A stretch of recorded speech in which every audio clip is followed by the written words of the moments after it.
Riddler, you fiend. Fantastic, pretty lady.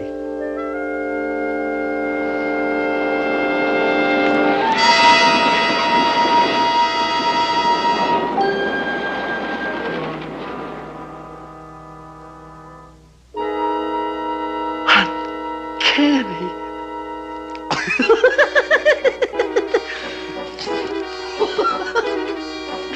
On the belt. On to the bat hunt.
Greetings, fellow earthly human beings, Kafir, Goy, Gaijin, Lawe. Do you believe in fairies? All right, so we've got a jam-packed one. This is one that I've been wanting to do for a while. Yet again, I try to do a little too much and the same thing, so we've got a lot of material to cover, but shouldn't take us too long, even with the watch parties. We'll be taking a look at Disney's first two animations. And then, a couple of short videos and a watch party. The watch party will likely migrate to Rumble just to make sure I'm not having issues with YouTube, even though the watch party is for the Little Princess, 1939. It's free domain, so I don't understand why YouTube would give it a mid-grade, as in content allowed, but when they give me the content allowed mid-grade, YouTube kind of just does whatever the hell they want. Even when they give me no issues found, actually, they turned around and gave me a flag for that as well. So I'm getting a little burnt out on that BS, and we might just have to migrate to Rumble just to because there's a couple of other streams that I want to do that are important. I want to get in before. Oh yeah, let me get this out there. If you're able and willing, please support this effort to keep my live streaming, my watch parties, and multi-streaming, all that going.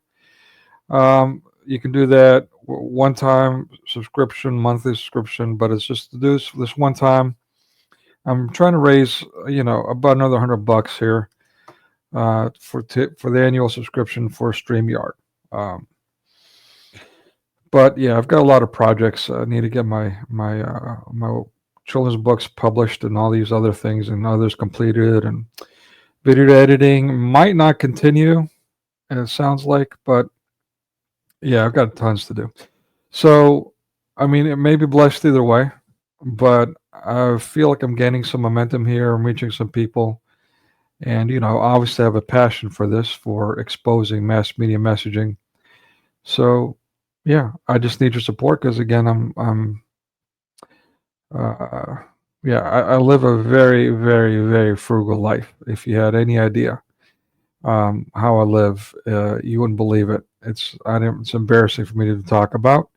And even then, I cannot afford to pay my electric, 2 months behind these things and that thing. So, um, in order to pay or be able to afford the annual subscription, I'm going to lean on you folks, and I'm going to make that let's say, a sign as to whether or not I should continue or focus on other things that I've also been I got behind on.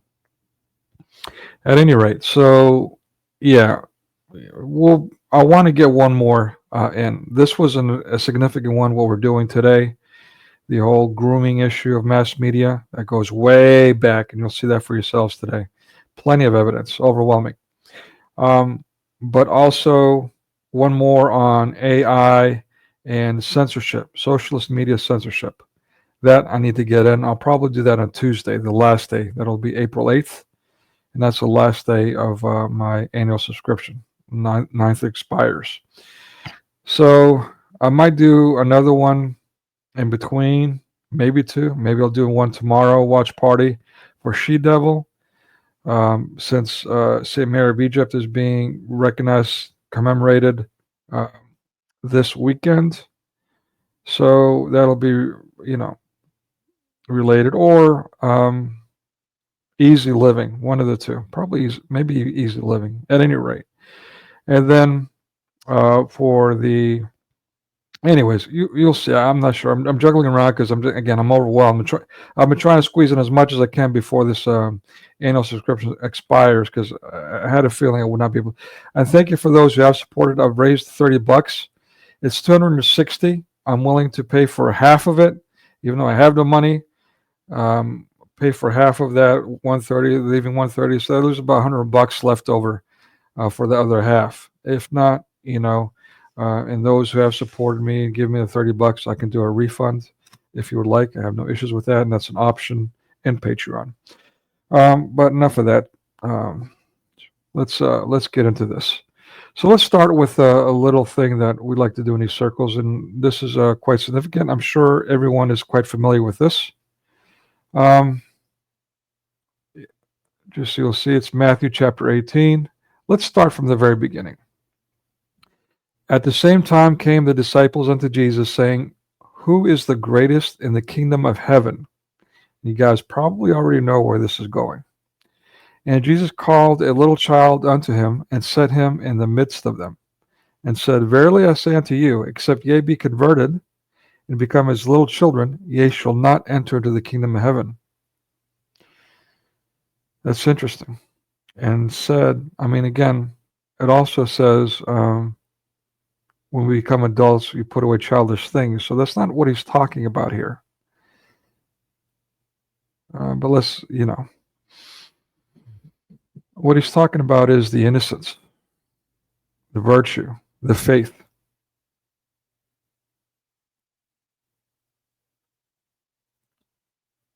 And said, verily I say unto you, except ye be converted and become as little children, the faith, the open heart, to love like a child, to be honest. For whosoever therefore shall humble himself as this little child, the same is greatest in the kingdom of heaven. And whoso shall receive one such little child in my name receiveth me. But who shall offend one of these little ones which believe in me, it were better for him that a millstone were hanged about his neck, and that he were drowned in the depth of the sea. That's pretty graphic. That's pretty intense. He makes it very clear, very clear. Woe unto the world because of offenses. Let me read that again. Woe unto the world because of offenses, for it must needs be that offenses come but woe to that man by whom the offense cometh. So that's what we're talking about today. Is it really a coincidence that children are being targeted in so many vile ways these days? And we're going to talk about that in depth as well. And I'll include some personal anecdotes, likely on the Rumble channel, because I might get a bit raw. So, and uncensored and unfiltered. And I think that'd be best on Rumble when we go and do the watch party for The Little Princess, Shirley Temple film. Yeah, let's take a look. Before I get into my presentation, let's take a look at the ET thing here. A little in-depth look. All right. Make sure you guys see this well. Okay, let's make this bigger. Better. All right. Did you notice the fingers here? Again, they spent a lot of time. They planned this. They drew out what the alien figure would look like. They had to build it. They had to test it. They had to revise it. Direct it, edit it, on and on. A lot of money, time, a lot of resources spent in making this. It's not accident. Okay, yeah, absolute power. Again, it's a George Lucas Star Wars reference of Yoda. And the Force, and that's a whole other discussion. But there's some of that's related into this movie as well. This aliens being pretty much omnipotent, all powerful, more powerful, and above, beyond us. It's just magical powers. ETs like telepathic, and the shape of this alien is not accidental. The shape of his head, his fingers, and again, watch what is happening to it. Closet. All this is going on. We can't tell anybody. Again, you guys can say whatever you want about whether or not I'm reading anything into this, but it's going to get real today. I'm going to, and again, not even giving you the tip of the iceberg, but you're still going to get bombarded with nothing but evidence after evidence after evidence. Yeah, I've got to say, that little twist of the leg, the framing, and they spent a lot of time and money and effort to get that shot right too. Why would they have to throw in that little twist of the leg? What did that signify? Why was that necessary? Anyone? A little twist of the foot after the kiss? And this is like, in the 21st century, this is like the new norm for everyone now, unfortunately. But keep in mind, this is a 1980s film, early 80s, I believe. This is almost a half a century ago. Yeah. So they're pushing being a tranny on little children too. Family movie. And of course, he shouts out, "Oh God," naturally. Oy vey, it's Hollywood after all. All right.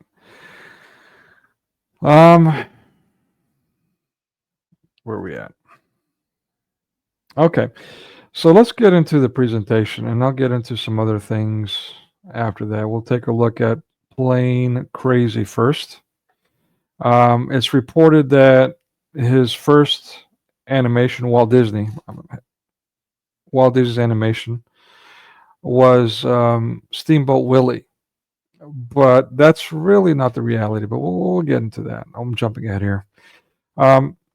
Yeah, so let's take a look at some more proofs, and you guys bear with me here. I know a lot of you probably hate the presentations, but it's jam-packed with info, with facts, undeniable stuffs. Let me remove this little thing here so you guys can see. I hate removing this. It burns me. It breaks my heart, but all right. So yeah. Let me ask you guys, Does anything stand out to you with these two static images alone? Again, today we'll be looking at Plain Crazy, which was actually his first animation. Steamboat Willie came in, was public screened before Plain Crazy, even though Plain Crazy was done first. And then Plain Crazy was public screened right after that. And then we'll take a look at The Little Princess, 20th Century Fox. Again, now, later on, brought out by the big monster, Disney, the last standout, who's now pretty much been made ripe for hostile takeover, possibly by BRICS, because of all the Marvel, what they're calling woke stuff. And allegedly it's about the money, but even though they're in the red repeatedly lately, they're still doing the same thing and more of it. So it's not about the money. Yeah, I mean, we'll get into what each movie is here. Plain Crazy. So Plain Crazy was actually finished in 1927.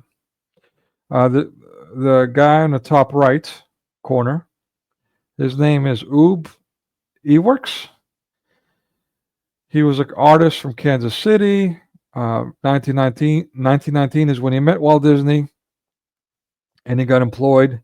He was cranking out art like there was no tomorrow. He was the animator and co-director of Plain Crazy, and he completed the artwork within 2 weeks at 700 drawings per day. Now, this is just a black and white, very basic animation, but still, that's quite impressive, if not disturbing.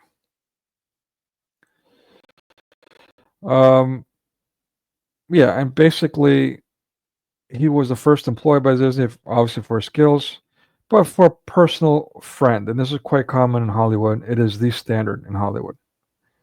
And then we talk about, Jews being God's chosen children, or is it really because they pretty much lock everyone else out? I keep it in the family. Pardon the pun.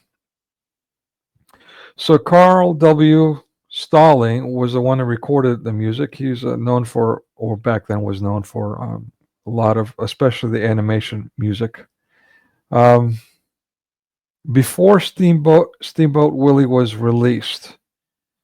So Steamboat Willie actually got released before Plain Crazy. It was just a timing thing. They started working on this, and they did test screen Plain Crazy before they publicly released Steamboat Willie, but they added the music after Steamboat Willie was publicly released. So technically, everyone says 1928 Steamboat Willie was the first movie Walt Disney created or animation, but it was actually Plain Crazy in 1927, just released afterwards because of the whole music thing. And the music thing, that was we'll take a look at it in a minute.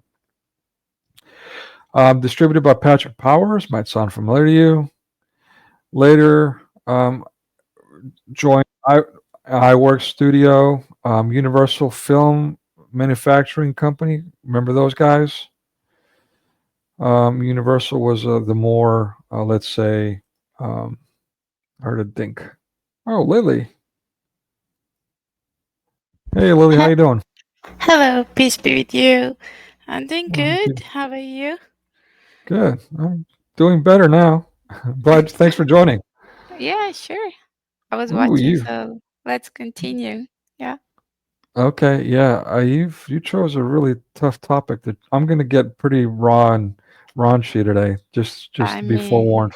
I figured, but it needs to be addressed. Yeah, man. All right. So yeah, Universal. They're a more diverse company and so on. Okay. So let's look at the bottom right. This is again from Plain Crazy. Those two panels, those illustrations of the cow. This is the plane chasing the cow, and the cow is trying to get away from the plane. And we'll take a look at it in real life time. We'll take a look at all of the animation. But before we do that, looking at the static images, does anything stand out to you? Do you see anything, let's say, wrong with this image?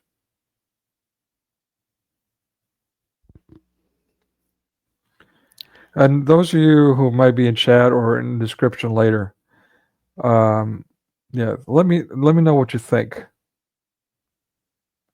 But I gotta say,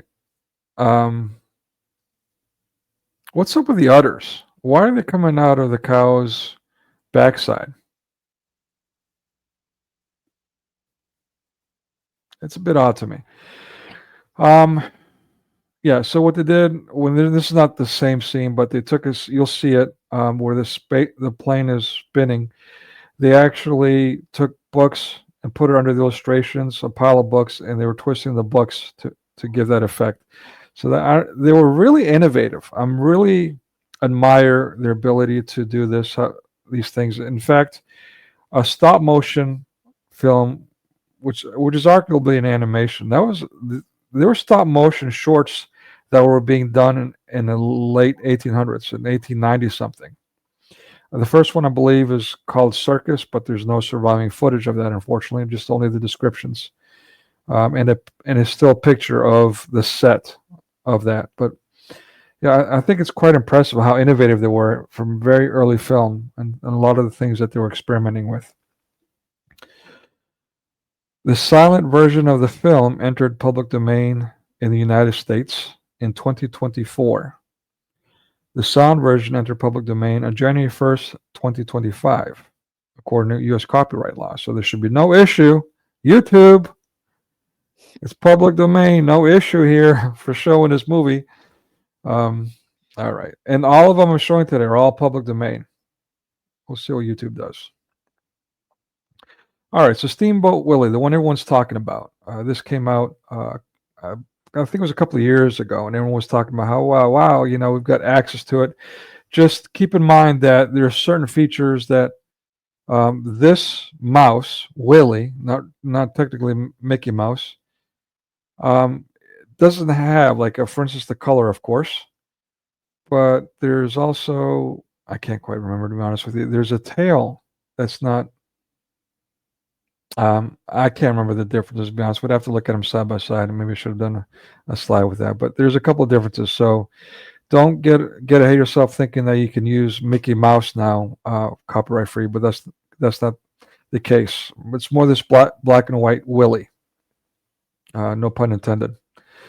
Okay, so Steamboat Willie was one of the first animations to employ synchronized and post-production sound.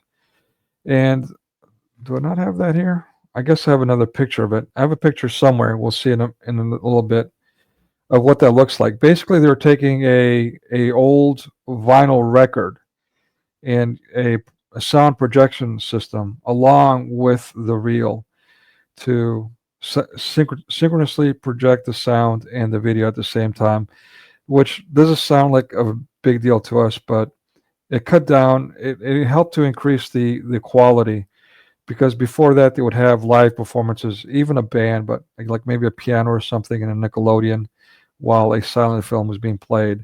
And so it was a different experience, and maybe not a good experience depending on the talent available. We're here, they can have much more control of the final product, and as we said, it was in sync. It was you can now add emotion to certain scenes to the music, and the composition, they were very specific to the content. So it's pretty big innovation. So they believe that Steamboat Willie may be a parody of Buster Keaton's Steamboat Bill Jr. of 1928, which we will not be looking at today. Walt Disney performed all the voices for the animation. They're a bit muffled. You won't be able to make them out, but so he did all the voices. Yeah, it's considered the first appearance of Mickey Mouse. The silent version play grades was previously screen tested. Okay, we talked about that. The budget for this film, Steamboat Willie, was 5,000. That's like, I don't know. You have to say 10x. So like about 50,000 today's money, which is dirt cheap. But was initially acclaimed, like international acclaim. This movie got a lot of recognition because of the sound, especially. Mickey replaced Oswald the Lucky Rabbit, which is on the top right, and that was owned by Universal Pictures. That was something that actually both Ework and Disney created. That was their creation, but Universal owned the rights to it and did not allow them to retain the rights. It's quite common, especially back then. Later on, there was some leeway for creators to keep the rights to what they create. But yeah, it just depends on the company and all that. Even today, it just depends. And I think in 21st century, it's kind of regressing as far as that goes.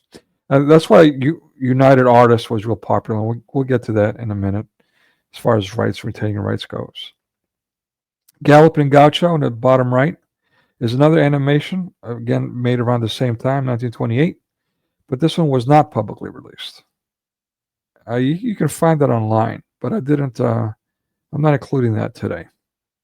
Can I ask a question? Please. So what does gaucho mean in English? In English, I have no idea. The only thing I can think of is sounds like Groucho Marx, but I have no idea. What does it mean in Portuguese? It's funny. Yeah, it's funny because there is a word in Portuguese that it's spelled exactly the same, except we have like a graphic sign on top of the U.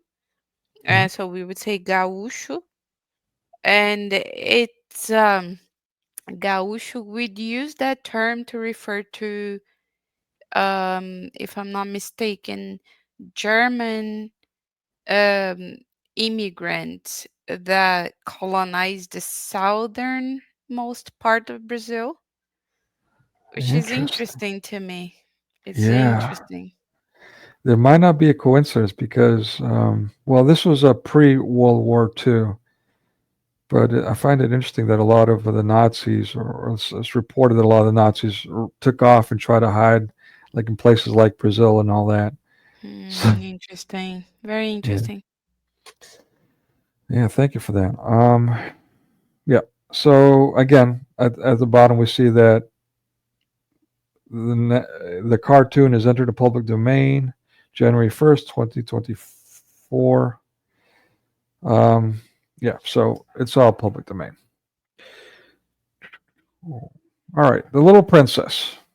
This is a study that I wanted to do for a while. I always envisioned myself being a professor by now and being able to kind of find students that wanted to do different research, and I would have assigned a research project for someone who was interested. On Shirley Temple herself is kind of intriguing to me, especially given the context and all the debauchery in Hollywood. But from what I gather from this, this is a movie that I have not watched yet. So I'll be doing this a lifetime experiment, so to speak. And it's an experiment in essence. I have a hunch that Shirley Temple may also have been victimized, but that's just based on nothing I heard about her specifically, just about everything else that's going on in the industry. Everything, including, Hal Roach and Little Rascals and Stephen Fitchett, as we talked about, and how he got chased off immediately after the first one, or the first couple of them, because of some report of abuse, and so on. So unfortunately, I don't know. We'll see. But from what I gather and from her life, there's nothing really suggesting that there was any foul play like that. So I'm kind of curious, but we'll take a closer look at that. So The Little Princess. It was the first Shirley Temple film, the first Shirley Temple film in Technicolor. So that was a little different than what we saw in some other movies where the screen, like for instance, The Sheik, sometimes you'll see it in green and purple to represent night, blue, or of course yellow to represent the heat or something like that. That was just cellophane colored film that was put on the film strip itself. But Technicolor was a much more advanced, really frame by frame coloring. So, and by the way, speaking of which, Walt Disney employed women to do his animations and literally had them painting each frame, frame by frame by frame. I don't know. I just kind of wonder if those were actual low-paying sweatshops, but instead he's being portrayed and glamorized as some kind of a women's lib person. I could be wrong, but I have a hunch that it wasn't exactly the way it's being advertised. Not to mention, I mean, these are men's wives that are working for this guy out in Hollywood. That's all I'm going to say about that. Yeah. Okay, so the setting for this movie, it's set during the Second Boer War in South Africa. This is where the British were fighting the Dutch, basically for rights or different regions, control over different regions in South Africa. And it's where things got really nasty, and the British the British are not known for doing well against guerrilla warfare. And this was true in the United States as well. And this is why the U.S., the colonies, won the war against the Brits, because of they were using guerrilla tactics as well. So in this case, the Brits got pretty nasty and started like also killing women and children, like setting things on fire and stuff like that. So they got they marred themselves internationally. They got a bad reputation because of that and became very hated. So it was a pretty nasty war, and that plays into the movie. The reshoot for this movie was reshot. The reshoot cost $300,000. It was kind of like the Captain America New World Order movie that they just released. That was reshot at least twice, and they spent all kinds of crazy money doing that. Same thing here. 300,000 for back then. That's times 10. Mhm. Yeah. So that would be like what, 3 million to this day. Their Yeah. budget, what? Yeah. So, and that brought their total budget to 1 million. And so the 300 for the reshoot, 1 million. They didn't make that back. It was a really popular film, and she was a superstar in the 30s. She single-handedly saved 20th Century Fox. It was after the merger was already 20th Century Fox at that time. Basically from bankruptcy. This was during the Great Depression, so it's quite significant. The production was held up because of a dedication to historical accuracy. There was a silly little thing about one of the costumes and how it didn't have the right buttons, and so things like that would boosted up the budget. That's why it was so expensive. They were just really going out of the way to make it as accurate as possible. So Shirley Temple, child actress, she wanted to be like the adult and have punch-out cards, like when you go to work and you put your card in the clock and it punches it. She wanted that like everyone else did. Yeah. And so they printed out cards for her and they gave her a little fake machine, and she refused to use the fake machine. She kept going to the real one and kept punching her card. I think it's a cute little story. So yeah, again, this one in 1968, the film entered in public domain because the claimants did not renew the copyright. And this is not that uncommon with some movies. Savior is another one that never got renewed and should be public domain, but YouBoob will not allow me to show it. It got the worst rating and they won't even let me show it. So YouBoob really does whatever they want. It's really frustrating. Okay, so let's take a look at Shirley Temple herself. Who is she? At the age 3, she started taking dancing lessons. Her mother forced her to do that. Quite common with folks like that. But I teach the Chinese students, and this is quite common with all of them, and I literally mean all of them. So, um, yeah, they literally get forced to do all kinds of things from the moment they literally wake up to the moment they literally go to sleep. 6.5 Mm-hmm. days a week. Oh, you know Yeah, about this too? yeah. Usually, um, it's gonna be like a l- type of mother that, like you said, the Chinese people are heavy on that. They put all sorts of things that the child must do. I think one very good example would be um, beauty pageant, where Mm. the mothers get obsessed with the daughter and how she smiles, how she waves, how she walks, how she talks, how Oh, she dresses up, and all that. So it's just yeah, sad doing that even to a child. I agree.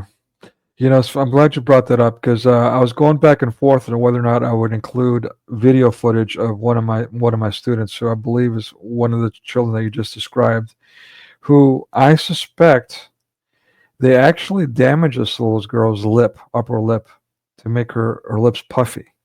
It's kind of like if you heard about, I believe it was the Japanese, where was it Chinese, that they scrunch their feet to make It was the geishas. I think it was in Japan.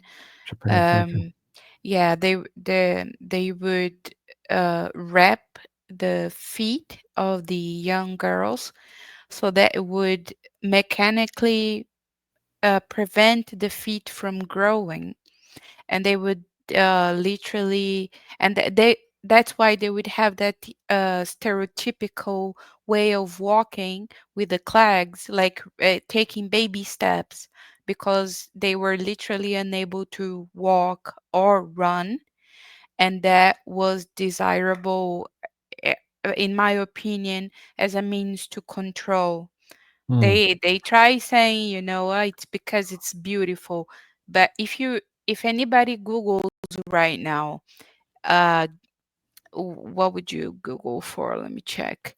Maybe I think they call them lotus feet, maybe. Let me see. But it was geisha. Let me check. Foot, it's called, you can search for foot binding. And it's Chinese, my bad, not Japanese, Chinese. And if you look at an image of the foot, the last thing you see is beauty. Hmm. So it certainly Yeah, wasn't I for agree. that. It Yes. was a means to control, prevent them from actually being able to run and escape. Yeah. Yeah. Well, I mean, there is a thing They that's, would be prostitutes, right? yeah, exactly. Yeah. So But let me just say that there is a universal thing where a woman being petite is much more attractive to a man for whatever reason. So it might be, the smallness might be have play into it. Like a woman, Eddie Murphy, like in the movie Boomerang, he made this an obsession with men ever since that movie came out, of how a woman's feet looks, and the whole fetish thing. I think he's the one who put it on the map. I could be wrong, but I'm pretty sure. At any rate, so my point is that I don't know.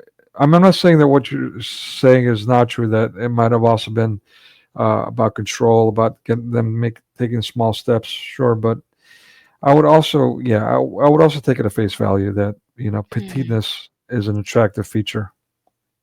Well, yeah, I mean, that's just even more disturbing. But yeah, I agree. I, I I, I mean, don't, I don't disagree that that's also a possibility. It's just yeah, that the food is so ugly. It's just, I agree. Yeah, I don't know. Yeah, it looked like a something from a Mortal Kombat character or something. Like a yeah, little pointy thing is really weird. it's Yeah, terrible. but the petiteness, that goes down to this whole psychological thing. I got. I don't want to. I don't want to get off on too much of a tangent, but I got to. I do have to wonder. Let me to put in perspective. Let me quote Conan the Barbarian. Um, the original movie when he's first getting trained to be a gladiator, and whatever tribe he was with, they were teaching him. They were basically had him on a table, and they were asking each other the philosophy of life. What is the meaning of life? And one person answers one thing, and it gets it wrong. And they ask Conan, and he goes, "To trample your enemy underneath their foot, and to hear the lamentation of the women." Um, and so I gotta wonder to this day, the creators of that line, were they intending to mean like Muslims, like massacre women, or were they talking about in the throes of passion, the lamentation? So, and I'm saying that because if you if you ever watch a movie, but you're like if you're not watching the video, you're not watching the visuals, and you're listening, and some kind of, let's say it's a thriller, and you hear a woman shriek, or it's a passionate, raunchy film or soft porn Yeah, or something, yeah, right? I get it. Yeah, I get Yeah, it. Like without the image, they may be indistinguishable exactly. Thank depending you. on the noise. Yeah. Yeah. So I'm talking about that to kind of now bring it back to this whole petiteness thing about women, and this whole call me daddy and hey mama, kind of Yeah, it's stuff. disgusting. Yeah, Right. but true. Yeah. Yeah. I don't wonder. Anyway, so yeah. Speaking of which, her mother had her appearing in different dance things, and including a one reel short called Baby Burlesques. Wow. Again, this is pre-code. This is the censorship, as they call it, came about pretty much when this movie came out. Actually, it was in technically it was in early 20s, but really it wasn't getting established or enforced until the mid to late 20s. So, yeah, Baby Burlesques. I got to wonder what that was like. Who knows? But Hmm. just look at her now in these outfits that she's wearing in the 30s. I don't Yeah, know. and it's odd. I didn't know anything about the baby burlesque, but just when you say one reel about children in adult roles, then it instantly makes me think about the previous slide where the story is that she wanted so bad to um, do the adult card thing. Yeah. Like she wants to, Oh oh, this is wow. this is a child that Oof, oof, oof. she wants to do adult things or things like an adult. Right. Yeah. Yeah, and again, the lollipop is just a lollipop, but that's another thing. I mean, it's just all.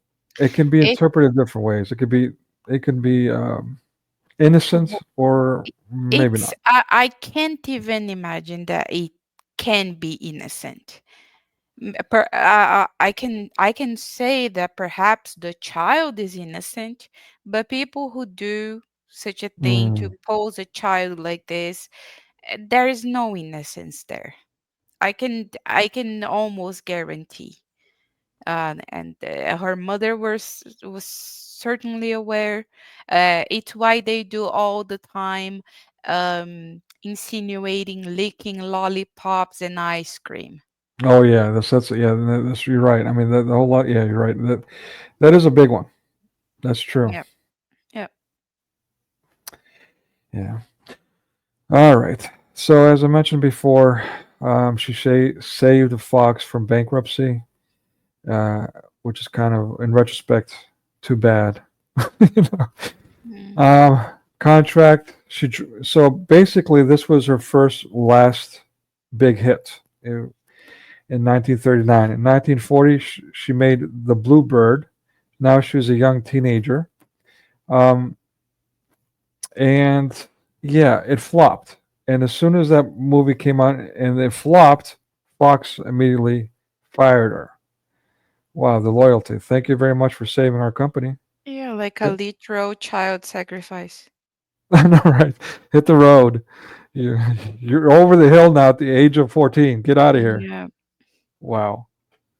Um. Yeah. So then she married. Let's see. Married John Ager.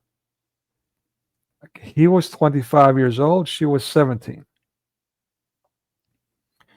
and they divorced 4 years later. Then she married a businessman, Charles A. Black, and he helped her. Let's put it that way, to become a politician. She was very active in politics. And we see this pattern here. I mean, isn't it interesting how there's always,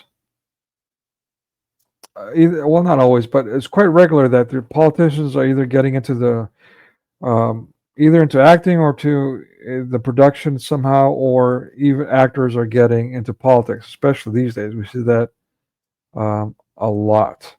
Yep. In fact, that's I just saw today that the the left is pushing for a young Brazilian YouTuber to go for president. Interesting. Great.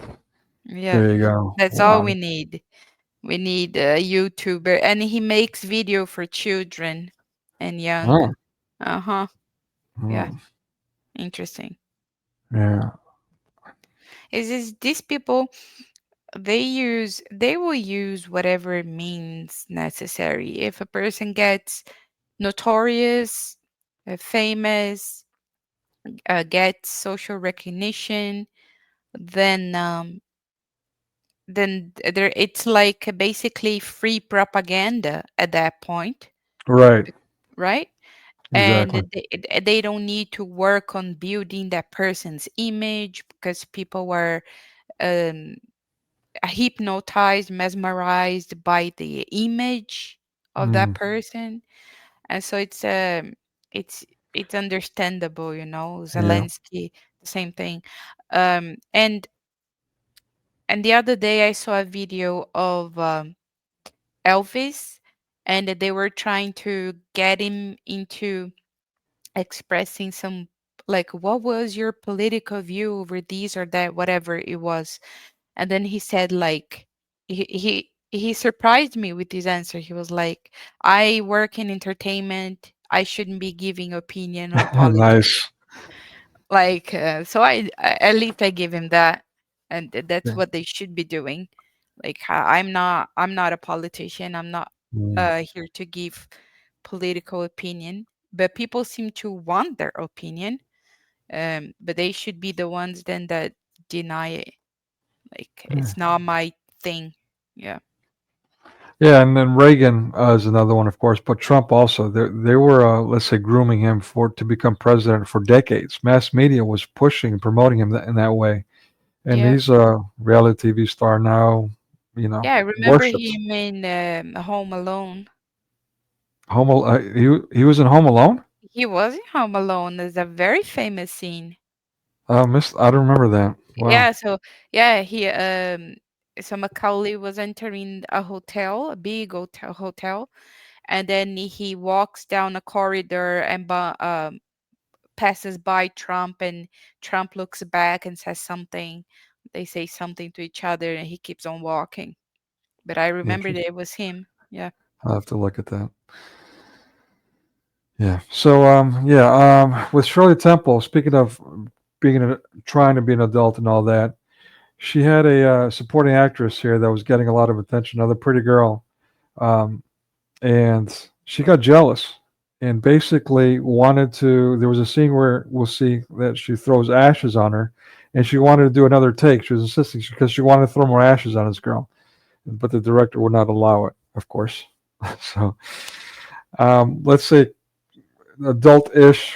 I'll put that in air marks. Adultish behavior there. Um, but yeah, she also had breast cancer in the 70s, middle-aged adult, and she became politically active when it came to breast cancer. She became a face of breast cancer in the fight against it. Served as a delegate to the United Nations, and she was ambassador in a lot of different places, Africa, repeatedly. Also was a protocol chief of protocol for Gerald Ford. So she was given some serious positions, made the face of the U.S. and so on in many different ways.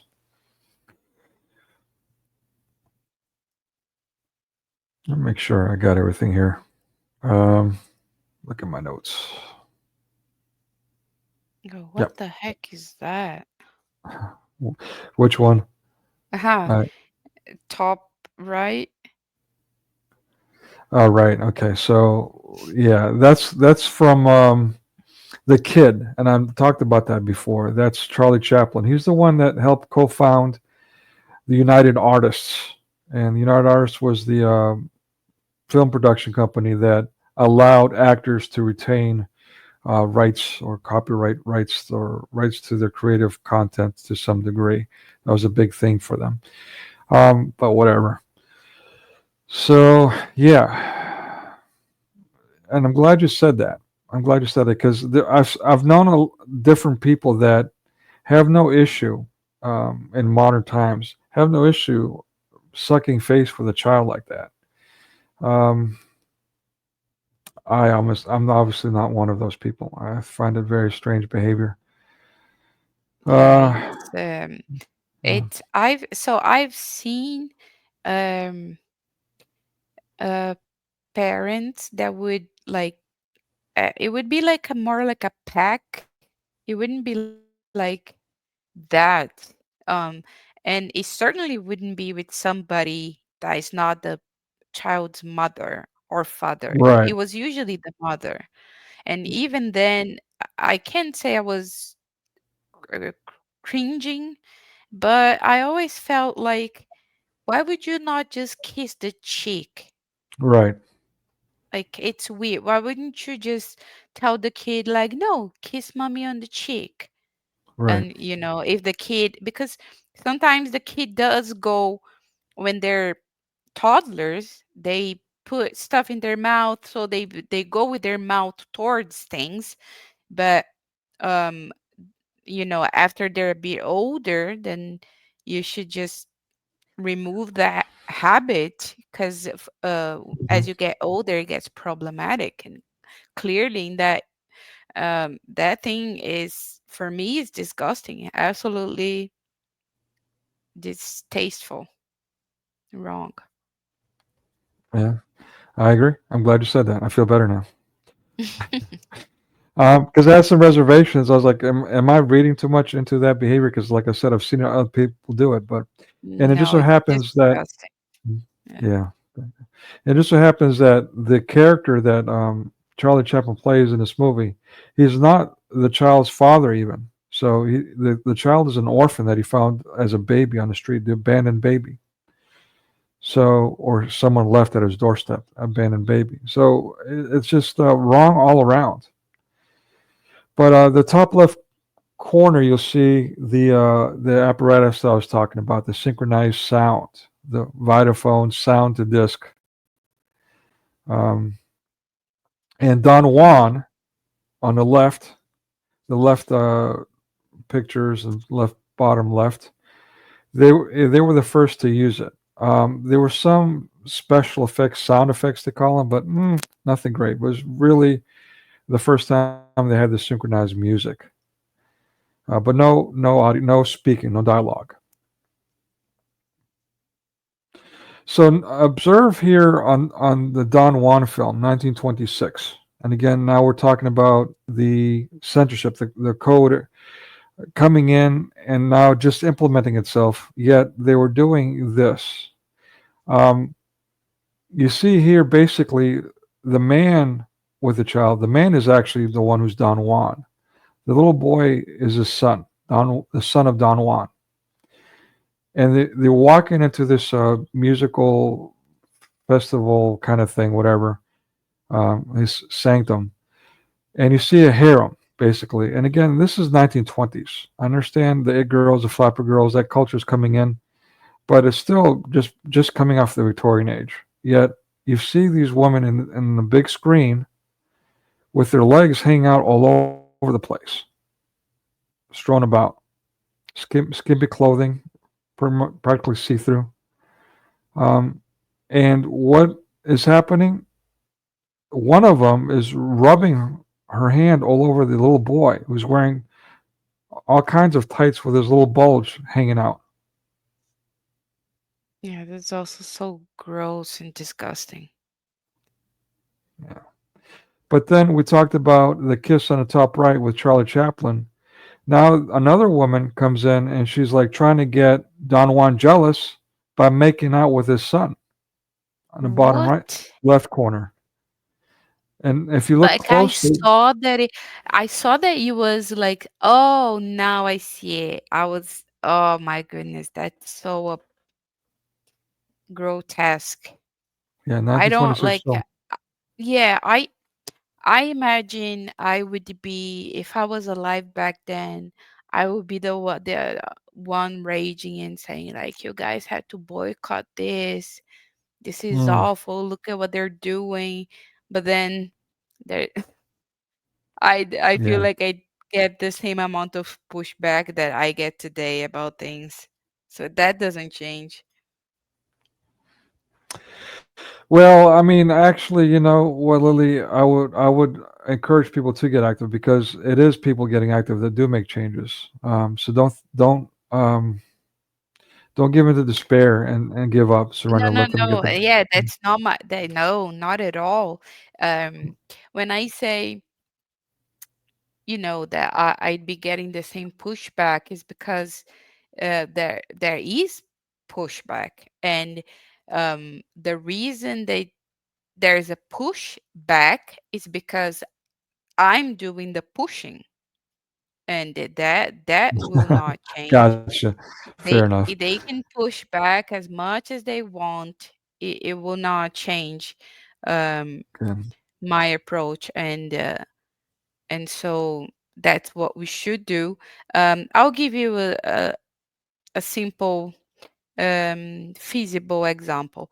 So in the UK, I heard that they've renamed Easter eggs to holiday eggs, and Oh Lord. and I've been telling Christians to boycott every single company that renamed their product as holiday egg.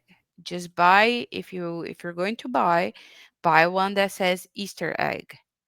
And Christians need to think about ways, like the Americans boycotted Target and Mm, what was it, Bud Light, and it worked. So um, as far as that was, it worked, and Christians need to be strategical, because yes, it's useful to do what we're doing here, let's getting our voices out, ideas out, but people need to grab those things and not just be spoon fed. They need to ponder on the information that they're acquiring and organize locally ways that they could affect change, like tangible change, mm, um, about whatever it is that they're antagonizing or fighting against. That's very important. And I yeah. think Christians have not been thinking strategically because they have forgotten that it's war. It's always been war. Amen. It's a spiritual war, and by just l- letting people, like this indifference is not the Christian way to see things. For real. Um, you can't just see the world um, going on the highway to hell and and you just go, oh, I mean, I'll pray for them. Okay, pray for them, but you got to do something else. You can't just let them, because ultimately your the future depends on society, And so whatever you make, or whatever you tolerate, whatever you accommodate for, even though it may not seem that it affects you or your family right now directly, you gotta think always 20, at least 20 years ahead. Mhm. That's something Christians should do. All right. Uh, yep. So yeah, and on the back of that, let me just say, yeah, again with Thaddeus in his war or his push back with care and the like, Danae King and the newspapers and so on. Please get support him every possible way you can. Get vocal. Get it, with your politicians yourselves and so on. Let them know, hey, this is happening. This is not right. Speak up. Push them. This is our Yeah. opportunity to push back. You can start a petition and get people to sign it. Um, you can spread the information publicly in churches, universities, schools, um, and even around your neighborhood. People like him and people like Tommy Robinson, for example. Mm, Um, yeah, we need to think of ways to help, however, to the best of our capacity. yes. Um, yeah. With that, let me say. Well, let me ask this question. This picture on the bottom middle here, again, going back to the kid, 1921. Well, actually, before I ask that question, the bottom right corner. Um, you see here and throughout the movie, at the beginning of the movie, and then now here at this later in the movie, they're in a homeless shelter. He's sleeping with a child. What are your thoughts about that? Is that normal? That's okay, or is there something wrong with that? What do you think? It's not normal. It's not okay, even though people, um, because of secular liberalism, people have this thing where they let the child rule and be a tyrant in their Right. own homes.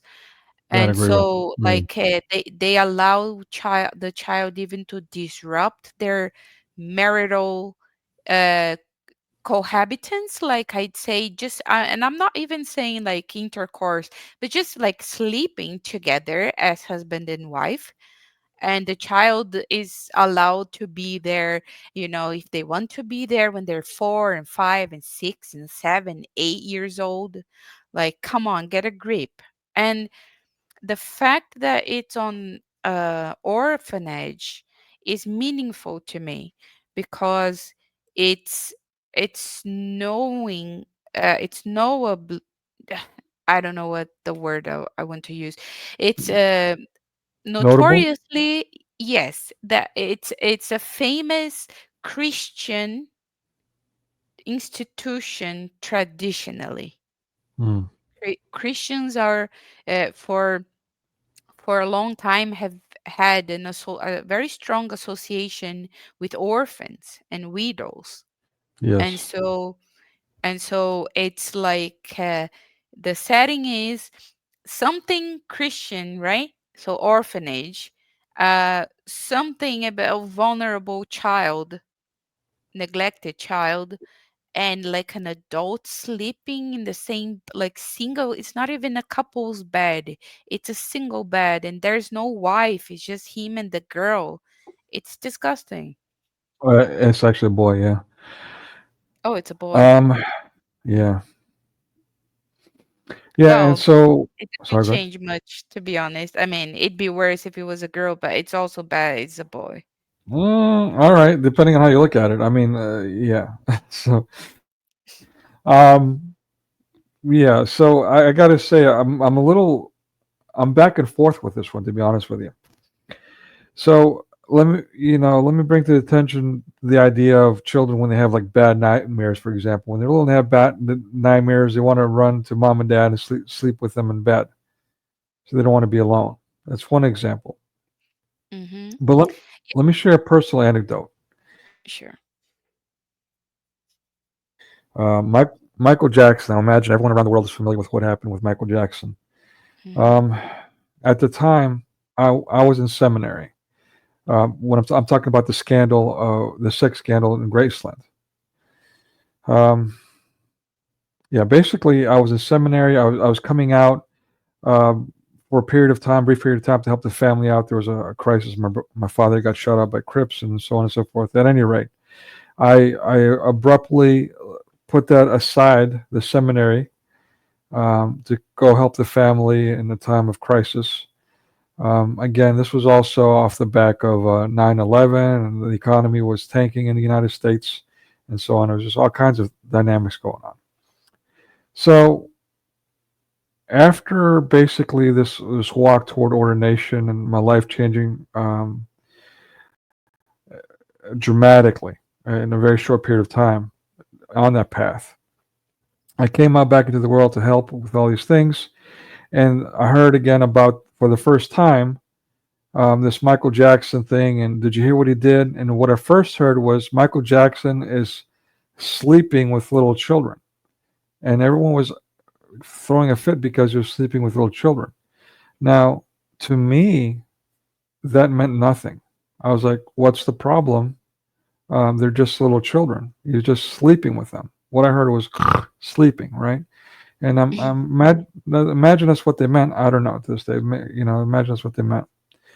But let me take you guys back to this real quick. Let me see, just as a little reminder, so you can understand what I'm talking about here. And it's a shame that we didn't have this conversation with. Anyways, I'll just leave it there with Phil, the born again thing. But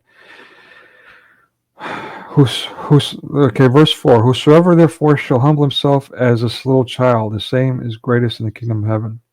3: Verily I say unto you, except ye be converted and become as little children.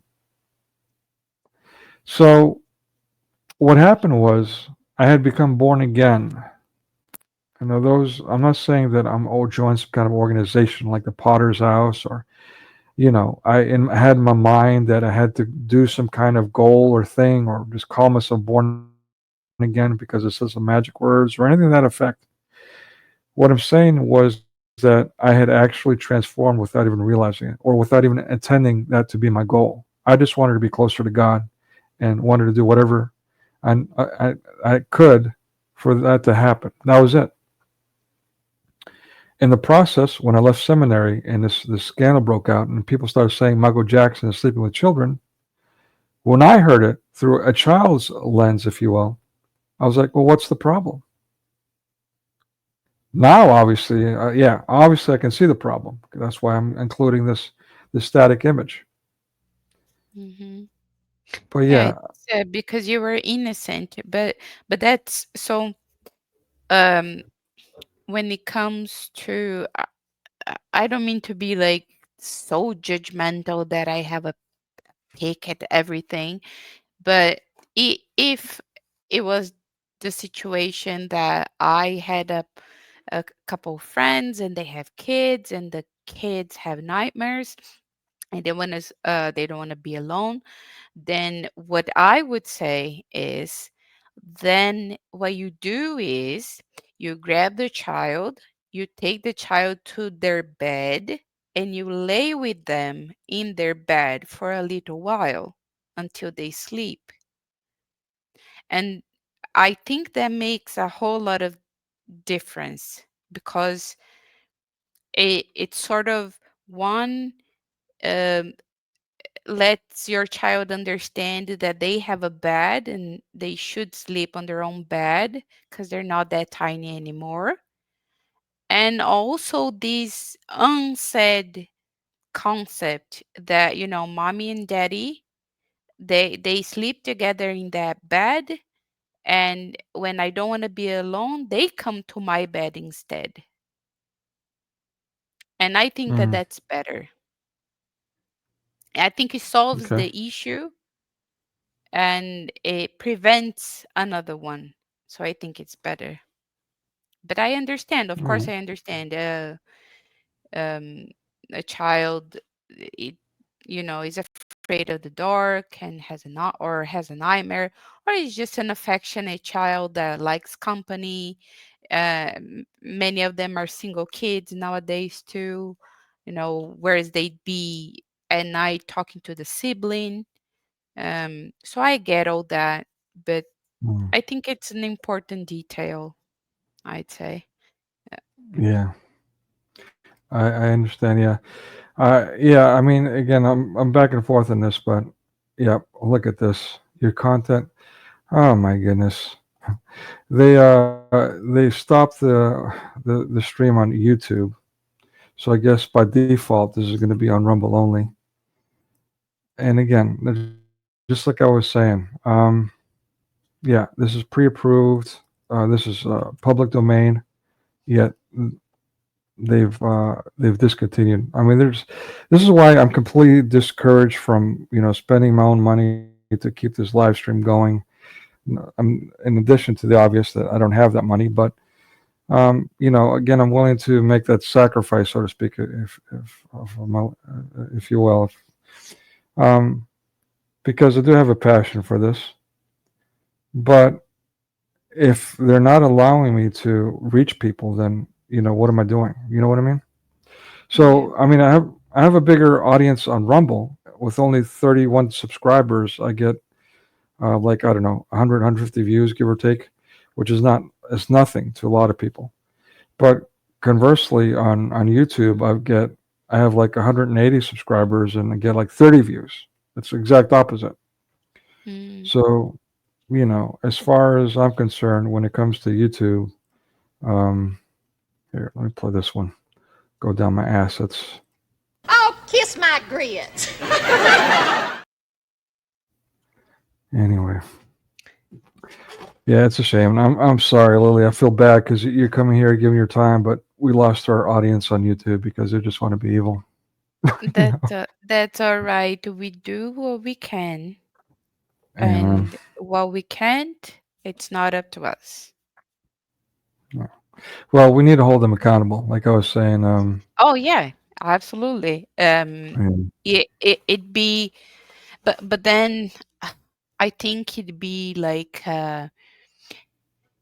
if we could reach out, like I can try and do that, talk to a couple people that I know, and if other people want to do that, to those who are hearing us on Rumble, just go to your YouTuber, another YouTuber, and say like, look, this guy's being censored on YouTube for no reason.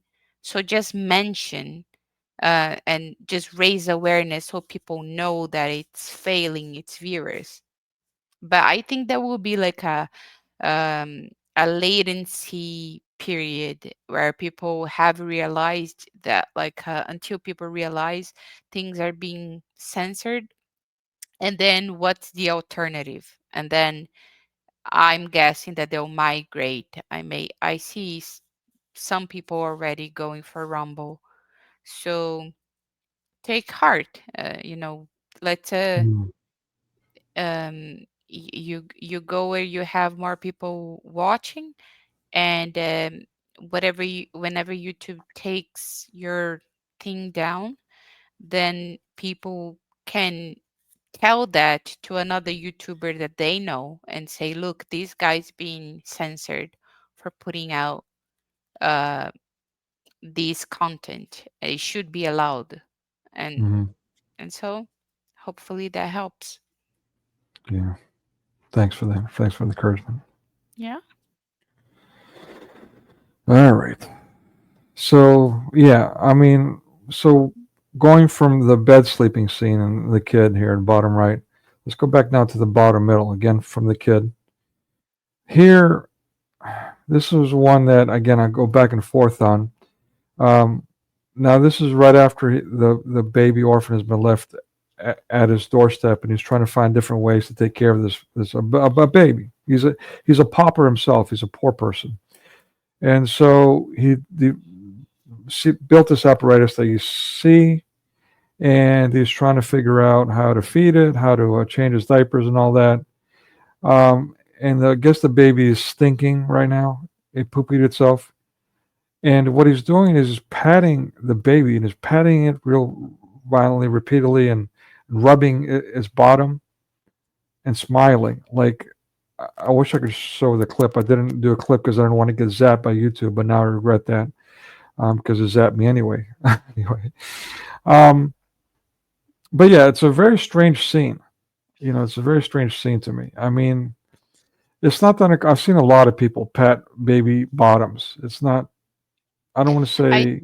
yeah, I you know what? The thing is, it's you see these eerie atmosphere because of other things. So for example, if you already know, like you do, that in that movie he's literally kissing the child, then everything else may be interpreted the certain way, you see.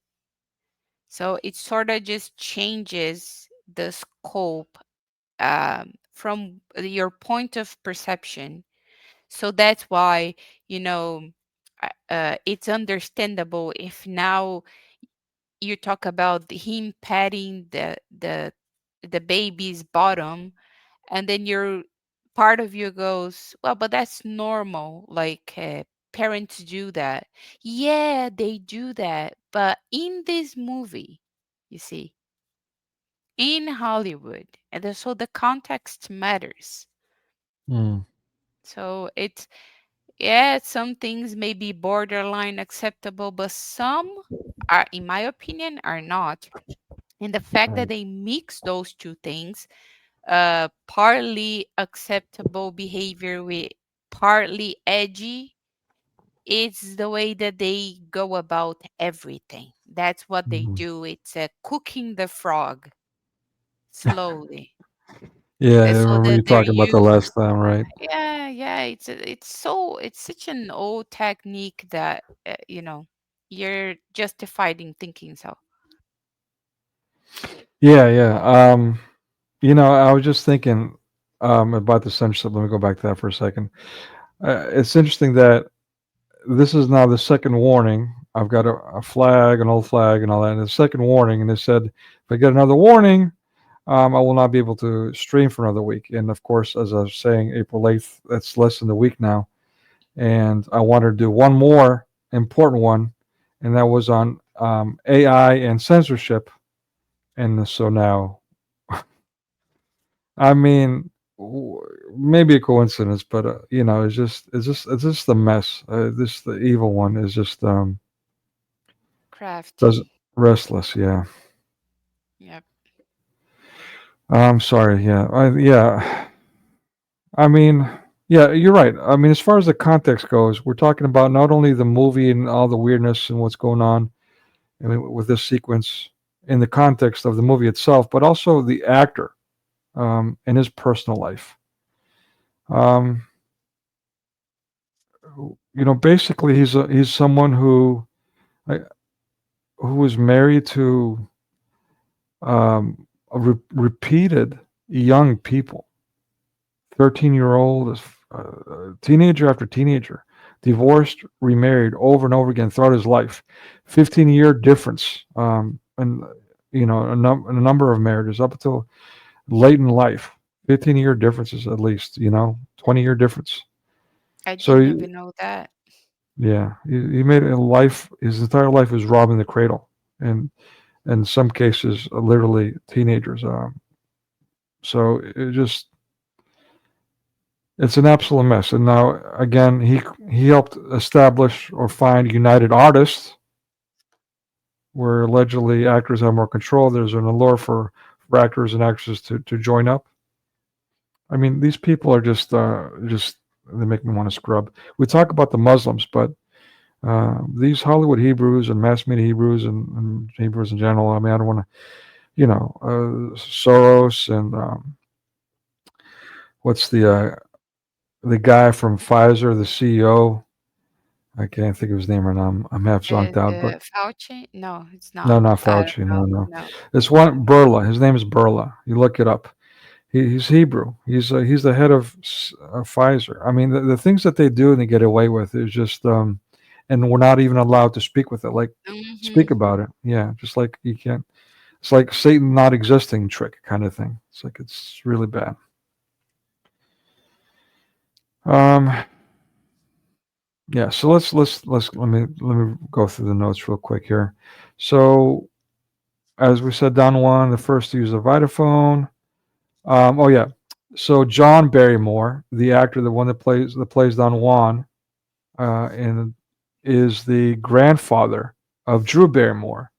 And it's basically, both grandparents, uncles, aunts. I mean, just a slew, generation after generation of actors in her family. Mm. Okay, and the Charlie Chaplin film. Here we go. I put some notes on it. Mildred Harris, 16 years old. He married her at the age of 16. Lolita McMurray, Lita Gray, 16. Joan Barry, 21. But again, we're talking about a 15 to 20-year age difference. At that point, it was like late 30s, early 40s. Una O'Neill, 18. Again, a major age difference by then. Yeah, and so we talked about United Artists with D.W. Griffith with Paramount. I'm sorry, D.W. Griffith. He's the one that did the Ku Klux Klan movie, Birth of a Nation. So the Freemason, Ku Klux Klaner who brought the KKK back to life, partnered up with this child molester, basically, who gets away with it, doesn't do a single day of prison time, to create United Artists, along with another married couple. Isn't that interesting?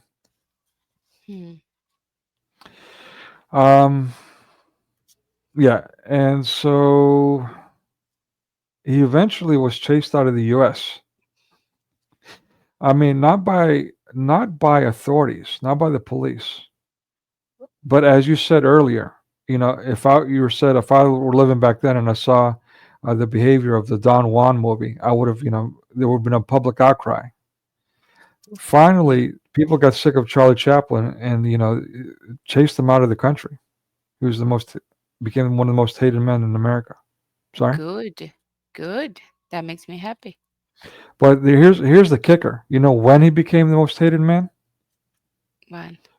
When he did a movie that portrayed a good side to Hitler. He did it as a parody, but the Jews, his fellow Jews, hated him for it.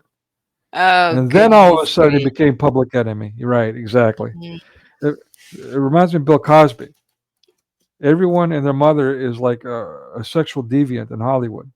But as soon as Bill Cosby tells his own people they need to have some integrity, all of a sudden he becomes public enemy. Anyway.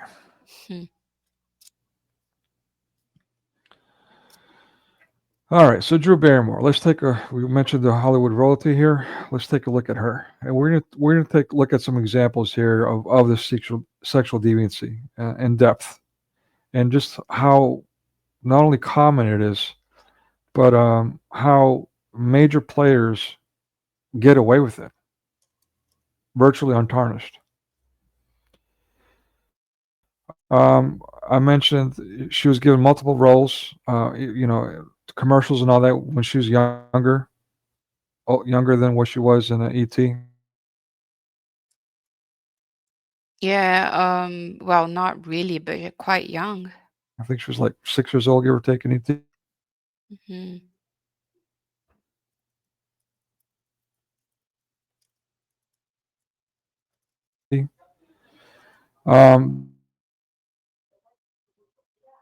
This major. So she basically, what was happening with her was she was getting passed around. She was going to parties, hanging out Studio 54, which was like a big disco drug place for everyone to go, including celebrities. A lot of celebrities were going there. It was the place to go. This was a little girl, not even hit puberty, that was going to Studio 54. But also, private parties and all that. They were giving her drugs and they were passing her around as a sex toy. This is Hollywood royalty.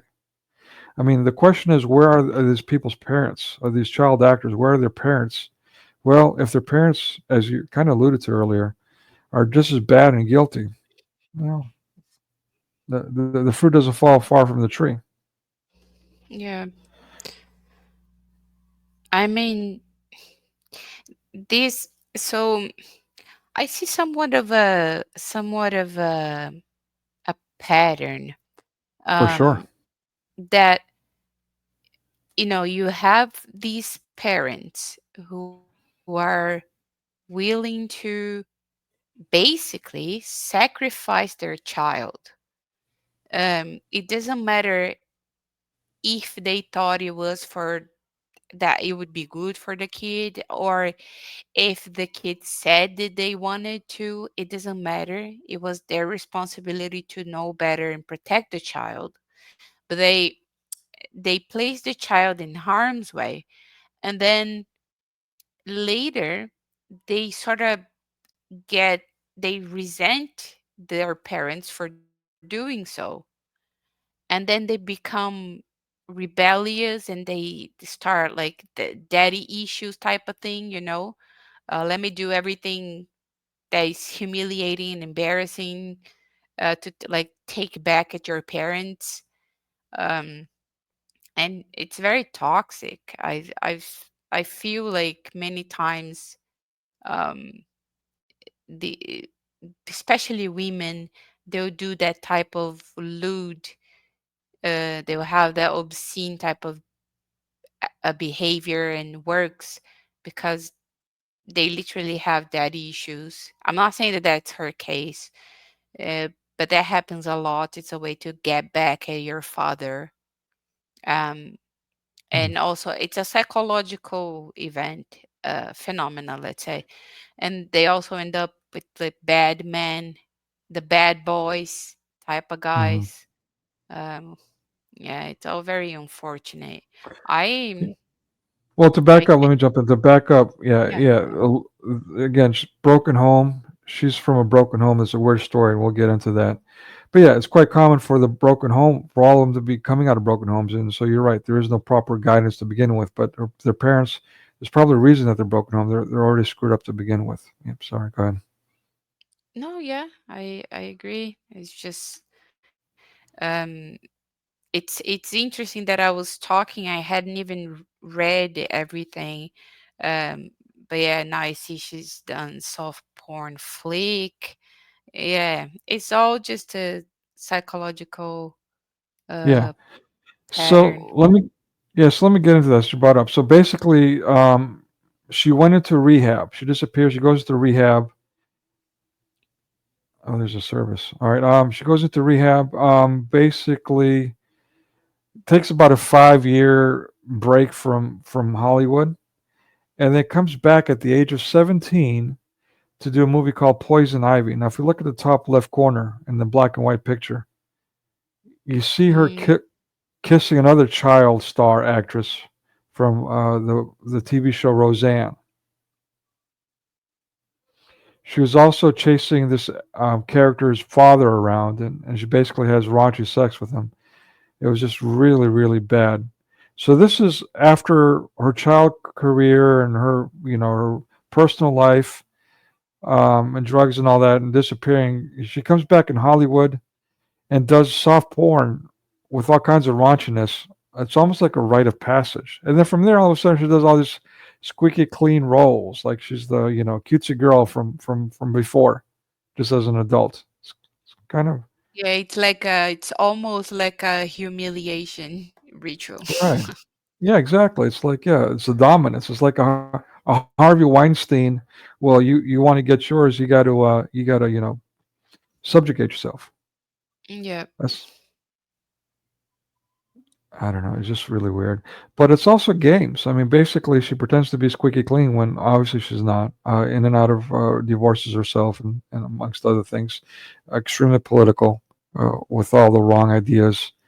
So, and she tried to be Jewish. She tried to become Jewish, and ended up in a divorce in that relationship as well. It's just a mess. But here's the kicker. So 14 years old, um, she basically became emancipated. Mm-hmm. Um, which basically means that she divorced her parents. She made a movie, Irreconcilable Differences, where her parents in that movie couldn't get along, and the little girl actress, the character that she plays in that movie, gets fed up, and then she forces her parents to divorce. That's basically what she ended up doing. But in essence, she got legal rights. She got divorced from her parents, and that she could do whatever she wants at the age of 14. She's now an adult. Yeah, I can see the pattern. Mm. It's just Also, pushing, like giving this such a bad example, like what you're gonna relegate so you're giving teenagers ideas that, when they're in their rebellious phase, they can just relegate their parents and get off and go do like leave as an adult. Oh, mm, goodness gracious. Yeah. yeah, I'm really annoyed right now that people from YouTube aren't able to get this information. Not that it's not out there, but anyway, maybe less. I'm gonna try to upload it later as a video, and we'll see what happens. Um, but yeah, basically, right after this emancipation, she becomes suicidal. Another common thing that we see in Hollywood.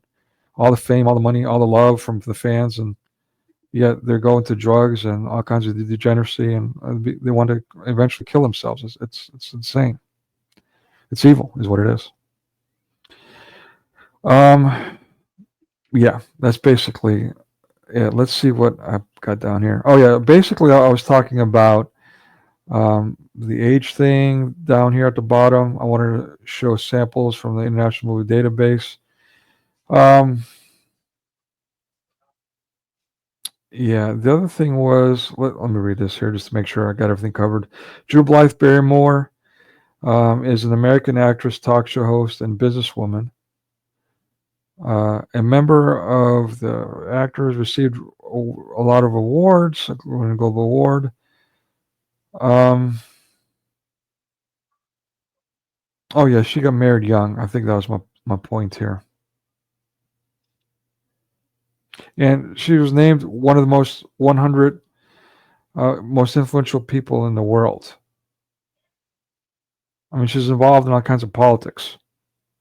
So now she's like Miss Influencer. A little burned out on these people. All right.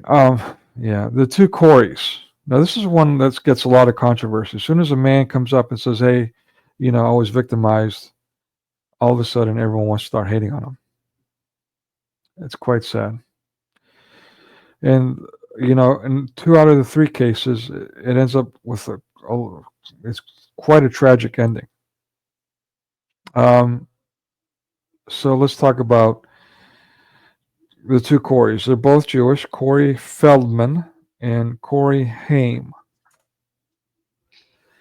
Um, Feldman, he's the one that's been behind making the movie The Two Corys and My Truth, um, the rape of Corey or something to that effect. The rape of two Corys. Yeah. Um, that's a really weird thing going on with that one. This documentary he recently put out in 2020, I think it was 2022, not too long ago. He did it as a pay-per-view. It was 2020 during the lockdown. It was he put it out as a pay-per-view event. I mean, he talked a lot about it, hyped it up. People were asking about the details, name the people that were behind all this molestation. He wouldn't do it. He said he would unveil it. He did a pay-per-view event, and then all of a sudden, um, there was some kind of pirating, he says, and all of a sudden people couldn't get an access to it, and then the movie went bust because he couldn't get access to the funds. It's really weird. It's very let me just call it what it's very Jewy.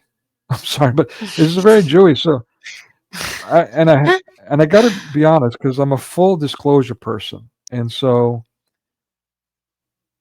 I have to include this. I have to be honest about this too. But what kills me is that because of this, it really detracts. It's almost like now this is it makes you feel like this might be a red flag, like it might be all BS.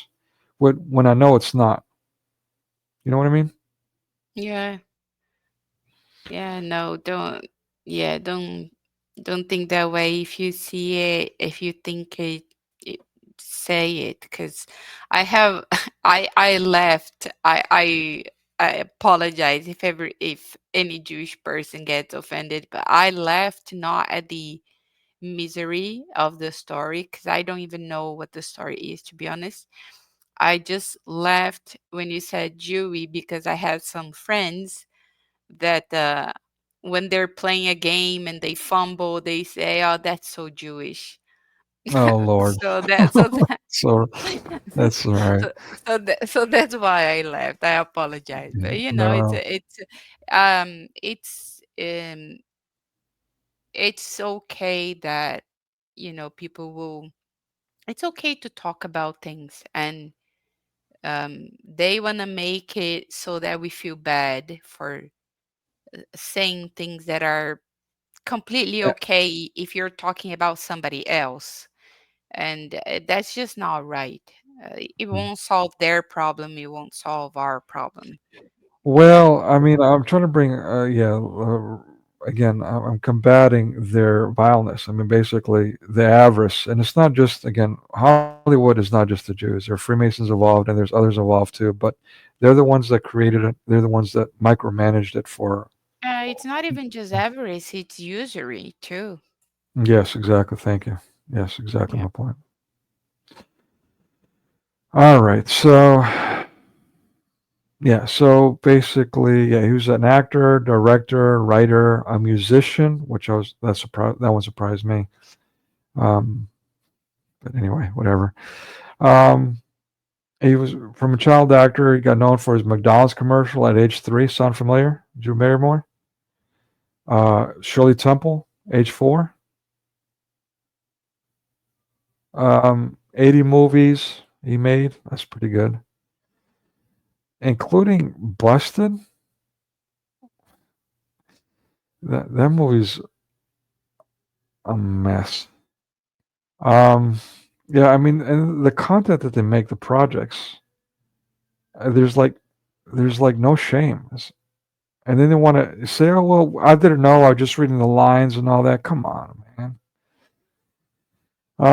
He was divorced 3 times. Of course, the drug addiction that was well popularized, and even made money off his own drug addiction with his reality shows. Lord have mercy. Um, Political activist. He's a PETA guy, and he's all about Global Green Organization. So I'm having a hard time knowing all these things, feeling super bad about his affliction. And I don't mean to sound like a jerk, but I mean it's just these are really bad people all around. There's no getting around that. So I'm putting allegedly in quotations here just for the sake of YouTube, but since we're not on YouTube anymore, yeah, he got raped by his drug dealer. He's basically someone who's supposed to take care of him, and it's in a documentary. I haven't watched all the documentary. Um, there's only so much I can stomach, but he goes down the whole list. John Grissom is the name. Oh, I got it right here. Cool. John Grissom. Alfie Hoffman was another one. Hoffman, another Jew. Marty Weiss, another Jew. I mean, you know what I'm saying here? Yeah, I mean, when you I, see a pattern, there is a pattern. It's that yeah, simple. it's an evident pattern. And, we're not talking about Muslims here. We're talking about Jews. And so when people like go on and on and on with this insane Zionism and call themselves a Christian apologist and all that and doing that stuff, I mean, it's like, to me, it's like, oh, did you see what the Crips did to the Bloods? Let's get behind the Bloods. Let's be all blood, blood, go blood. What are you guys talking about? You know, I mean, it's insane. Yeah, I so I think I remember I mentioned to you the example of profit, what if you profit from the gladiator and the Mm, person that's going to be attacked by the gladiator? What if you profit from both sides?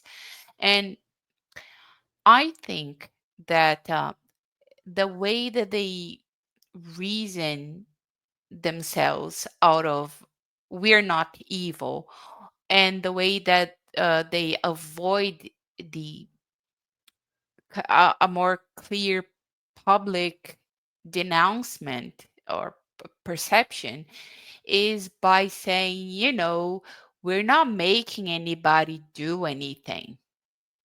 They're the ones doing it.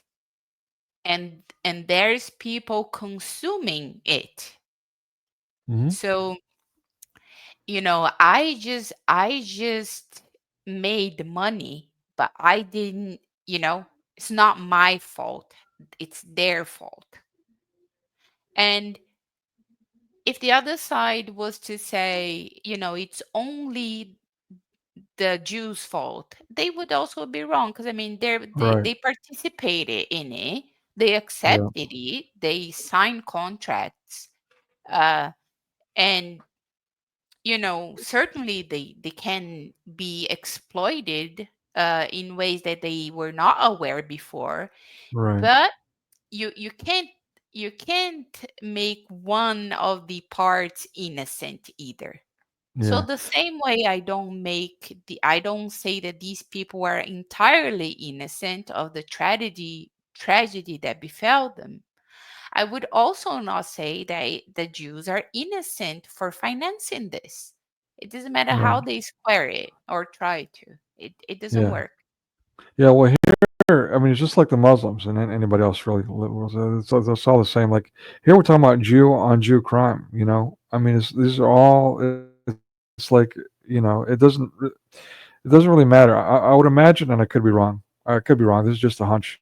I would imagine the non-Jews, the goy, get it worse, but they don't care. There's no limits. There's no bounds. There's no just absolutely debauchery. Basically, long bottom line is that when they deviate from Christian, when they've done all those things like that for centuries upon centuries, still haven't repented. We're talking 2 millennia now. Um, this is what you get. Yeah. All right. So yeah. So this is the list. I was also friends with Michael Jackson, by the way, Corey Feldman. Whatever that's worth. Speaking of which, he's all over the place. This Michael Jackson guy. Corey Haim, a child actor, also raped by Charlie Sheen. Charlie Sheen. During the making of the movie Lucas, which used to be one of my favorite movies. I gotta say, Corey Haim was adorable. He was someone you could really like, and those that talk about him that knew him in his personal life say the same thing. He's full of life, encouraging, and all that. But just a life filled with debauchery and victimization. It's sad. Um, he also got raped by Marty, another Jew, and during the movie, this is a chaperone, someone who is put in charge of these young boys to make sure they're okay, gives them drugs, it gives him drugs and rapes them. Same thing with John Grissom and Feldman. Lord have mercy. Um, Bobby Hoffman, another Jew, Paramount casting couch for a little boy, raped him, and Dominic Brescia. That might be Italian. I don't know. Um, yeah, and then look, River Phoenix. He's another actor that I mean, there's just something about him. It looked like he had a big heart. I don't know. I think he was. Yeah, I remember. I recognize the name. I remember I liked him. He Yeah. seemed like he seemed like an okay person. Well, the middle picture, bottom middle of that weird look, posh. That's him as a young adult. back He was at that, handsome. yeah, drugged out of his mind, basically, just like it looks at that point, and that's how he died. Drug overdose right outside the club. It might have been Studio 54. I'm not 100% sure. Yeah, they Might also, I mean, they're provide. I'm pretty sure they're provided with that stuff. Oh, no doubt. Yeah, I mean, yeah, he was a young adult by then, at any rate. But yeah, he was with his sister, and I mean, yeah, basically they watched him die. They That's watched him die right outside the club, and they didn't realize. They thought he was faking it at first. They thought he was joking. Lord of mercy. Yeah. So with Corey Haim, it was different. He was. They thought it was reported as a drug overdose by media at first, but it turns out he died of pneumonia.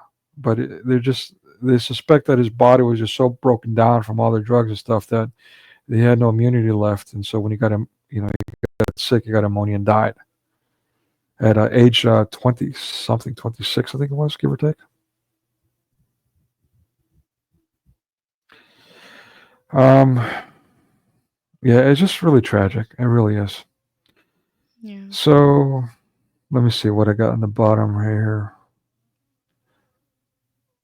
Oh, okay. All right, so let me read the top right. I feel for Corey. He can't stop the compulsion to prove himself to the world. He's in control, as most abusive victims do, or as most abuse victims do. Yeah. This whole like excessive self grooming is another sign of someone who's been abused at a young age, sexually abused. But yeah, they need to be in control, which is that's how one of the ways that manifests itself.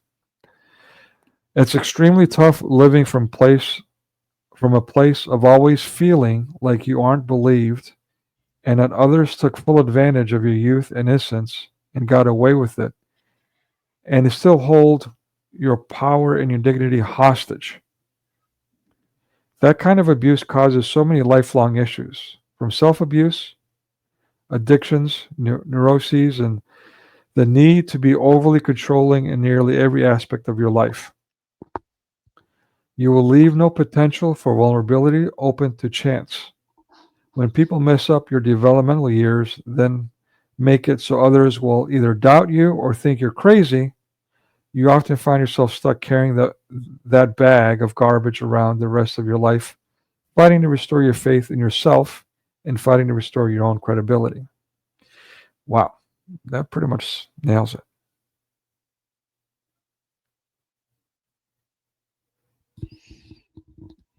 Yeah, So, mhm, yeah. it's you know, this is why Christ is so important because um when, if all the world is against you, but you have Christ, then you have everything.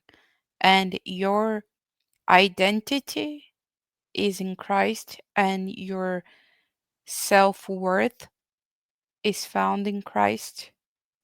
Um, and that just changes everything. Um, it's able to like rescue a person at the edge of the precipice, and and that's why all of this is really sad. Um, it's just recurring tragedies. Mhm. And what the last part saying, um, you carry that bag of garbage around the rest of your life, fighting to restore your faith in yourself. And when you're empty, then what use is faith in yourself in the first place? Mhm. So it's that's why they turn to destructive behavior. And yeah, that's why you cling to Christ, and he's able to save you from all of this. um by His grace and mercy, and that's uh, that's why you have to really notice and pray for these people. Even though celebrities do a bunch of things we dislike and disagree and find repulsive and all that, but we ought to pray for them. And I can't say that we can reach out, but certainly we can pray for them and pray that they can get out of this um, cult, out Mm, of this loop. Yeah. well said. Well said. All right. Yeah, thanks for that. Okay, so let me read the bottom right here. As far as River Phoenix goes, his name was if I remember and understood correctly, it was Leaf Bottom. Like it's so all of his siblings had weird names, and the last name was actually Bottom, like River Bottom. Like I mean, it's just they're pretty much the naming. I mean, when you get people like names like Laquifa, and people that just get obnoxious with, what was the rock star's daughter's name? I can't remember the band or the rock star now, but Moonbeam or Moonglow or all these insane things. When you get parents that do that to their children, what else needs to be said? I mean, you can only imagine what the rest of their lives are like. So let's talk Yeah. about what his life was like, River Phoenix's. They had become missionaries for the children of God. And we'll talk about that in a little bit. A new church existing under the tutelage David Berg. As a result, noted the Guardian, River never. Oh yeah, sorry, that was it. So the next part, continuing. The cult was a traumatic time for River Phoenix. After blocking out the experience for years, he told details that he was sexually assaulted when he was only 4 years old. Wow. This was not a solitary experience since the children of God greed encouraged incest as well as Oh, pedophilia. Lord have mercy. Yeah. These people just using that. Isn't this like it can be nothing but from the pit Yeah. because they'll use the solution, which is Christ, and then pervert it and make it an additional poison. This is This can't be not by design, you know. Yeah. It's terrible. Completely agree. 1,000%. And the picture here with their uh, licensed to drive was a movie that they did together as older teenagers with this young actress um, who's got her own story. So, but you can see obviously there's a dynamic there. I mean, it's just this illness that kind of spreads itself. And it's interesting that before Corey Haim, um, he they were talking about doing a sequel to this movie, their beloved movie. It wasn't really a box office hit or anything, but it's one that they liked. They're going to do License to Fly, and so he was serious. He was coming. He's going to get himself cleaned up and all these things and all that. Uh, but ends up dying pneumonia instead. It's just I don't know. It's pretty sad. All right, so let's get to the next one. Louis B. Mayer, MGM. We talked about Goldwyn, who helped establish Paramount, and then left. A lot of bouncing around, and then ended up with creating MGM with this guy, Louis B. Mayer. Who is he? Well, he's not the Penguin from the Batman TV show. That's for sure. Even though it looks like it. Sorry. All right. Um, but he's someone who hired, well, Judy Garland. Might sound familiar. Before I get that, I'll make sure I didn't forget to cover something. Yeah, just basically I was talking about the Hollywood circles, how they all know each other. What's wrong with their parents? Okay. Let me make sure. Sorry, fumbling around.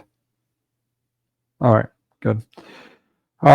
So yeah, we're getting into, again, answering the question of how many Jews are actually being held accountable. And again, sorry, I sound like a Hitler to some people, but it is what it is, and it needs to be addressed. So Harvey Weinstein. There was a lot of hoopla and all that about the Harvey Weinstein. A lot of people said, he's a good guy, because he gave a lot of people a lot of money, a lot of jobs, and so. And by the way, it's interesting, the two Corys phenomena. He was talking about it for, a few years before he released the documentary, the movie, and all that. He was talking about it for years. He was hated on because of it. But all of a sudden, all these people started coming out, and next thing you know, Me Too movement comes out.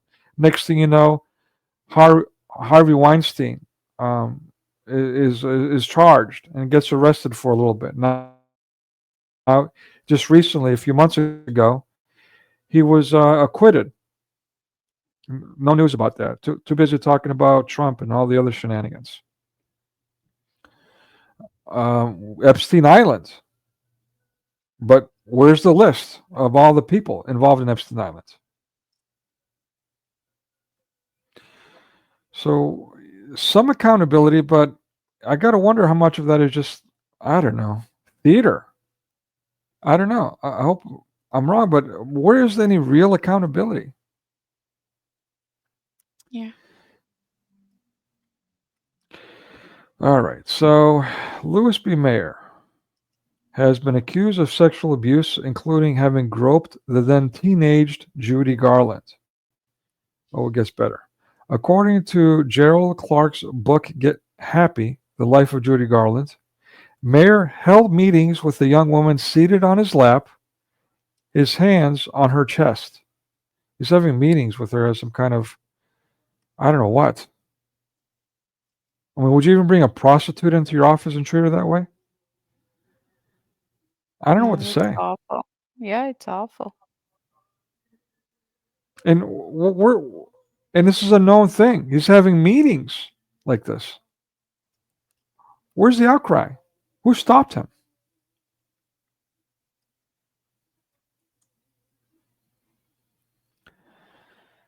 And so you look at this picture here, the second picture to the left, from the left, I should say. It's a bit provocative. Maybe she was told to pose that way. Maybe she's innocent, doesn't know what's going on. And the first picture on the left, she does look innocent, cutesy, and all that. And by the third picture, you can see maybe not so innocent anymore. She's married at that point. She's a young adult, technically, but all right. I don't know, but we'll look into that. Let's keep going. So big, to say the very least, very big producer, just like the other Steins. Very, very, very, very involved. You might have heard of this guy, Woody Allen. Oh yeah.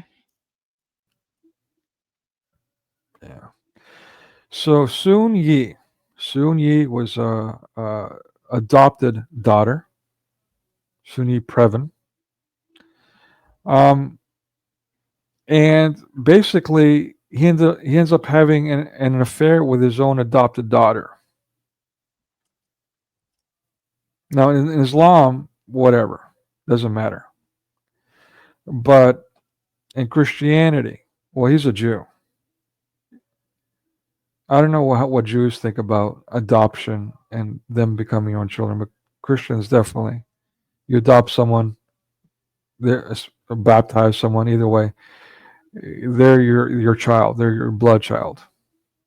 But even if not blood child, there's a problem here, a problem, and it doesn't just stop with Soon Yi.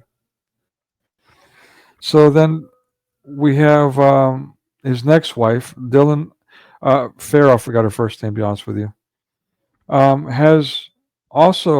she has her own son, but then they have also two more adopted children.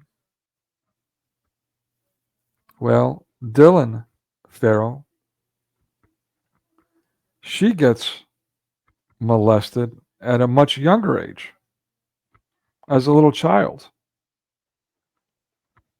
I don't want to give the details because it's disgusting, but Lord have there, mercy. yeah, there's details involved. It's pretty disgusting. I'll just leave it at that. But I mean, where's the accountability? Any accountability for Woody Allen? No. Instead, he goes on to make Disney movies, Ants, and so on. That's quite common too, by the way. Speaking of patterns, that's quite common too. Polanski, might have heard of him. So, all plaster all over here from left to right. We see Samantha Gamer,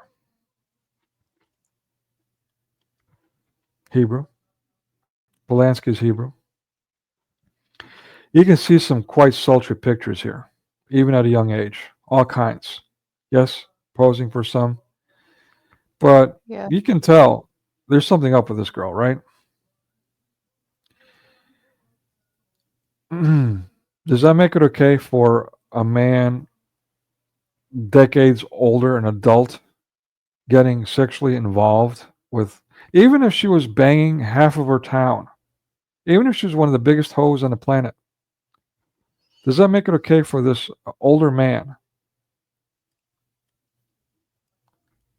No, absolutely not. Do-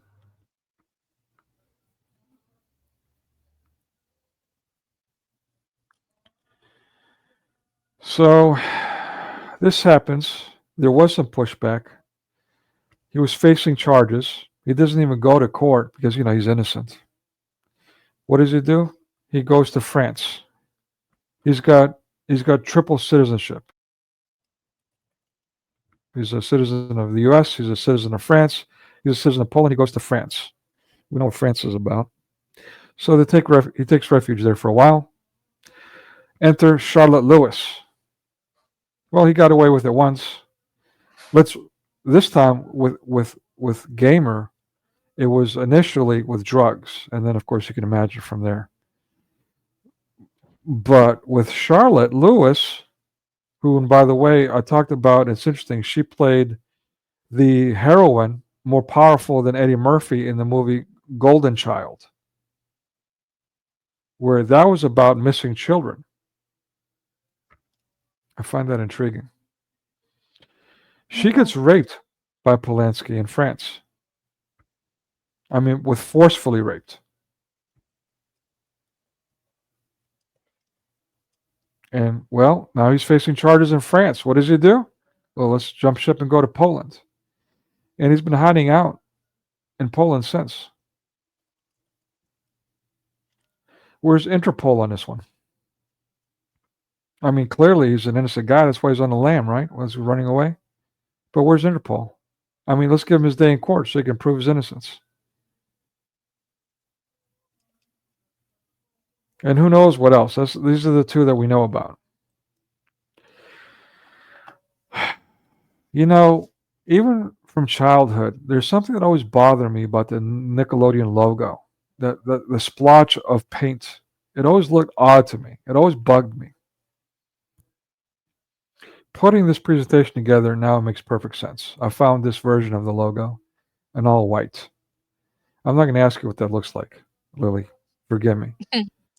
But yeah, it's pretty evident. And the reason I included that is because one of the girls of the slew, over a half dozen Nickelodeon managers, producers, and so on,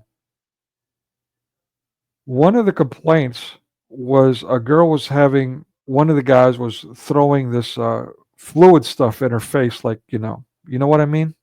Mm-hmm. Right. So they're just quite open with what they're doing. They find it amusing.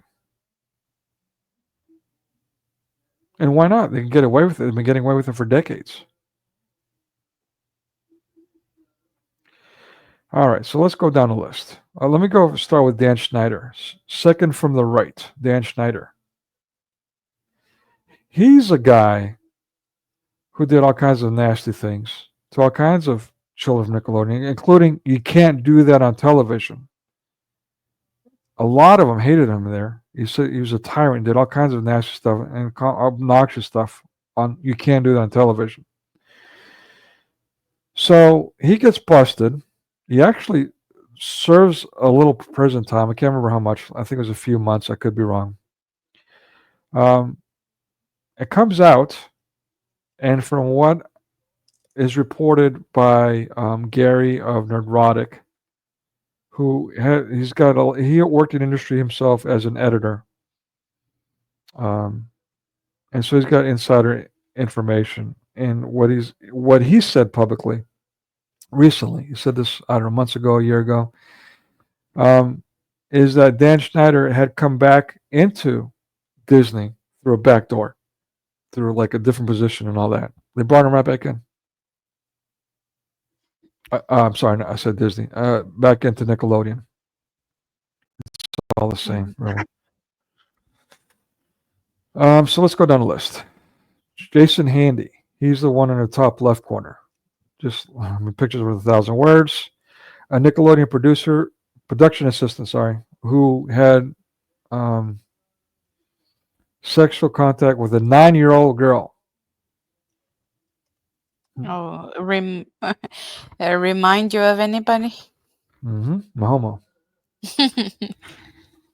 Yeah. Ezel Chanel. Maybe French. Maybe he's got a Hebrew mother. I don't know what's going on there. Hired as a production assistant at the cable channel after a child sex offense conviction. He got hired after a conviction for Nickelodeon. Then arrested for sexually assaulting an underage teen at the studio. Oh, let's hire a molester. Oh, like something happened. You think? Marty Weiss, definitely Hebrew. A talent manager who placed clients on top of Nickelodeon shows. Huh. Talent manager. That's not common. Was later convicted for lewd acts with a 12-year-old male client. He's the one wearing the red shirt. He's got the little famous boy actor on his lap. Andy Cody Longo. He's the one in the middle, doing the weird hand gesture, looking completely gay. Late star for Teen Nick 2012 show Hollywood Heights was accused of sexual assault of a 9-year-old girl in Colorado 2019 and pleaded guilty to a lesser charge 2 years later. Okay. And Brian Peck. He's the one on the far right. Another piece of work. He was arrested in 2003. The next year, he was sentenced to 16 months in jail in order to register as a sex offender, pleading no contest to 2 child sexual abuse charges, and getting off easier because of that. Peck went on to work for Disney. So, that's right. Disney will hire me.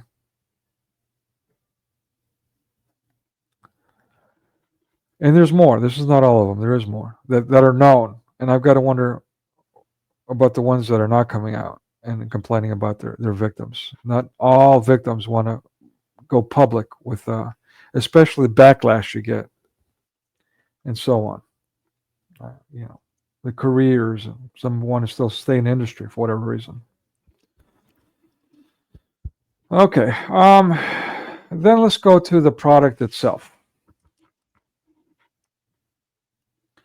So this is a grassroots movement. We're talking about comic books. Is comic books for adults? Now, later in the late 20th century, there were specifically comics made for adults. Image Comics, Dark Horse, namely. And allegedly in the comic book stores, they would put it in a special place, which is not true. And they wouldn't let children buy it, which is usually not true. I would say almost always not true, unless there was a parent around. But definitely any child can reach any comic and go thumb through it. So, whatever.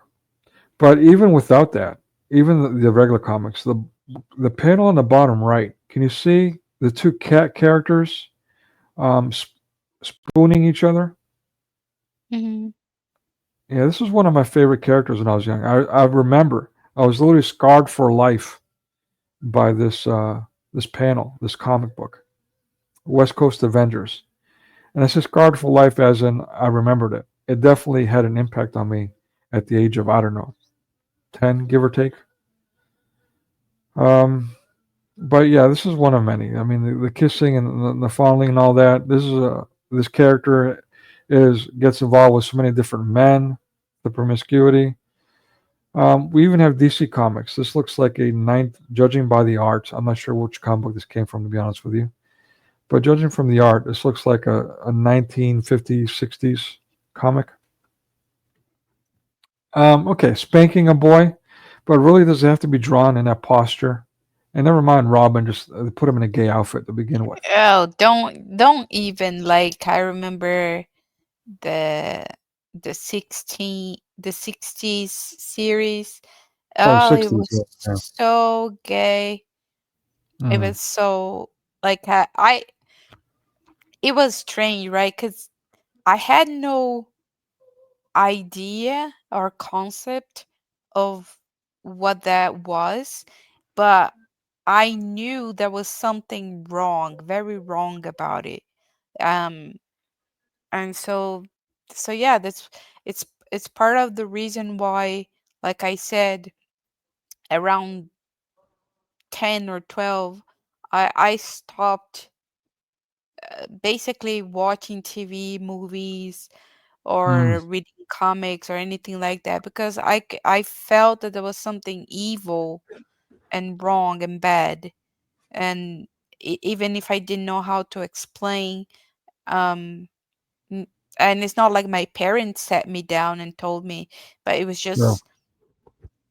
it was just by God's grace, I guess, that I had that thing, that insight, because it's really damaging.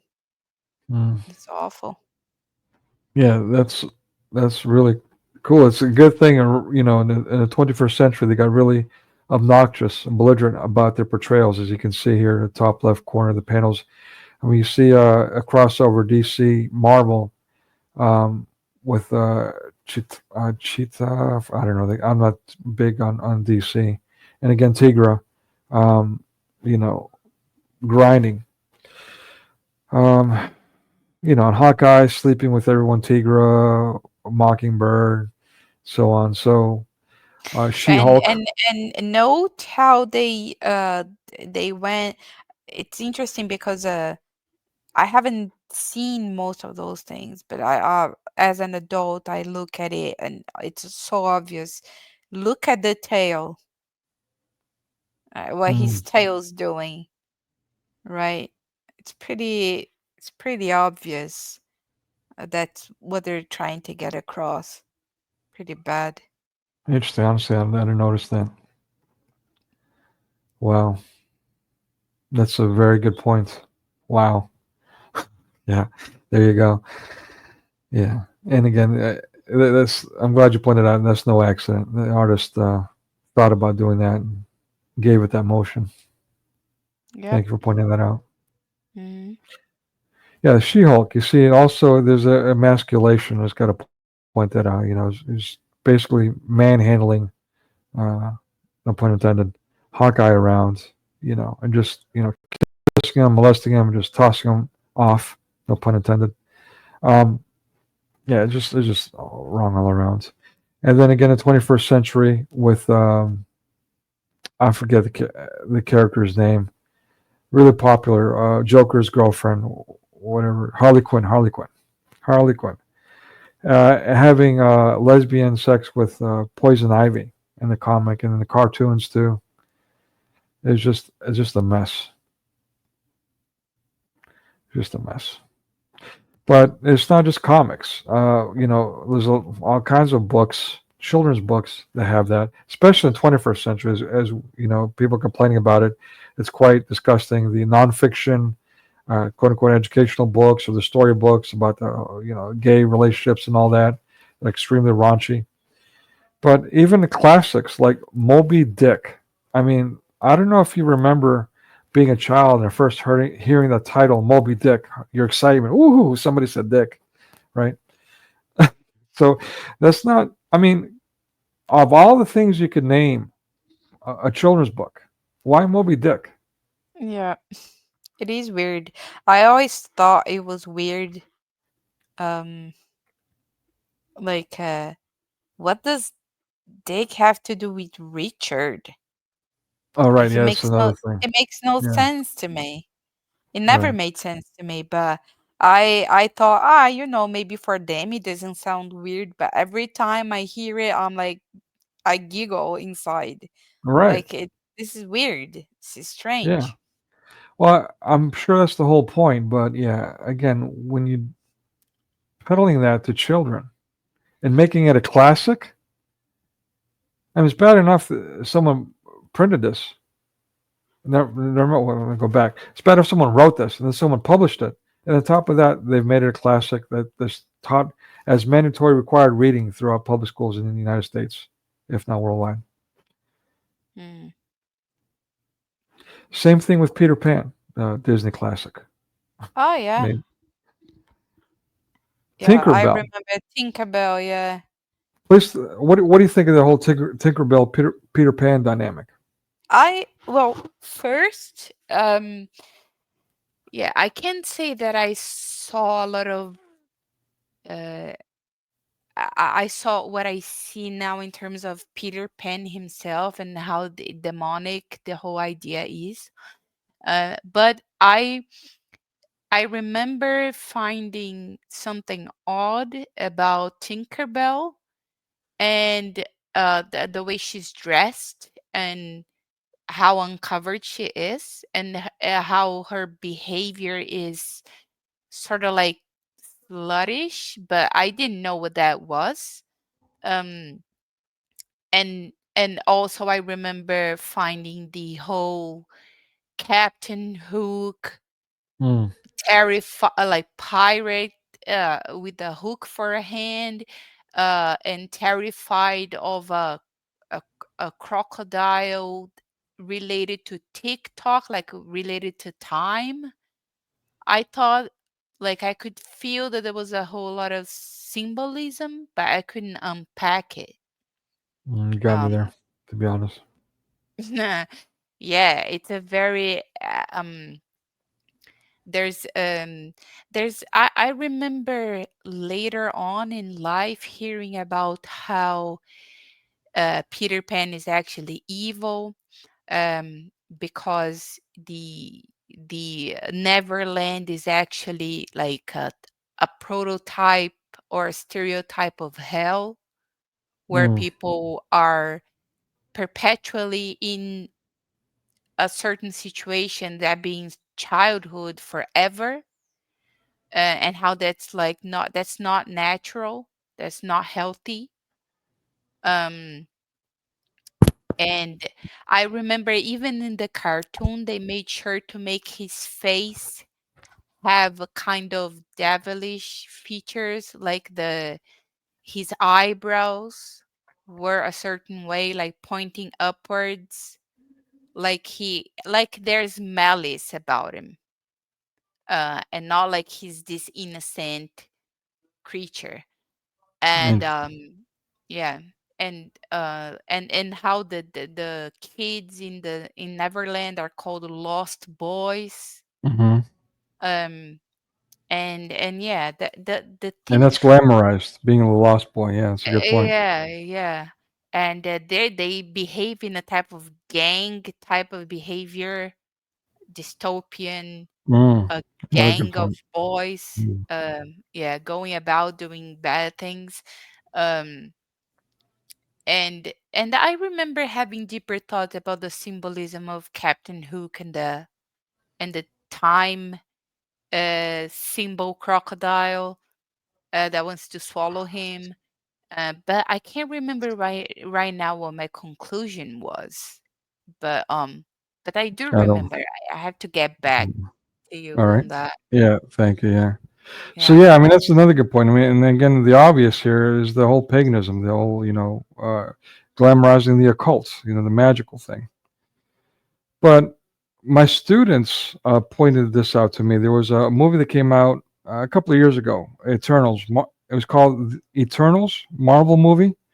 One of the lesser comics that came out of Marvel is basically taking all these mythological characters and making them these god entities that are superheroes, merging yet again mythologies with the modern mythology, which is these comic book characters. They are a modern mythology. And in that movie, there's a character who is like Tinkerbell. She's a young girl who's like eternal, like doesn't die. All these they're called Eternals because they do not die. And basically, she's stuck in a, I don't know, let's say 14-year-old's body, but maybe younger actually. But she's actually, let's say, 500 years old, and she's in love with this one of the adult male characters who's obviously an adult stuck in an older body, who's however old. But there's also another older woman, and they have a relationship, and she's jealous of it, just like Tinkerbell was jealous of I forget the female character's name in Peter Pan, but I don't know. yeah, that's all right. So at any rate, there was a love triangle there too. But we're talking about now little Tinkerbell representing little girls who's in love with Peter Pan, wants to be with Peter Pan, but can't because of her size. But he really yearns for him, and there's this love triangle dynamic, and so on. Mhm. And it was my students that pointed that out to me, my female students that like caught on to that and like, okay, wow. But across media, this video gaming is one that's also very much overlooked. Video gaming and music, they're completely overlooked with regards to the influence on society. The video game Grand Theft Auto, and I mean, there's a bunch of stuff. No, I'm not Oh, getting into. even before Carmageddon, I don't I don't know if you know that game, but No. if I remember correctly, it was one of the first games ever for computers, and it was a big thing because I remember, and the goal was like you could run people over, so way before GTA, so like a decade or more before GTA, and you had to run people over, and like the more perverse it was, the more points you got. So if you Okay. ran like an adult, it would be less points than if you ran an elderly, and it would be less points than if you ran a mother with a baby stroller. So euthanasia. I mean, it sounds like Death Race 2000, and yeah, it's Yeah, just it's abortion. just it's bad. It's pretty Yeah. bad. I remember as a kid, I found those things um humorous because it was so absurd.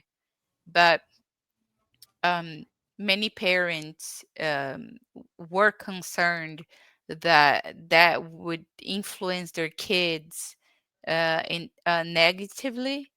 Um my parents were a bit more chill because um I remember them sitting me down and saying, do you understand the difference between fantasy and reality? So I had to explain to them that yes, I understand that like I can do in life, in real life, the things that I do in a game, and those things are different. uh, but it's not like everybody did that or every child could do that, realize that. So yeah, certainly those things influence the minds of the more vulnerable, which nowadays is most, Hmm. sadly. Yeah, I mean, the culture really got crazy in the '90s, and like around the turn of the century with the internet, one of the big things around the late 2000s, early 20 teens was Second Life. It was actually late 2000s, Second Life. Um, which basically was a virtual reality 3D game. It was kind of like a setup, like the World of War. Is that right? World of Warcraft? Wow. But basically, it was just you just basically you can make your own avatar and be whatever you want to be and go around. I mean, there were people actually making houses and clothing lines and all kinds of different things Mhm. and Mhm. selling them to each other. Yeah. So, but everybody was running around just, of course, having virtual sex, of course. Excuse me. Why don't you put the cyborg goat The cyborg go per request. me There you go. becoming one with virtual reality? That's so Hey, freaking man. disturbing, Yes, bro. yes, understatement. Yeah, it really kills me. I'm not going to be able to do the thing for YouTube because they gave me the flag. I'll see. I'm going to fight it, but I'm not going to hold my breath. Um, all right. So let's see. Oh yeah, music. I just had recently one of my students sing to me the Justin Bieber song "Stay." I don't know if you're Mm, familiar with that, but yeah. basically, yeah, okay. And she's like, this is like a little 8-year-old girl is like saying the F word, and on top of that, Mm. she's not even singing a censored version. So, but yeah, I mean, Two Live Crew, if you're familiar with that, talking about nipples until they bleed, or having sex until they die, or some insane stuff. Violent Femmes, Nirvana, Smells Like Teen Spirit. Yeah. Oh, not even that's not even the most disturbing one on Nirvana, that but the worst one I think would be Heart-Shaped Box. Mm, Yeah, I enlighten. know. Yeah, when it comes to music, I can go on basically forever. Um, I know the videos. Like I always paid attention to the symbolism in every single uh music I ever heard. I always check for the video and I see what the whole composition is. And I caught wind of that very early. I think I was like 16. Um, I think especially because of what Metallica, Evanescence, Linkin Park, Alice in Chains. Um, yeah, that type of stuff. Ozzy Osbourne. Um, yeah, I can name Yeah. innumerable bands. Yes, Skrillex. Yeah. So, Nine Inch Nails, Do Me Like an Massive Animal. Massive Attack. Yeah, Mm. there's so many. There's just so many. Got Madonna, Like a stories myself Virgin. behind that. Like Madonna, which again, she even with her own name, she did her best to be extremely blasphemous, as blasphemous as she possibly Uh-huh. can be. Yeah, Yeah. I always found her gross. yeah. And of course, Do It to Me, Miss Do It to Me One More Time, walking around with a little schoolgirl outfit, Britney Spears. Yeah. Britney Spears. Yeah, I was gonna say Britney Spears. Yeah. I There's mean, so many. Judas yeah, Priest, Iron Maiden. Iron yeah. Maiden is like it was a medieval instrument of torture. Yeah. Well, let's not. There's controversy Yeah, behind that. yeah. Whether or not, because there's never an Iron Maiden found, archaeologically speaking, by the way. Well, But yeah, anyway, certainly they were very creative. So I mean, it no wouldn't doubt. surprise me whether that Yeah, existed or not. The potential is there for sure. yeah, yeah. I mean, yeah, the torture was real. They were definitely. Yeah. I've been to the Coliseum, and the killing people or feeding the lions and so on. No doubt. Um, yeah. So let me talk about, well, going from music to movies. I mean, the list goes on here. TV shows too, but the movies, I mean, they're pretty egregious. Um, Brooke Shields, she was another child actor, but all her movies pretty much.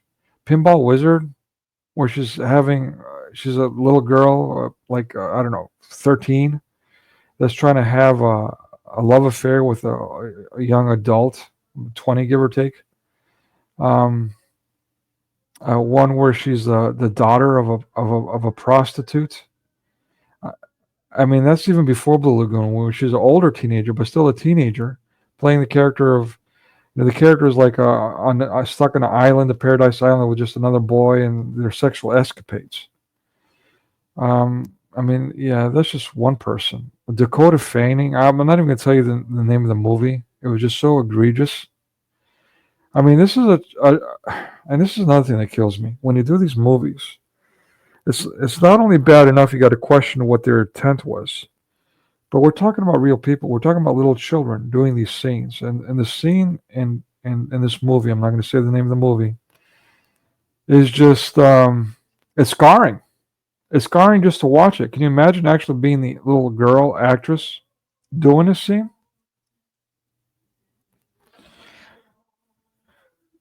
I mean, I Let don't me know. just keep them. Another one, Bastard out of Carolina. This actress, again, another horrendous scene. Another horrendous scene.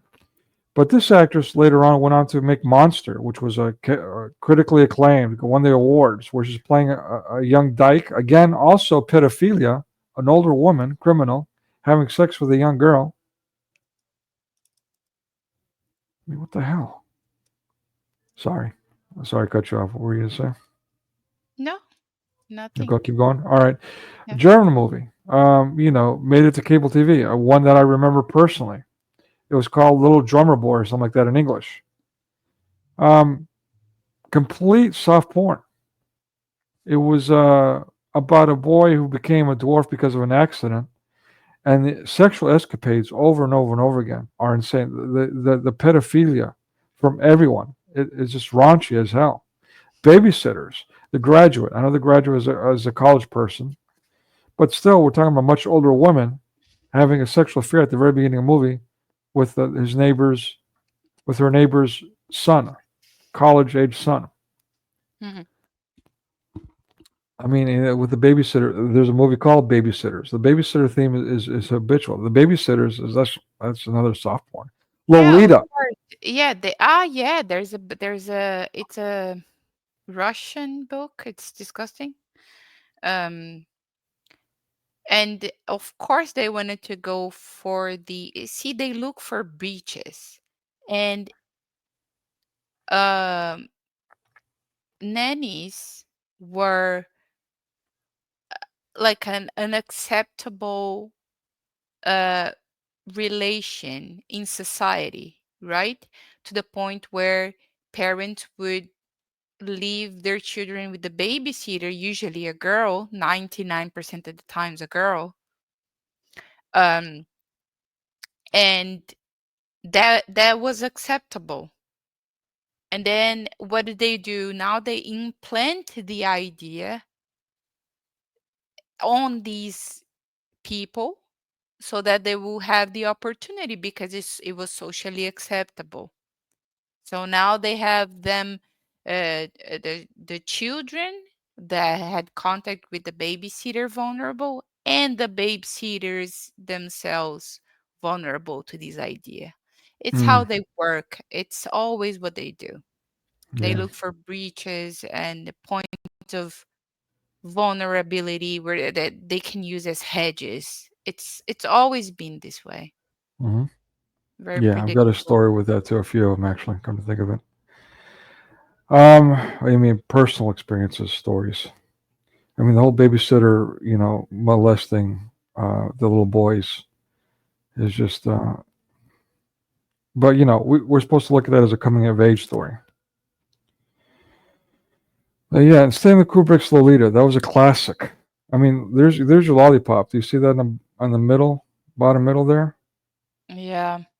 And yeah, and yeah, we even use that name as a All right. different word for, yeah, it's terrible. Yeah. And then there was a remake of it, which was actual absolute soft porn. And then it goes even as far as 8 millimeter, the snuff films, the adrenochrome, Fear and Loathing in Las Vegas. It's just they're even glamorizing it to the extreme. Yeah. So, but where is the accountability? That's what I want to know. And they complain about censorship. I mean, with all the stuff that they put out there, what else did they want to put out? Are you kidding me? And it's self-censorship, it's self-regulation. The code came out in the 1920s. Hollywood took over its own regulations soon after that. Within a decade, they took over it. Give me a break. Yeah, we talked about, the whole agenda, the uncreation, what's the goal, perverting these children in every way possible. And as you said, it's not by accident, it's by design. It's not for the money, like all these, alleged conservative movie analysts so on talk about. There's nothing to do with it. Obviously, if they're losing hundreds of millions on one project, but continue to push their vileness, obviously it's not about the money.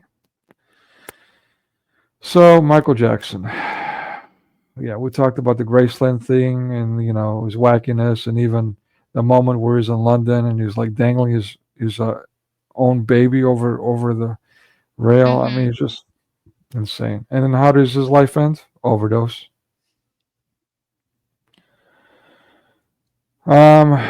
Jerry Lee Lewis, Great Balls of Fire. I mean, even when I was young and heard the title Great Balls of Fire, I'm like, Moby Dick, right? Yep. Married his cousin. You know how old she was? No. 13. Oh, Lord have mercy. He was his own cult. Incest and pedophilia. That's awful. No accountability. Again, with the comics, it's not just the grooming and all that. They're promoting the civil unrest. We've got Thor character, and this glamorization of blacks versus cops. It's been going on for decades. F the police. On the bottom left corner, you'll see Thor again. The Asgardian is a real mythological character, so to speak. That's been made into a modern mythology through Marvel Comics. And he's rescuing the priest in the church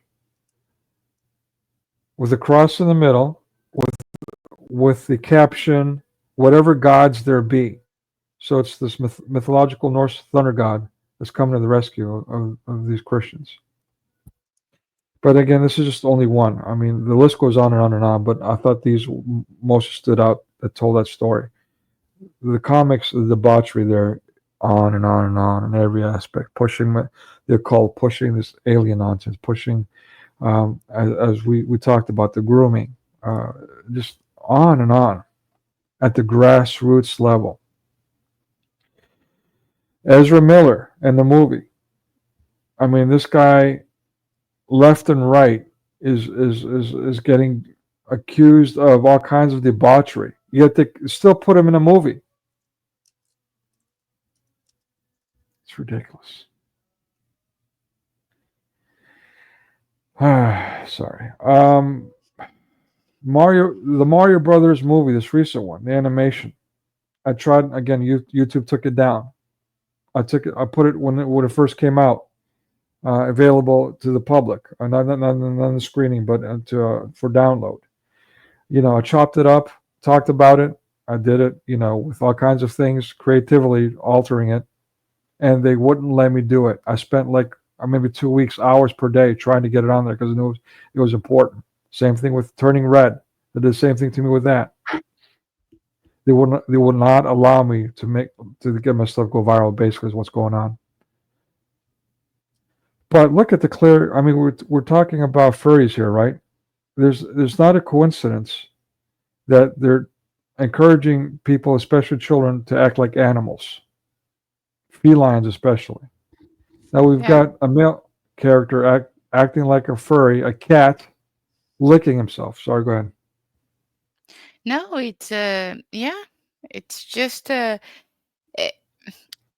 it's eh, it's funny to me the other way around. Like, how can these things hide in plain sight? Well, we Like make how excuses for it. We make yeah, excuses like for it too long. yeah, but how come people don't it's very this is a frustration of mine that I I've noticed it takes about a 10 to at least 10 to 15 years of latency until anybody starts talking about something I've noticed uh, 10 years ago, 15 years ago. It's like a 10-15 year period that things happen and it's obvious, but nobody talks about it. Um, this frustrates me quite a bit. Mm, Um, because because now I can sort of imagine what it would be in 15 years, like I mm, did 15 years ago, and I wasn't really wrong at all. And it's it's not about prophecy or whatnot or a super intellect. No, it just takes a watchful mind. That's it. And everybody can have a watchful mind and a sober mind and spirit, but they have to work that out. mm, Just makes me sad. They get caught thinking about things that are much less important. Um, mm. but yeah, sorry. There you go. Yeah, no. So let me go on to this movie again. One of many examples, but I thought this one stood out really well because it was a mid '80s TV movie, and back then the big three: ABC, CBS, NBC. Fox came a little later as a powerhouse, as a mainstay in television. But yeah, so even with cables now becoming popular in the mid '80s, around that time, people were still tuning into those. And so they got a massive audience by making this movie called Poison Ivy, with a lot of different actors that were really famous at the time. And so what we're just looking at here is a little boy in a dress with this guy creepily behind him and the other two towering over him. There's all kinds of sexual deviancy promoted in this movie, amongst other things. But in this particular scene, what happens is they're sneaking away into the girls' camp, including one of the advisors. And what this boy is doing is kind of like MASH TV series, where he's trying to get kicked out. And so what he does is he dresses up like a girl to sneak into the girls' camp, and so he can get into trouble. Um, and so he's really the protagonist, uh, cross-dressing, dressing up like a tranny, and it just gets all kind of weird to say the least. And he's heralded. It's like, whoa, the little boys are watching what's going on through the peephole of him getting caught and this and that. And they're like, wow, he's our hero, And so no, it's not only glamorized, but they're really building it up. Like, wow, look at what he did. How cool is that? This is in the mid '80s. We're not talking about 2020 with all this gender stuff going on. This is 1985. So also the muzzling. Some talked about what are the muzzles? What do they actually mean? Is it the occultism kind of Baphomet kind of Masonic thing? Maybe, but I find it intriguing that even well, these pictures were taken last year. These are in my classrooms, my online classrooms, both. Well, these are in America actually. Some in China, but mostly in America. Um, and yet you see, like the bottom right. Let's look at the bottom right. You see the Attila the Hun, and she was like really giving the stink eye, right? Because I don't play that. Homie don't play that. I don't sit there and push their the communist, the pagan propaganda and all that. When they put that crap in front of me, that content, I speak the truth. When I have a child in front of me that's acting like a furry, I'll let them know, stop that. That's inappropriate. I make them uncomfortable so they can stop their psychosis. Now, the little boy that you don't see, I intentionally cut that off to protect his identity. He's a boy. You see long hair, he's a boy. No big deal, boy with long hair. But if you saw all his face, you'd see he's effeminate. He's got a female name. And so he was one of the early ones that was, uh, gender dysphoria BS, right? With Attila the Hun hovering around to make sure I don't say anything. And I was saying things to him too. And respectfully, but also to let him know, hey, get a grip, man. Get a grip. But yeah, I mean, they're muzzling the kids. There's one kid that wore a muzzle, and so the teacher said, we're all going to wear muzzles and to show solidarity for this kid. I mean, they're doing all kinds of crafty stuff to muzzle the kids. If I had a child and a teacher did that, I'm sorry. I don't want to say what I'd do. I sure as hell wouldn't allow it, say the least.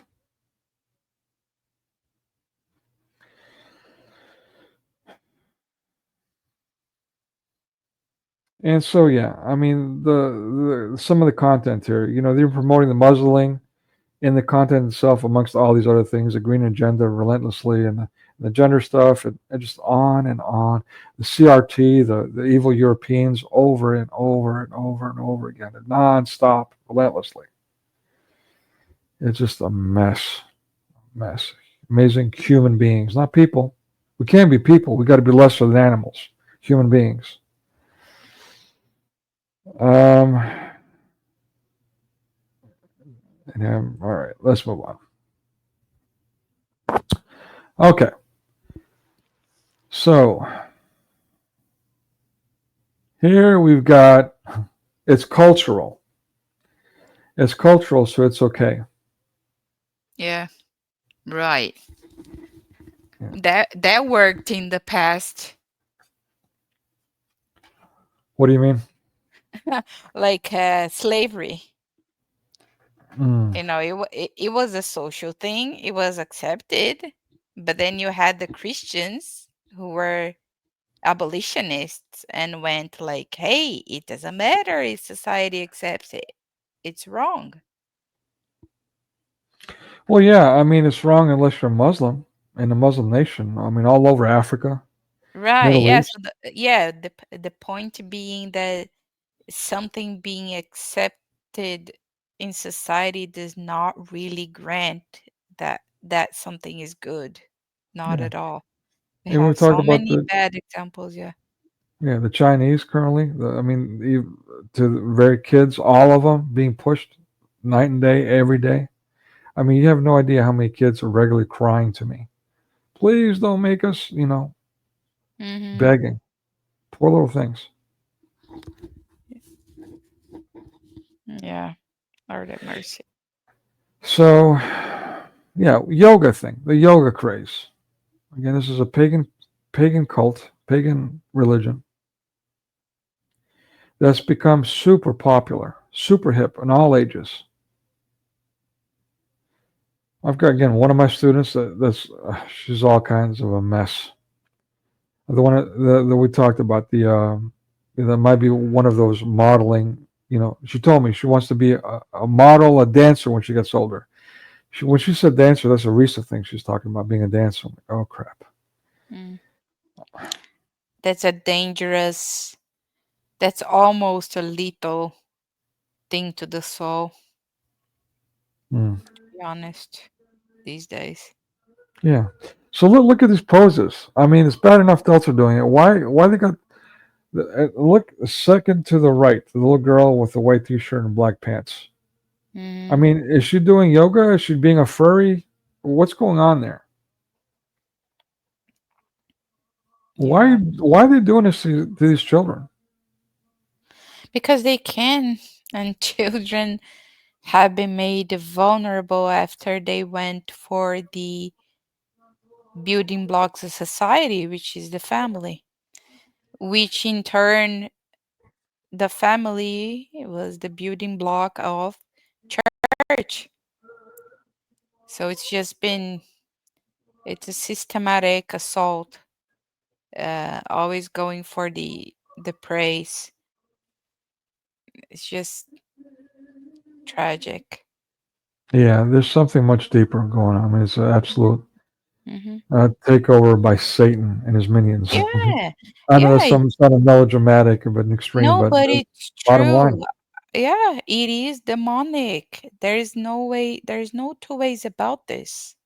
Because, um, you know, we as Christians, we feel if we, well, I don't want to talk about feelings, but we know with our intellect that God guides us um to good things if we made ourselves uh, prone to that. And we believe in the supernatural.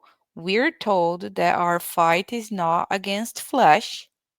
We're told that there are powers that be, um, that want to see humanity uh, fail because we were crowned with God's image.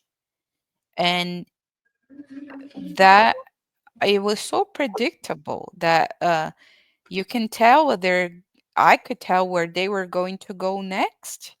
And how is anybody able to discern those things spiritually and know what's going to come next? Because it's a the objective is clear. um so it's just a matter of what means are they going to use to achieve that. And they don't demons don't sleep. They're, as far as I can tell, very good observers.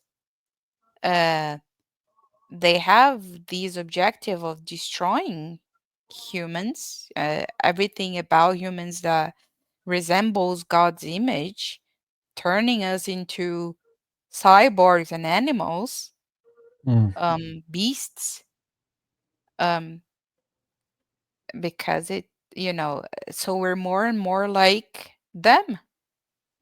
like these demons. Yep, um that's about that right. I don't care if it sounds like crazy talk. We'll see in 10 years who was crazy. Yeah, or less. Less. Right. So, All right. Yeah, exactly. And the thing about the cultural thing here, it's okay, but it's cultural. Isn't it interesting that it's okay for them to push the culture on us, but they freak out? The rhetoric is, oh, Christians are trying to make everyone else Christian. And that's a horrendous crime against humanity. But these actual crimes against humanity, we show solidarity with that. It's forced on our cultures, and we have to accept it, or else we get punished. yeah. Oh, but we gotta, yeah, we gotta put up a fight and fight. That's that's it. We need to get younger people engaged in this Hmm. fight. Yeah, well said. Certainly. Yeah. Yeah. Yeah, so let me just cover these things for people, those that are not Mhm. familiar with what we're looking at. So the top left, second down, sorry, we've got the Dalai Lama, who's recently um, had a little boy suck his tongue, which is very similar to what Mahomo had done to his nephew, and what the Ayatollah had done to the boy himself recently. And that's in the middle, in the very middle. We also, the picture of these Arab men, they're all one Sikh, Muslims, a Sikh, whatever. They're all pedophiles. They're all grooming gang people that got busted. They're going to hold them. I don't know. Who knows? I hope so. Again, in the middle, you see an image of Bachabazi, also down in the left corner, bottom left corner. Second to top is also an image of Bachabazi. It's just these are Muslims dressing up little boys as girls and having sexual relations with them as young trannies. It's exactly what America is trying to do right now. Is BRICS taking over? I mean, the Hebrews have been doing this as I've been showing you from the very beginning. So I can't blame it all on BRICS. I mean, really, it's either way. It's either the West or these pagan cults that are just obliterating children, decimating them in every possible way. Every possible way. And everyone's familiar with the Orient and the sex slaves, the young sex slaves there, especially Thailand. I don't know what to say about that. But San Francisco. Sorry, go ahead. Oh yeah, they're even called lady boys now. The lady boys? Oh, the Uh-huh. Bachabazi kids? No, the Thailand Lady lady boys? boys. Yeah. Oh, they do that kind of stuff there too with the boys dressing up as girls? Yeah. They have their own thing now. Yeah. They call Oh themselves Lord. lady boys. Yeah. Yeah. Yeah, so San Francisco Choir, about, I don't know, 4 years ago, give or take. They put it on YouTube. On YouTube, YouTube's going to ban this stream, right? But you can find this video easily and different versions of it. More than one source for this video of these fags singing how they're going to molest our children. YouTube's promoting this and censoring me. Oy vey.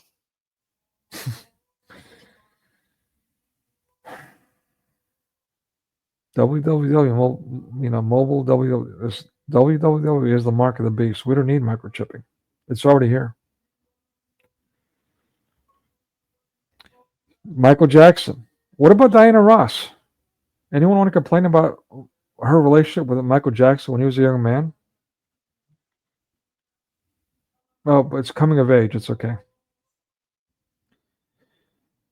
Again, second to the right, this is a great picture. What I have of this rocker and this young girl. She's called the baby groupie. The baby groupie. She went through to several different rockers. And she was a young teenager. I think she was like, I don't know, let's say 14, give or take, when she started. A famously molesting the same girl. It's nauseating. And these rockers, by the way, they're just all kinds of evil. So I'm not saying that excuses it, but it's really no surprise there. Well, we've heard plenty about Sean Puff Daddy P. When you change his name from Puff to P Diddy, what else do you need to know? I mean, he's advertising the fact that he's a Combs. So this is one of his young girls. I mean, he's raped all kinds of men. His relationship with Bieber is notorious.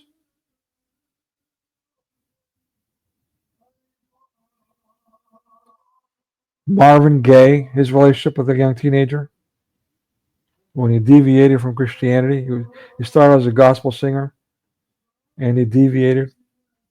His father had a bad relationship with his father because of it, and eventually murdered by his father. I don't know what happened there, but that's quite insane and tragic in itself. R. Kelly, teenagers. At least he got in trouble.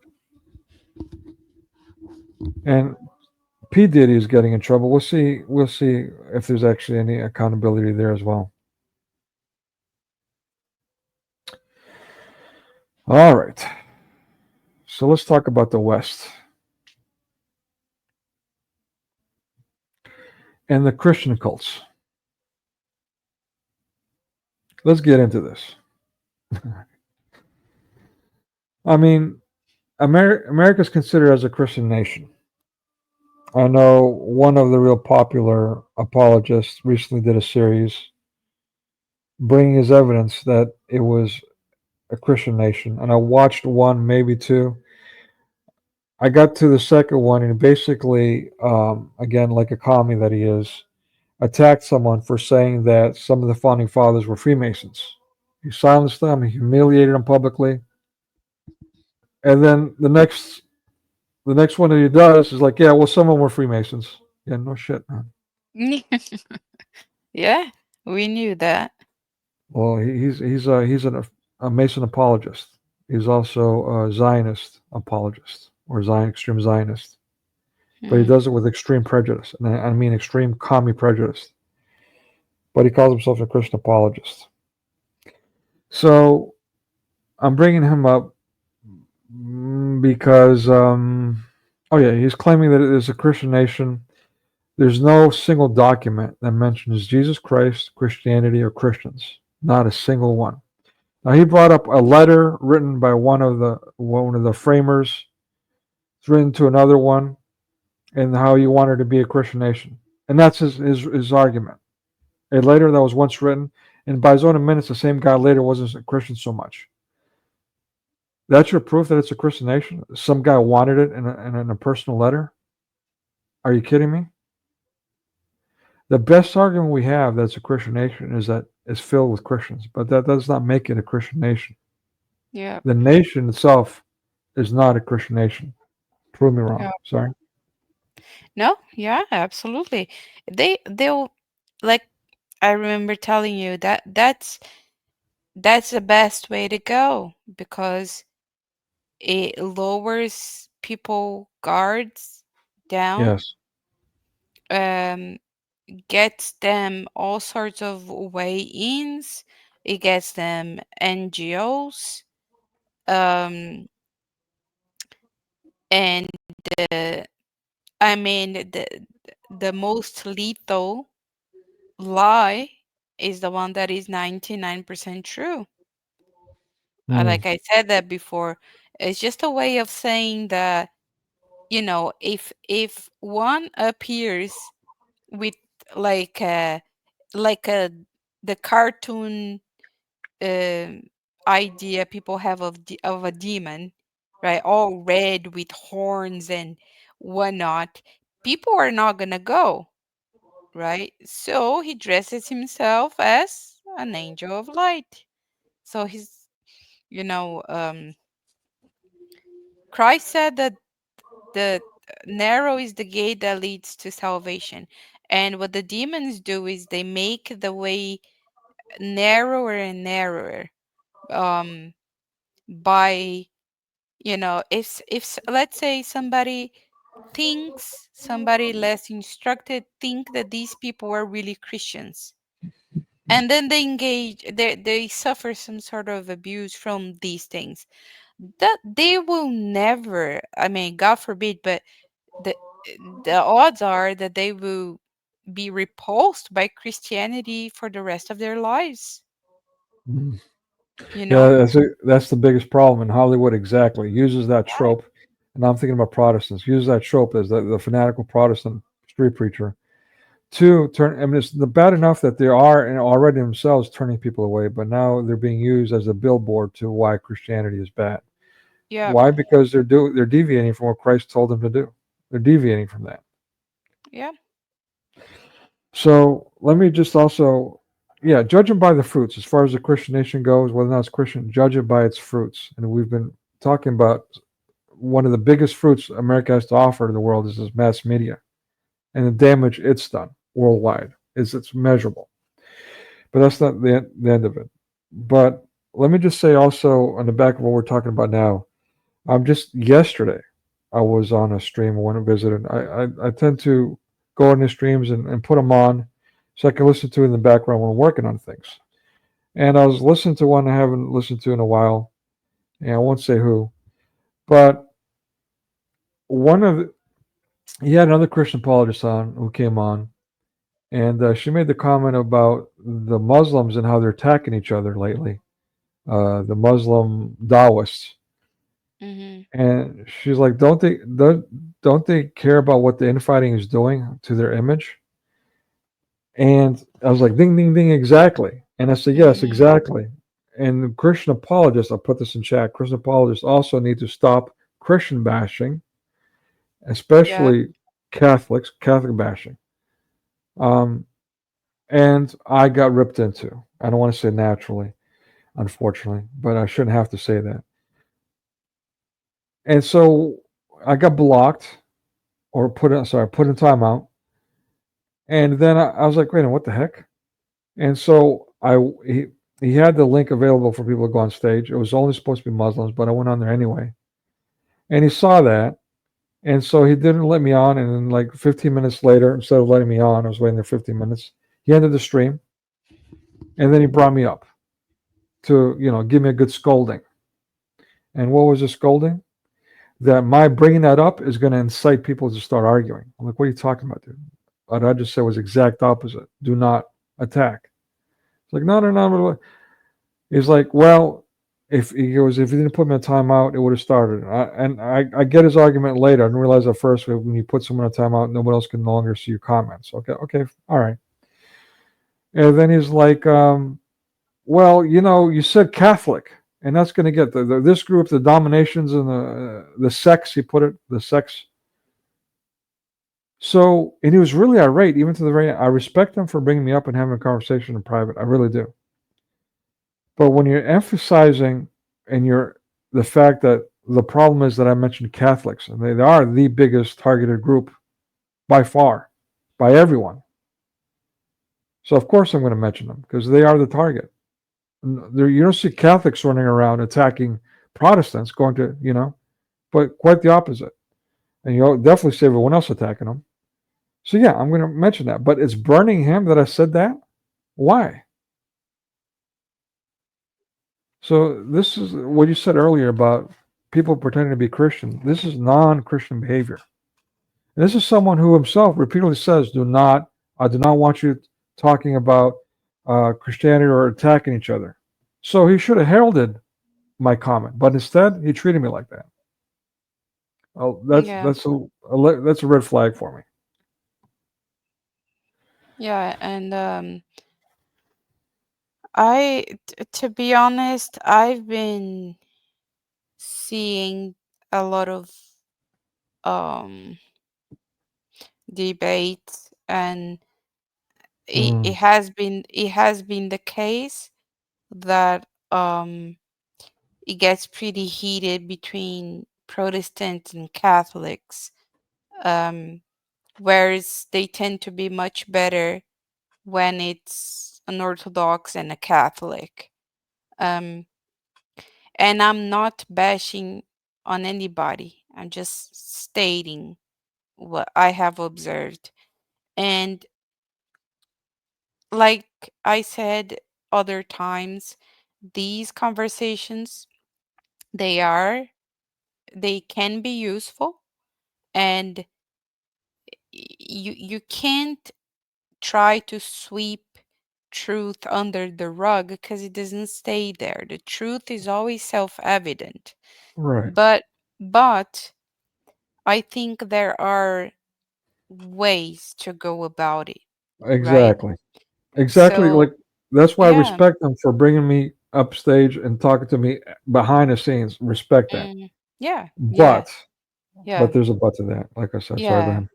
No, and that's it. Like we okay, can we first, like, is this an insane idea that we should first unite as Christians? Okay? Protestants, I'm not talking about Jehovah's Witnesses, Unitarians, Mormons, but can we, okay, Protestants, Catholics, and Orthodox, can we unite um, first? And I'm not saying become one thing because I mean that would be the ideal, but I'm guessing that would take some time. So how about for now we just gather over some things. For example, talk to an Orthodox, a Catholic, and a Protestant about abortion. The odds are that most of them will be against it. Now, if you talk about euthanasia, if you talk about um, these secular liberalism, um, the pride stuff in schools, um, the grooming, there's so many things that we can unite against Mm. and defeat so easily Right. if we amassed everybody to Well, go after those things yeah. Let me just first, say, right? from Mm-hmm. from my experiences, we usually do that already. But I don't think it's a good idea to try to push for a one religion. If anything, we would encourage everyone to come to orthodoxy, the original Christian, what it was originally called, the faith, wasn't even called Yeah, Christianity, yeah, mm-hmm. and then from there, fix the problems in orthodoxy. So that would Yeah. be the correct approach, in my opinion, to theology. And I don't think it's an opinion. I think it's a fair statement to make, and I think a lot of people would agree with that. To push for the one religion is really pushing toward the deviation that already exists, the problem. And let me get into that. I mean, that's a perfect segue to what I'm trying to represent here. Mm. This deviation from the truth has led to exactly like the bishop, the whatever denomination she's from, that they put her on here in the biggest stage. I'm pretty sure that wasn't by accident. So she can go on her spew, so it can be more divisive, left, right nonsense. But that exists because of these deviations from the faith. Mm-hmm. And therefore, these crazy spawns cults get spawned. Sorry, the cults get spawned. I mean, it's a gradual digression. It's a Mm-hmm. natural evolution, if you will, to this um, sinister state. Right. So, sorry, yeah, Yeah, there would be no, I agree. Like that would be so many things we would have to deal with um as Christians. But certainly we could I believe we could um make a substantial pushback against most of those things that we're talking about here. mm, Uh Mass yeah, media brainwashing, um yeah, and that's drugs, yeah, yeah, sexual deviancy, um debauchery, um abortion, all those yeah, more secular liberal values, if you can call them values, or influences.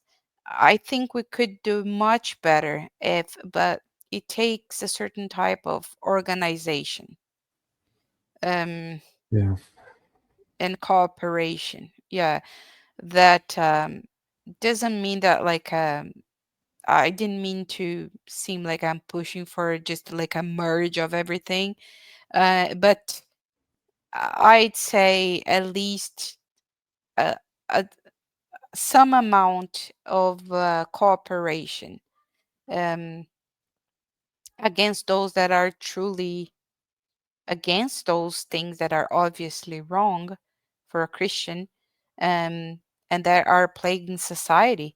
And much of the um, solutions or remedies are in religious terms, certainly.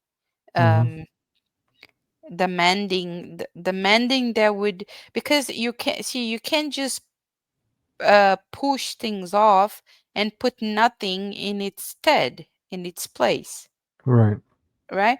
So we need to cooperate in order to replace these secular liberal behaviors with Christian values and Right. Christian behaviors. And that goes all the way, that goes deep from mending what it means to be a man, what it means to be a woman, what it means to have a family, what it means to have kids, what it means to have schools, what it means to, and then from there, affecting change in bigger spheres of society. But it takes a certain type of cooperation and collaboration, Mm. for that to get as big as these guys are making those plagues in our society. Yeah, good word for it. Yeah. All right.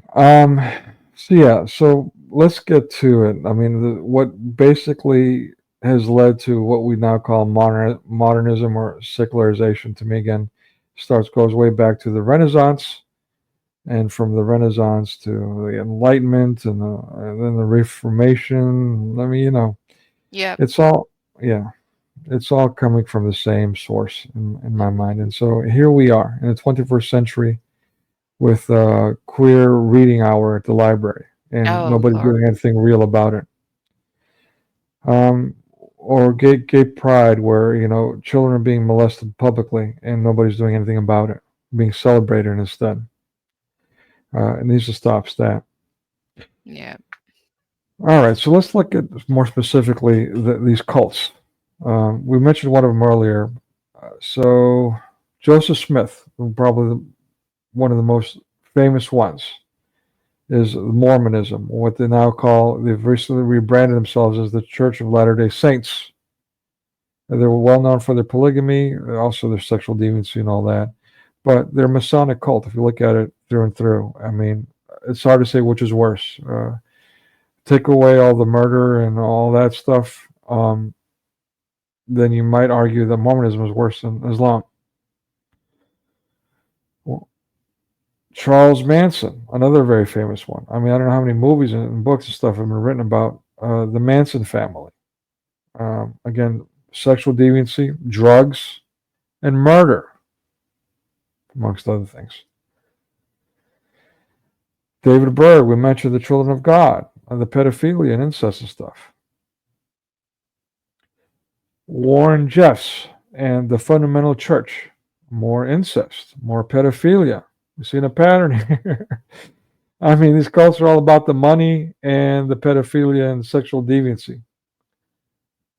Lou Castro, Angel's Landing, sex abuse. Now, here's an interesting one. So their members were disappearing and dying. I'm dying. Showed up dead. The next thing you know, this cult has all kinds of money. So for a cult that wasn't making any funds, like these other groups, like the Manson family, they were involved in drugs. They would steal and turn tricks and weird stuff like that.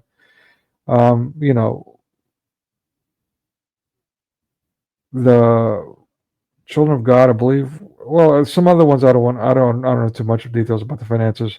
Some other ones, but I know some other ones were definitely usurers. Mormonism is definitely another one. That's usurers. Not just the cult, they're exploiting their members financially. But here, this person was not only doing sexual abuse, but was murdering his members before taking life insurance policies out on them and then collecting life insurance. Ain't that some screwed up mess? But it gets better. Bonnie Nettles and Marshall Applewhite's Heaven's Gate. They believed in astral projections. They were like, ooh, we're one with the universe, people. Mass suicide there. They did a mass suicide. They were going to kill ourselves and become one with the universe. Sick. Jim Jones and the People's Temple of the Disciples of Christ. This is again much more blasphemous. That's a mouthful on top of that. We know that from the Jonestown suicide, very popular. 909 officially suicided themselves. But also they went around and were murdering people to get political clout. They were murdering around political candidates, politicians. They were murdering those people too. And of course, David Koresh, very controversial one, Branch Davidians. That was founded before, but by the time David got a hold of it, there was a report that he had a weapons cache, and so they investigated. They found all kinds of sexual deviancy and discovered it was a cult. The FBI they arrested some people coming out, but then they stopped coming out and they held up in this complex. And then it was like about a month-long standoff. I remember it being televised. And what happened in the end, it was a shootout and the building got razed to the ground. It got burned down. No weapons cache. But sexual deviancy and incest. Amongst who knows what else. Okay, so let's do this last one here. And there's more, that's not all of them. But yeah, some of the most famous ones here. Benjamin Roden founded the religious sect General Association of Brand Davidian Seventh-day Adventists in 1955. While some regard the organization as a cult, they view themselves as a continuation of Victor Houteff's General Association of Davidian Seventh-day Adventists. The organization would gain notoriety in 1993. Yeah, we talked about it in Waco, which I went to. The aftermath, anyway. Was raided by the U.S. Bureau of Alcohol, Tobacco, and Firearms, leading to the death of 4 federal agents, 8 members of the group, and their leader when it was burned to the ground. All right, so yeah, we already talked about that, my bad. I also want to bring light to the whole Masonic thing that's really glamorized in just about every institution in America. The Freemason organizations. Penn State is not an Ivy League school. It says state in the name. But it might as well be. And we know about the pedophilia scandal going on there.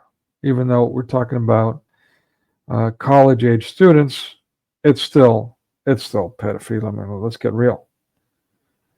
This whole 18-year-old thing, law and American law, just really irks me, to be frank. Or the Department of Education, non-stop sexual abuse scandals. And we know now in the 21st century, in their materials, they're pushing pedophilia. Pushing it. Sports, collegiate sports. Infested with molestation. The Boys Town scandal in the Midwest. And of course, the Girl Scouts and Boy Scouts of America, Masonic as well. And let me ask you guys, we talked about the cultural thing about sucking face with little boys and girls and sleeping in beds with them and this kind of thing. What about bobbing for apples? I remember being young and watching my own siblings do that, and was confused about that ritual my entire life. But now that I know definitively that the Boy Scouts and Girl Scouts are Masonic organizations, never mind the universities saturated with Freemasons, the debauchery there. But anyways, what is the whole point of bobbing for apples, the forbidden fruit, no less? Anyone?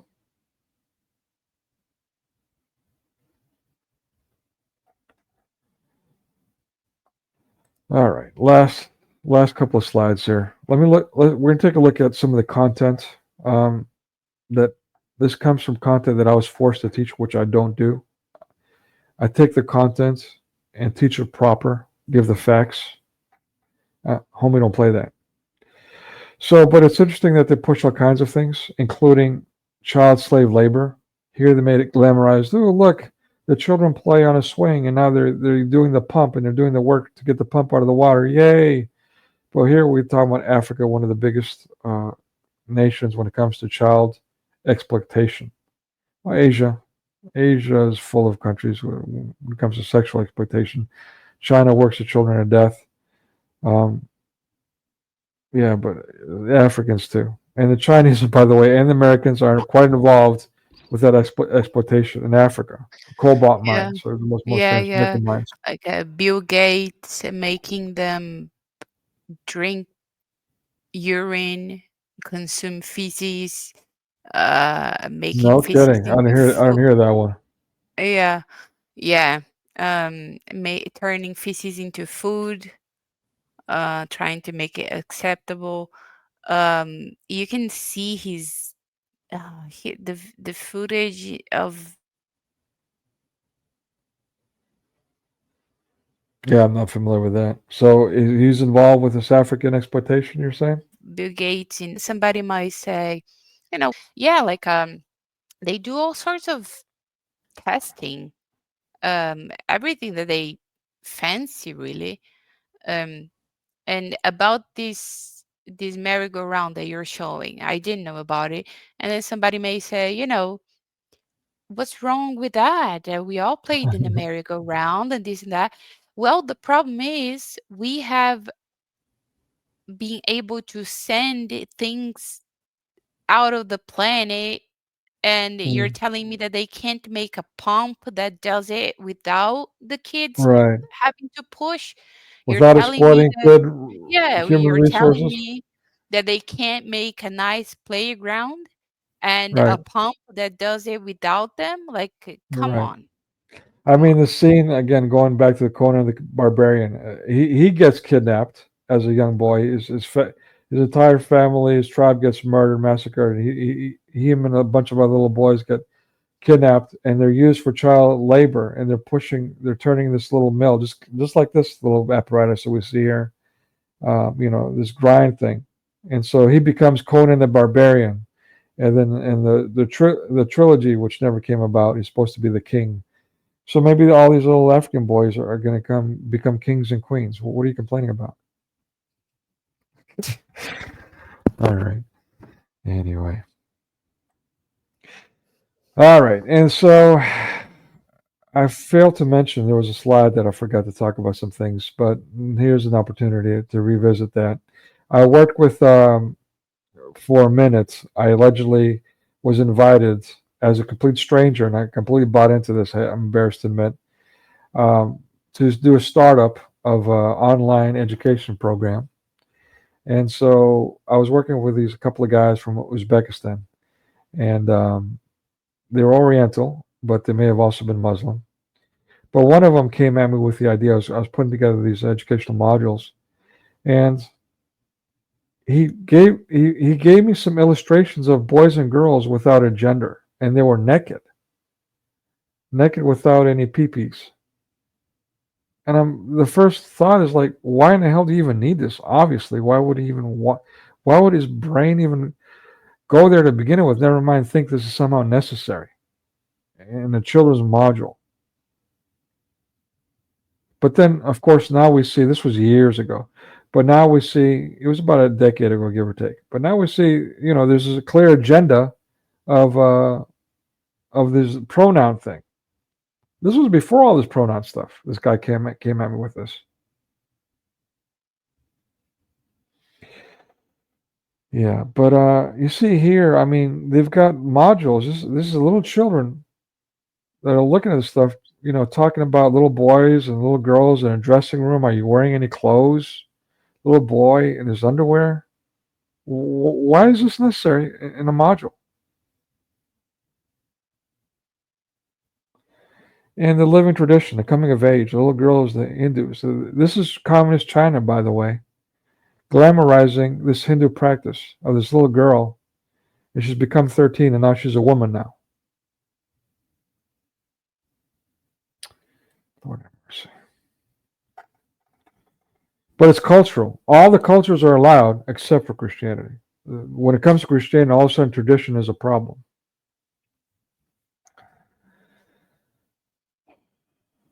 And again, the only Christianity they talk about is Santa Claus which is not Christian. It's anti-Christian.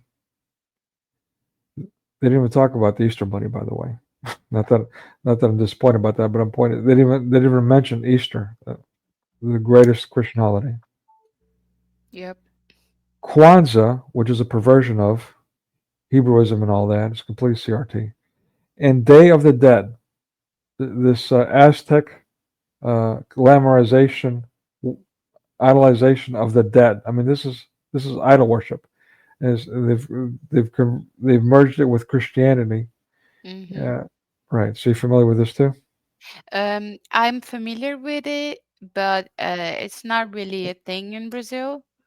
I'm guessing it has more to do with Hispanic Yeah, tradition. Mexican. Yeah. Mexico, yeah. Mm, right.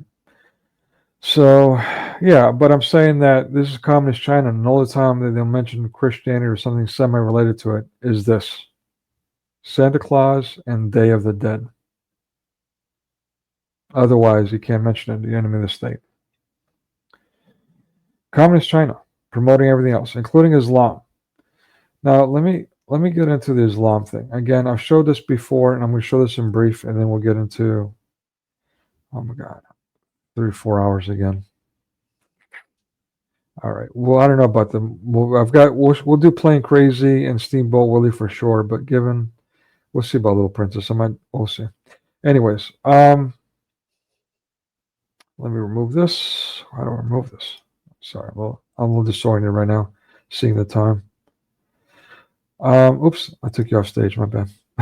Wrong click. No, yeah, that's okay. I was about to say that I have to go soon. Okay. So it's timely.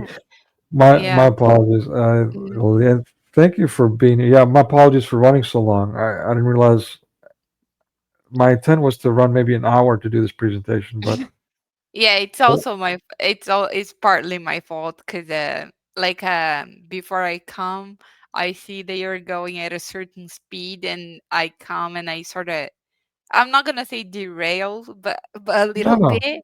No, I won't. I mean, yeah, No, I know it's good. It's been w- nice.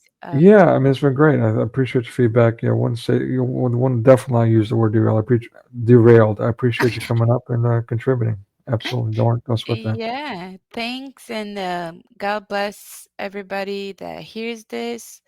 I know, Um, right? yeah, peace be with you, Christ be with you, and with your spirit, brother. God Thank you, bless. ladies. Thank you. Yeah, God bless you too. anytime. Thank you. Bye bye.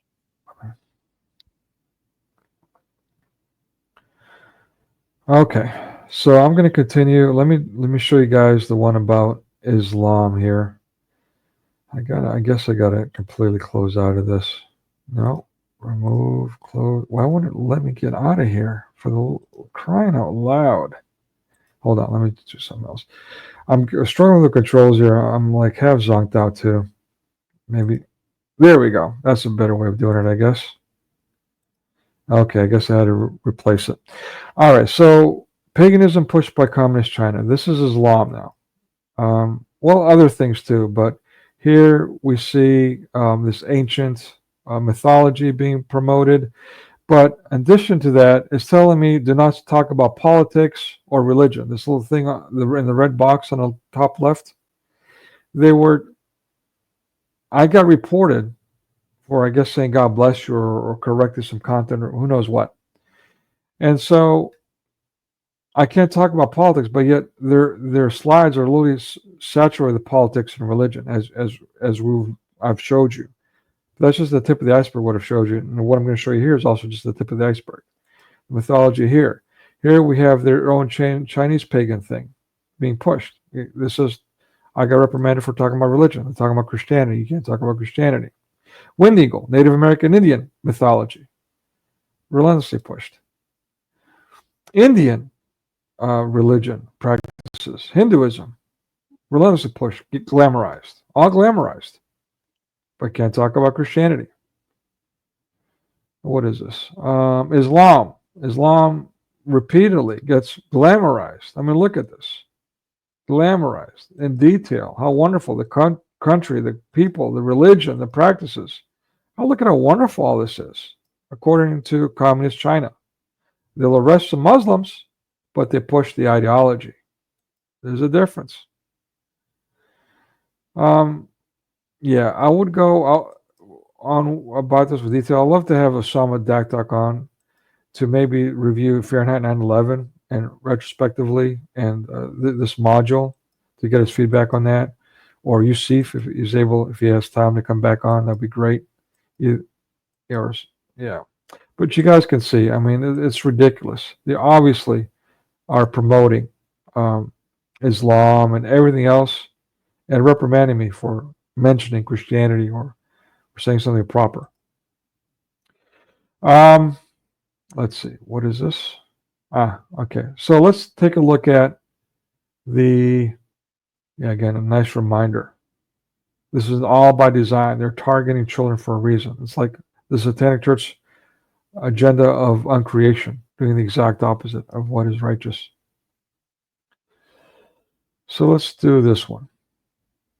Remove this. Okay, so this is also, this is plain crazy. Here we go. Let's take a look at plain crazy. Actually, you know what? Before we do that, let me do the other ET thing that I was going to do. And take a close look at that. Oh. This heavy breathing and stuff in the closet, looking at the little girl being. Are they serious with this? I can't believe I was a kid when I watched this, but did anybody else not notice this stuff? I guess in retrospect, with how belligerent and obnoxious they've been with all the grooming, it's easier to see now, but still, I mean, come on, man. That is just my medicine, she says. My medicine? They're pushing medicine on little children? Surely ain't a coincidence. We know that now, don't we? I hope. Isn't that something we're just talking about that too? All right, so let's get into the movie. Again, this is a 6-minute movie. It's plain crazy. It was the original. When I say original, it was the one that was first completed, but then released right after Steamboat Willie because of the music was added after music was added to Steamboat Willie.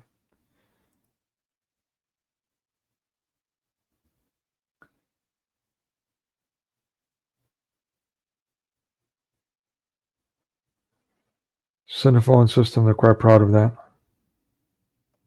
And there was a big sell, no doubt.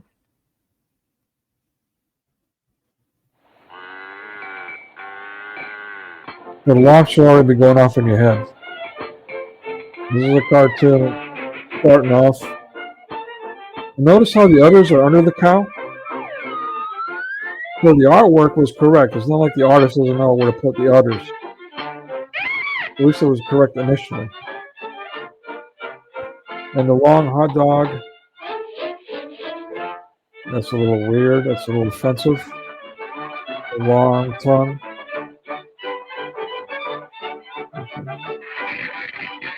It was inspired by the white. Wants to look like him, idolizing him.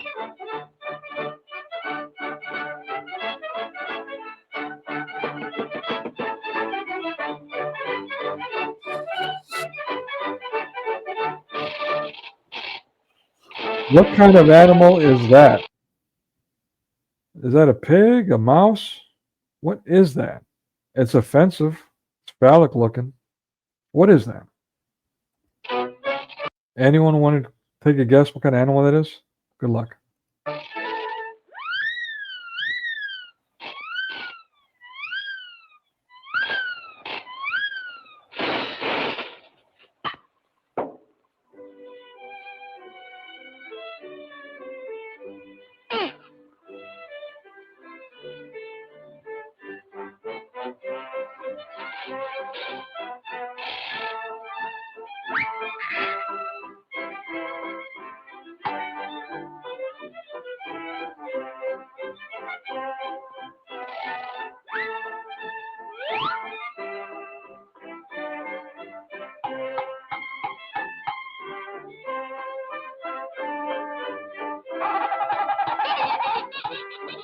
That's offensive. A bare butt, turkey. Okay, I know it's just a turkey, but that's pretty offensive. And what's going on with that engine? Anyone? That's some interesting way to draw an engine for the artist, isn't it?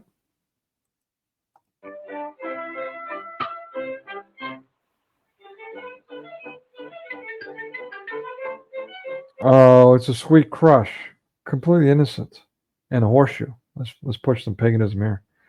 Horseshoe and luck, the magic luck.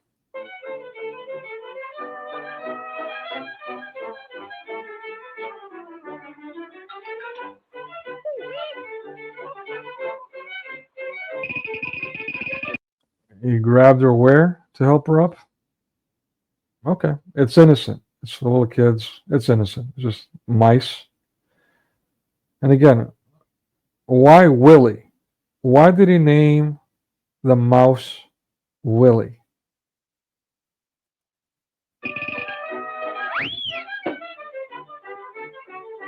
Oh, there's a long hot dog again. He loves putting his long hot dogs in this little cartoon, doesn't he? Again, this is actually the very first animation that he did. Feature, let's call it a one reel. Still, the very first.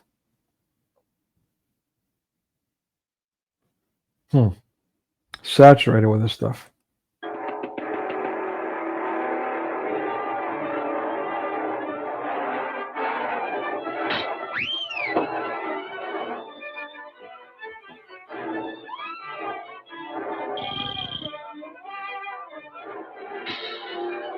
That was a little offensive, but I'll leave it at that. Who's this?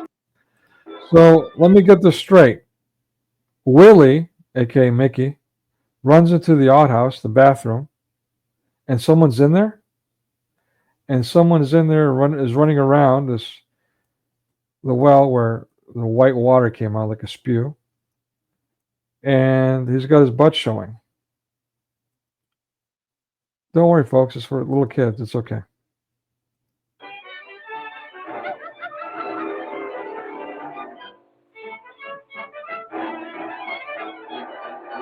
Look, the others are still in the right place. Oh, not anymore.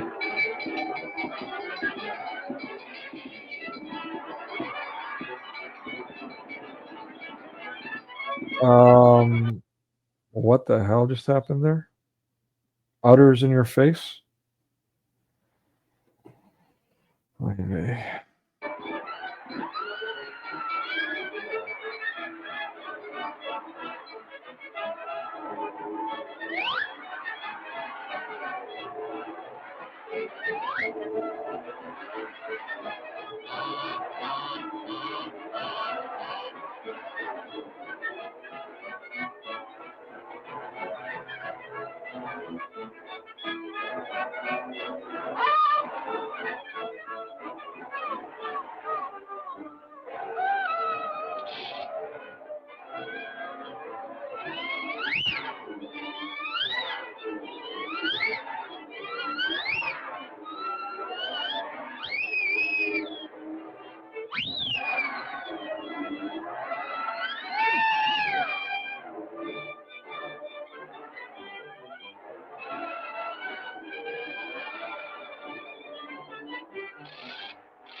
So yeah, it's a cute crush until he's kind of trying to force himself onto her for a kiss.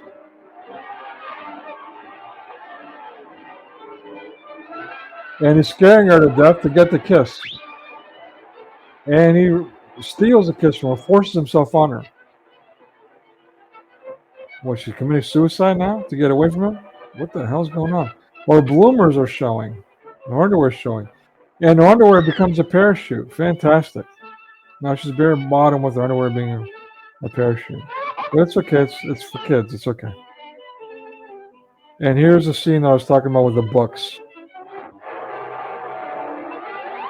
Use books to make that scene possible, to move the art. put books underneath and rotated them.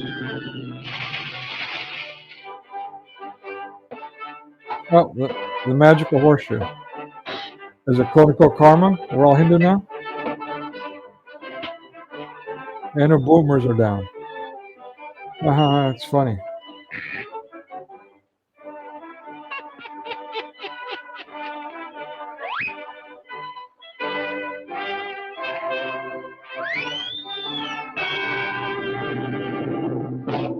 The end. Or is it? All right, let's go to the next one. The one is known as the first. Steamboat Willie. 1928.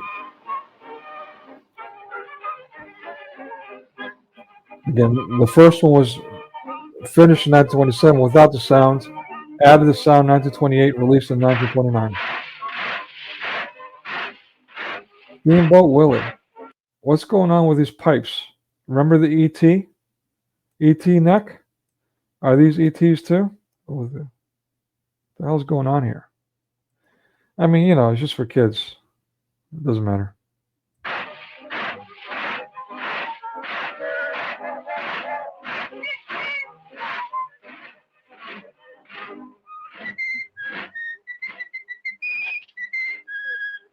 Not a fan of that dancing, but whatever.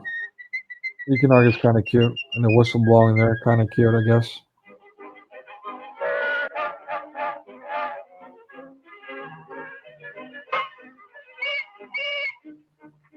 That's funny.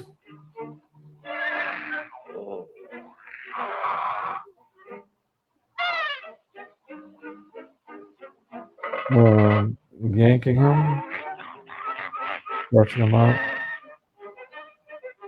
The cat chases off the mouse.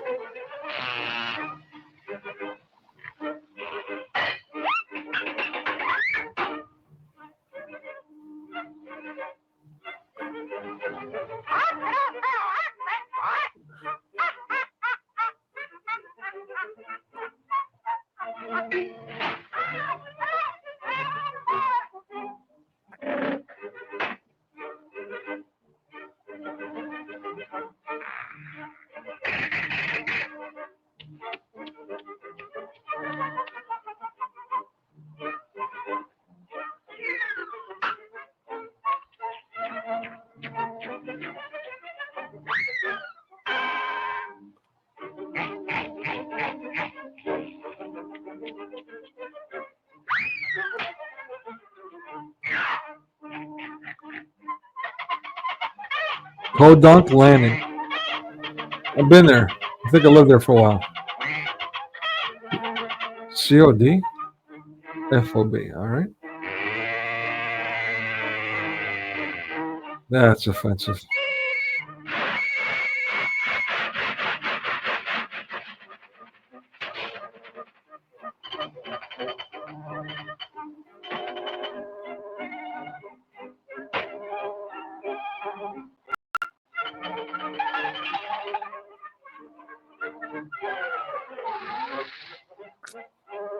No comment.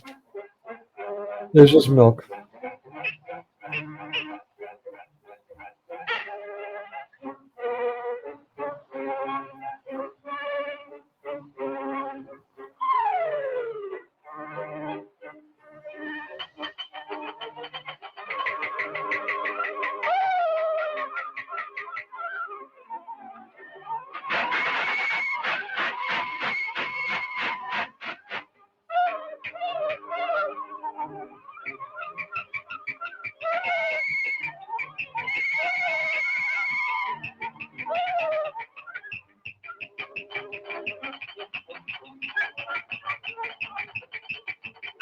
Okay. Again, showing someone's bloomers. That was offensive. The whole hook, the way it became a hand like that. Tossing her around by her bloomers, exposing her completely. Again, with the very long tongues. Also offensive. Extremely offensive in the pose, too.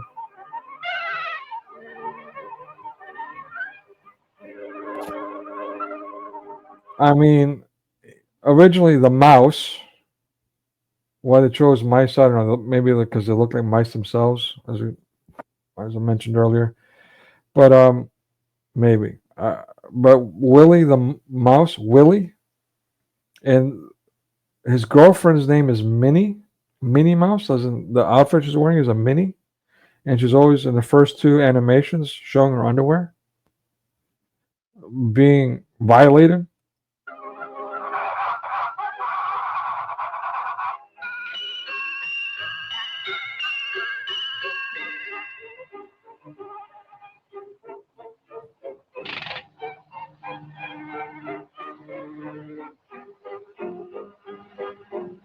Watch this.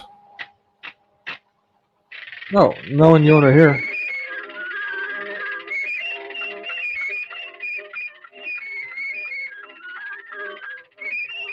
Nothing to see here, folks. It's just for little kids. That's all.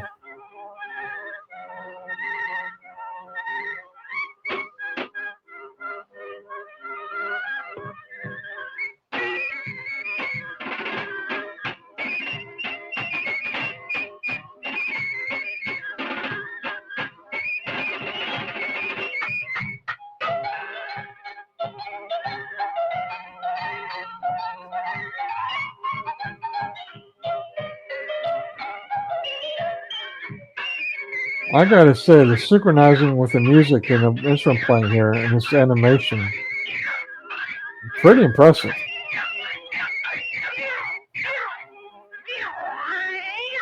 Pulling the cat's tail, making the lamentation of the cats, as we mentioned earlier. Again, that's probably a stretch, but weird. Oh, this squeezing the duck's neck. Are you serious? Oh my goodness.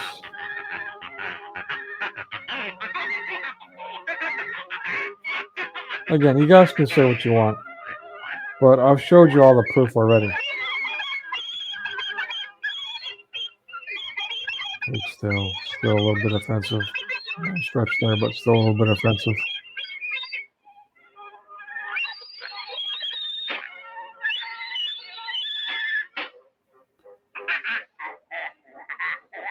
No comment.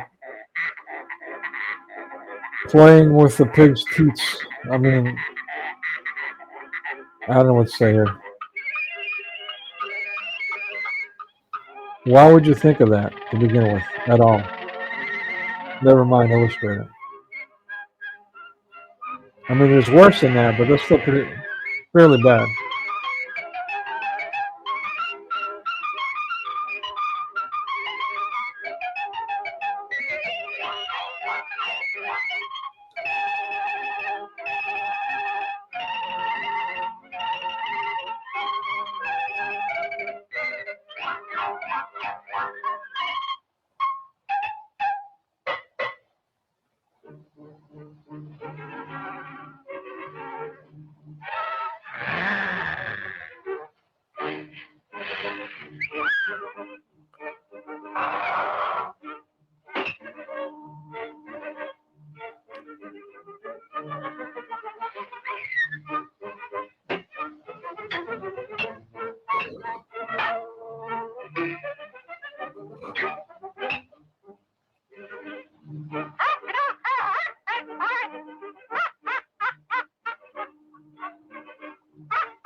Is it the end? Is it really the end? Unfortunately not. But it might be taken over by bricks soon. A hostile takeover. All right, let's check this one out. Though this is, yeah, I gotta say,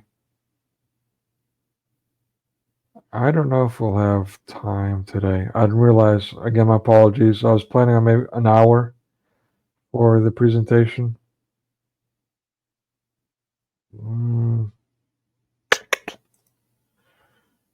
Let's do this one instead. Look, we might have to skip the movie. My apologies, people, but that's just too much for one stream. Let's go to this one. What is this? Oh, this is the song. The song lyrics. I told you I changed even when I knew you could. Some of you probably already know this song. And what's going on with it? I don't know who these two singers are. Are they like a thing, like gay or something?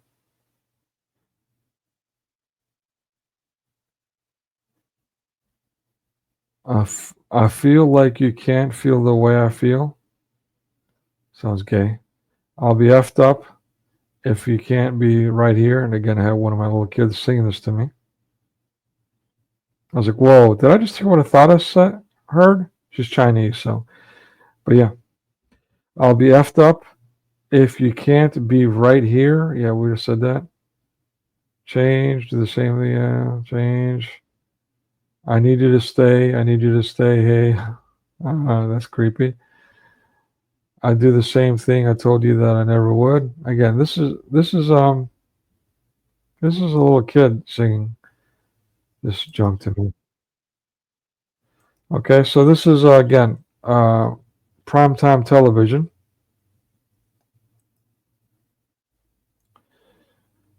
Johnny Carson. Everyone was watching Johnny Carson. Everyone. What's okay there? I guess doctors do take advantage of the senior citizens. Yes. Go on. That's all. Take advantage of you senior citizens. Oh, well. You bet your preparation H they do. Thank you. One more. And this is Johnny Carson dressed up as a tranny or a grandma or whatever. It's so common. I just wanted to show that too. I've been saving that one for a while, so more exploitation. UNICEF. I should report this one too. You know what? Hold on. Let's do this in real lifetime. UNICEF. Here we go. By the way, so you can click down here. Block report. Report shopping violates. Oh, they won't even let me report anything because they blocked me because of my exposing pedophilia in mass media. Usually I can click one of the. Oh, here we go. My bad. I can't click it. Let me see. It's a violent, dangerous, misleading or scam. Misleading. False claims. You ask for feedback, always do, and they always reject it. Comments. UNICEF is affiliated with known organizations which have supported Islamic terror. Have a nice day. And that's how you do it. And then you can also, and this is not always effective, unfortunately, especially with those kinds of companies, you can also block it afterwards. Allegedly it's blocked, but it's not. All right, let's keep going.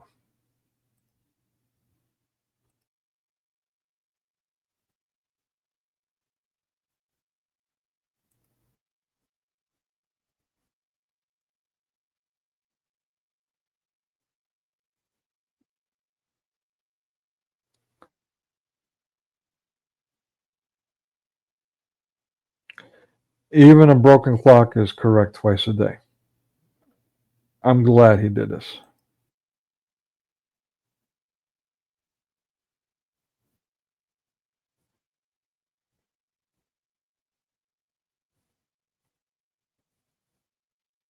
Honestly, didn't know this was a thing. This whole, particularly with the vax thing. Let me address that. With the vax things, I got introduced to that by a bunch of commie. I was in a graduate program with about 30 women. And around then, it was like around 2016, I think, give or take. It came out, there was a court hearing, and they won, proving that these vaccines were giving children autism. That was found in a court hearing. So it was proof, it was given. And I shared that information with these 30 women, most of which had children. Not that I did it for a thank you, expecting something in return, but hey, I was warning these women. This just came out, FYI. And I don't know anything about the controversy behind vaccines and all that. I just saw this article, shared it with these women to help protect them and their loved ones. What was the response I got? I was treated like enemy of the state, mocked. What the fuck? And of course, the lockdown came.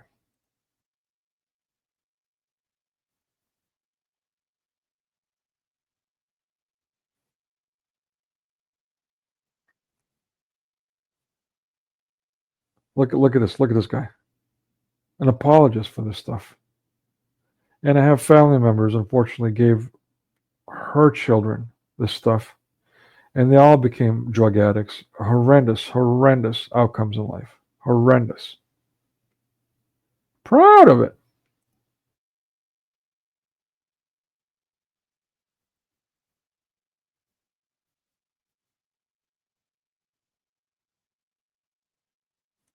There's that word abuse. In other words, when they use that word abuse and more dialectics, they're automatically asserting that it's okay otherwise. Oh, it's not the drug, it's the people using it the wrong way. Go fuck yourselves, scumbags. I understand why they used to burn witches at the stake now. I really do.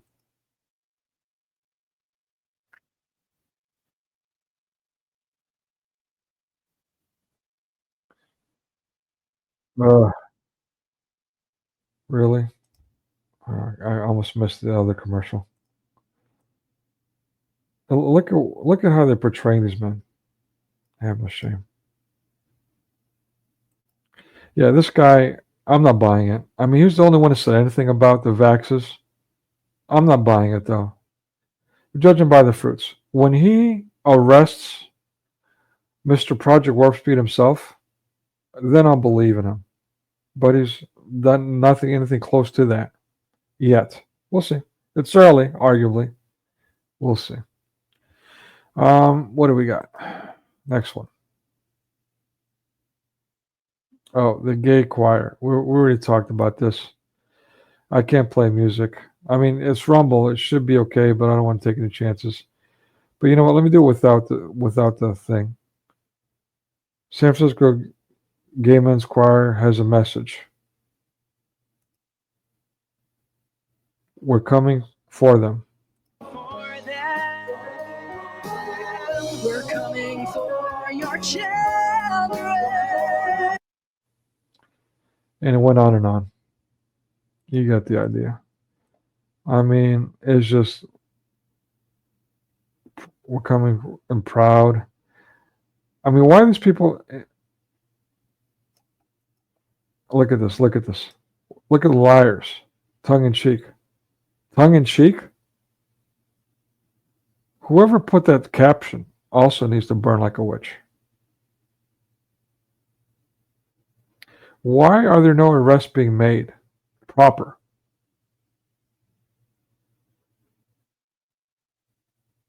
You need to push these people. And get behind Thaddeus, please. Support his cause. This is your opportunity to fight back. Just like lockdown, there were opportunities. I did my best. And I still did some, as much as I could, in my own community, but also with politician. Also tried to get a lawsuit. My lawyer bailed on me. Yeah. Get active. If you're not active, then you're just as guilty as the people doing it. Next up. What is this? If you're a fan, oh yeah, this is pretty good information here. Check this out. But it didn't get a big push from studios, and The Northman was a brilliant Viking epic, but Hollywood refused to market it properly. Hey, I think Hollywood. This guy's an ass. Yeah, paganism was brilliant. This is not what I wanted to show. Hold on. Here we go. But first, let's see how corrupt Hollywood award shows have become. Today, Hollywood award shows don't reward real talent, and winners are often decided by money, connections, and behind-the-scenes deals rather than merit. Hollywood studios spend millions lobbying for Oscars, Golden Globes, and other major awards. The awards aren't... Did you get that? It's a racket. It's not only pagan, it's a racket. Lord have mercy. A Masonic pagan racket. Pushing all this violence. Given to the best movies. They go to whoever campaigns the hardest. Shakespeare in Love, 1998, beat Saving Private Ryan for Best Picture because of a dirty Oscar campaign run by Harvey Weinstein, and Netflix spent over $30 million on its Oscar campaign for Roma, more than the movie's budget. Apple's Coda won Best Picture in 2022, not because it was the best movie, but because Apple spent over $10 million just on its Oscar campaign. A Los Angeles Times report also revealed that the Hollywood Foreign Press Association... You know how many people watch this crap when it gets an awards? Maybe not lately, but still some. Well, oh, it's got an award. Let me just watch it. Like the movie that Trump loved, Parasite. I watched that piece of crap just so I can do research, not because, oh, it got an award. I said, well, you know, there's a lot of buzz behind this movie. Let me watch it. Yeah. What a piece of crap. HFPA, which used to vote for the Golden Globes, was full of corrupt journalists who accepted bribes. Studios sent expensive gifts, paid for luxury vacations, and offered private screenings to buy votes. An example is Emily in Paris, a Netflix show that got horrible reviews, was mysteriously nominated. Later, it was revealed that Netflix treated HFPA members to a lavish trip to Paris. And if the Academy doesn't like you, you won't win, no matter how good you are. Adam Sandler gave a career best performance in Uncut Gems, but was ignored because he's not taken seriously by Hollywood elites. Leonardo DiCaprio was also snubbed for years, despite delivering iconic performances in Titanic. Uncut Gems, that's one I haven't seen, but Adam Sandler? Really? This guy. Okay. There's something else that I wanted to share. Hold on. Let me get to the better stuff. I hope.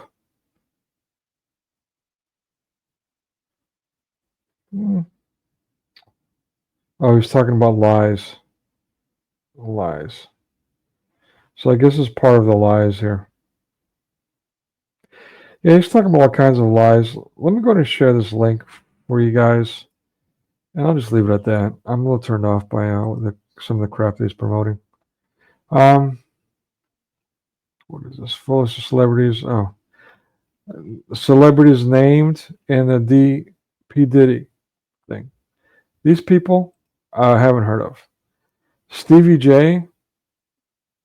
Redacted name of rapper who dated Nicki Minaj.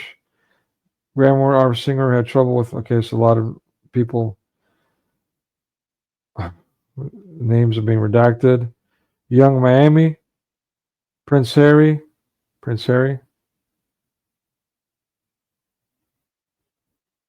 Wow. That's pretty real. Cassie Ventura. Not that any of these ones are not real, I'm just saying. Bishop T.D. Jakes.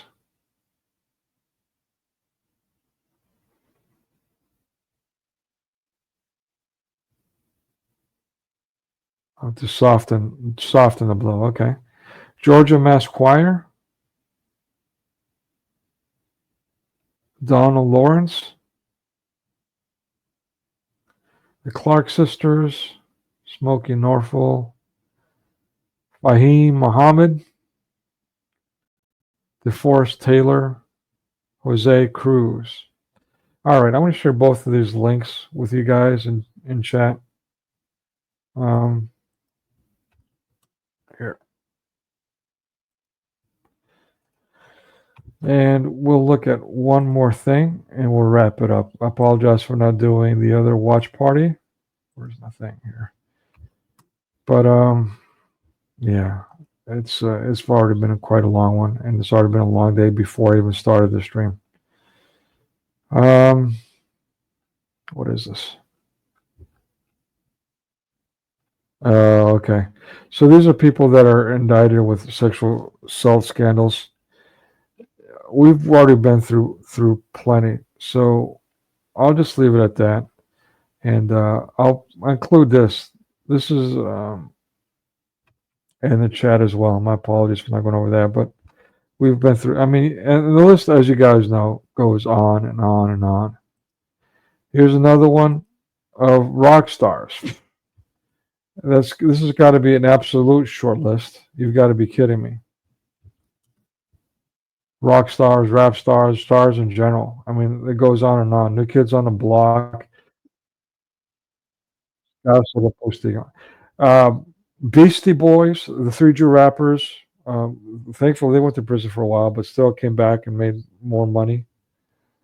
Yeah, I mean, the list goes on and on and on. Beastie Boys, by the way, these three Jews, they're the ones that made rap mainstream back in the 80s. What is this? Okay. So yeah, that's about it. The last thing I had to share was the movie. Let me see. Steamboat Willie gone. Little Princess. We did that. Oh, Justin Bieber song Stay. Johnny Carson. Done. See ya. Robert De Niro just received. Oh yeah, that was the. Let me go ahead and include his link. Mark Dice, not biggest fan of his either, but Once in a Blue Moon, he says something that's worth knowing. Delete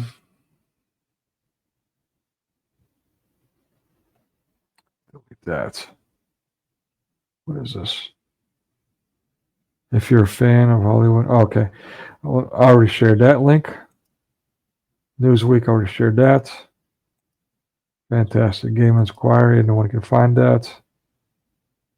All over the place, but I'm getting censored. Okay, we got that. Okay, cool. Fantastic. That's all the links shared.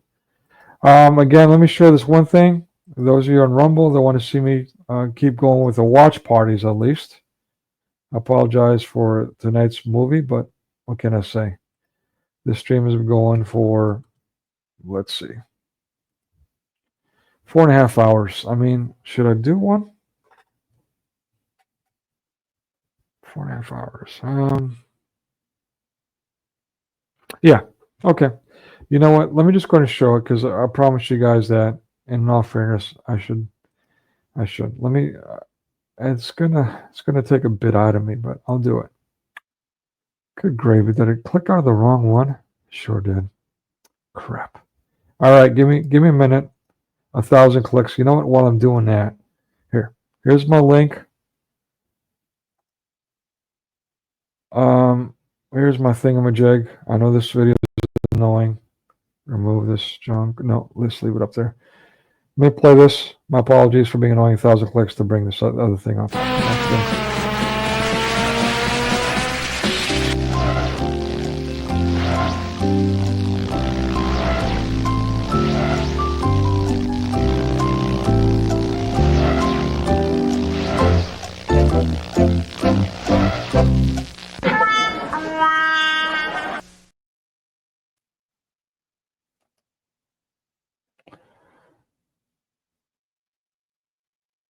Okay, here we go. Is this right? The Little Princess? Yeah. Okay, cool. Let me make sure you guys can see it. Full screen. Oh, wait a minute. This is not cool.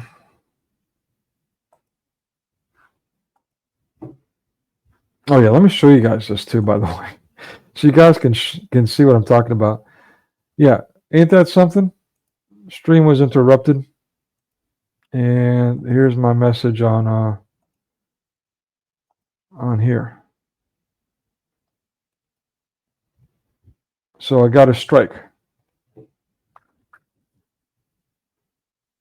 So we won't be able to upload anything for a week. The second strike for publishing content for 2 weeks. I'm gonna refute this obviously, but there's no telling with YouTube. I've only had one successful thing. Not that I refuted. I might have refuted 2 of them actually. I didn't care about the rest. I refuted 2. One of them I told them to go screw themselves. They're a common organization, pagan cocksuckers. Obviously, that didn't go very well. The second one, I just gave them a thorough breakdown why they're out of line, got it all wrong, and they should be ashamed of themselves. And they actually approved that one. So this time, I'll combine the 2. I'll combine the 2 because my annual subscription is running out. I'm not raising the funds anyway. So I mean, enough's enough.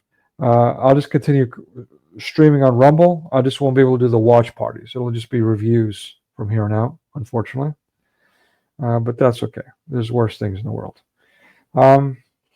Yeah, that's all I got. Let's see. Oh yeah, the movie. And remember, push back, people. Here we go. Little Princess, 1939. Does it look good? No, let's make it bigger.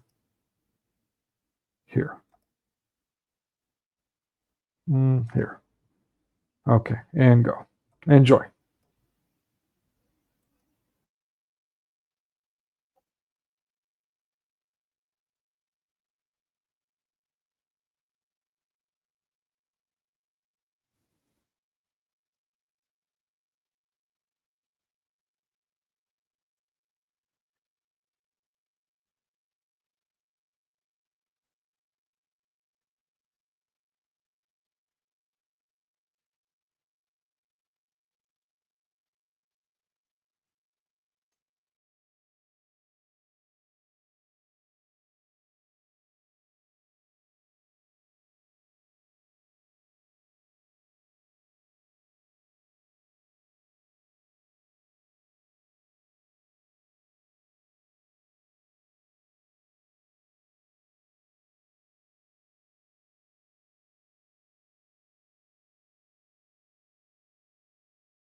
Yeah, ironically, this is the other one that YouBoob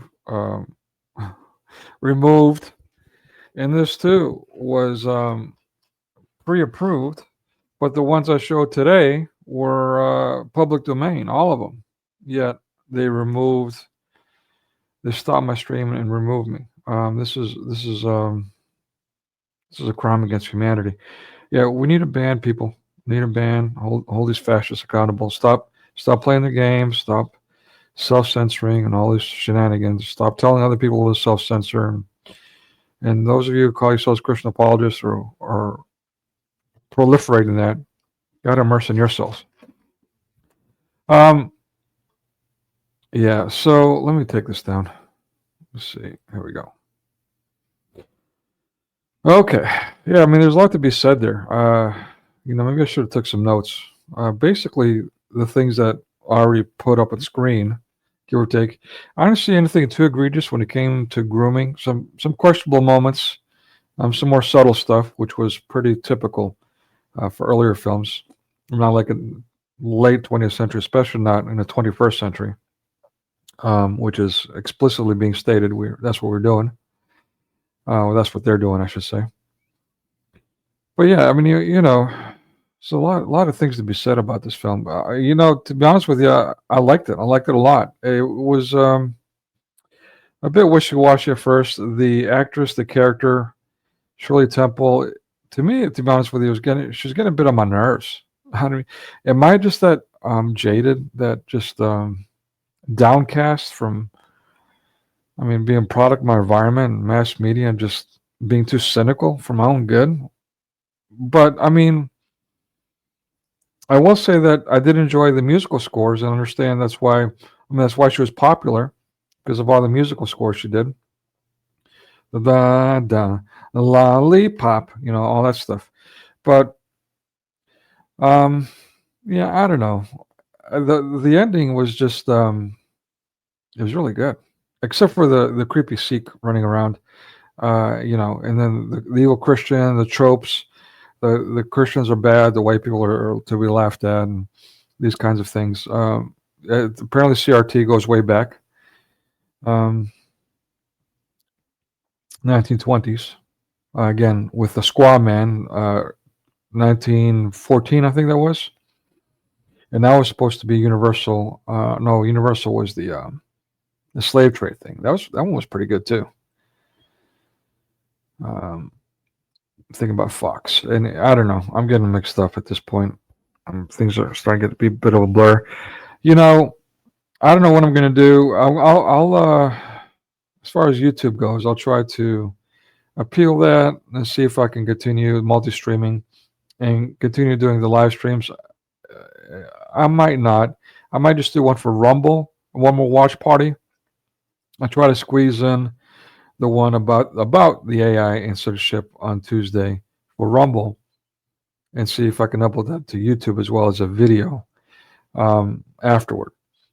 But yeah, I mean, this is probably a good sign for me to just go ahead and wash my hands of this violence. I've done plenty for years now online, literally sacrificing myself to do it, and it's been an uphill battle to say the least. You know, I'm thankful that there's some people out there. Well, I'm also thankful for the support I've gotten, but I'm also thankful for some of the people that have given me the feedback that, you know, the things I'm sharing and doing has helped them. You know, glory be to God in all things. So that definitely, that's what I needed to hear. Yeah. So, what can I say here? There's some things I wanted to say, but let me just cover a couple of things that I failed to mention during the presentation. Yeah, the reliance of the traveler, Sharia law, Sunni law, at any rate, Islamic, Muslim law, whatever you want to call it. About a couple of months ago, Paul Selef did one, and there was a disclosure there which he spent no time on. That should have been the big thing, where mothers could have sex with their mentally challenged children. I'm going to say that again. Mothers, according to Sharia law,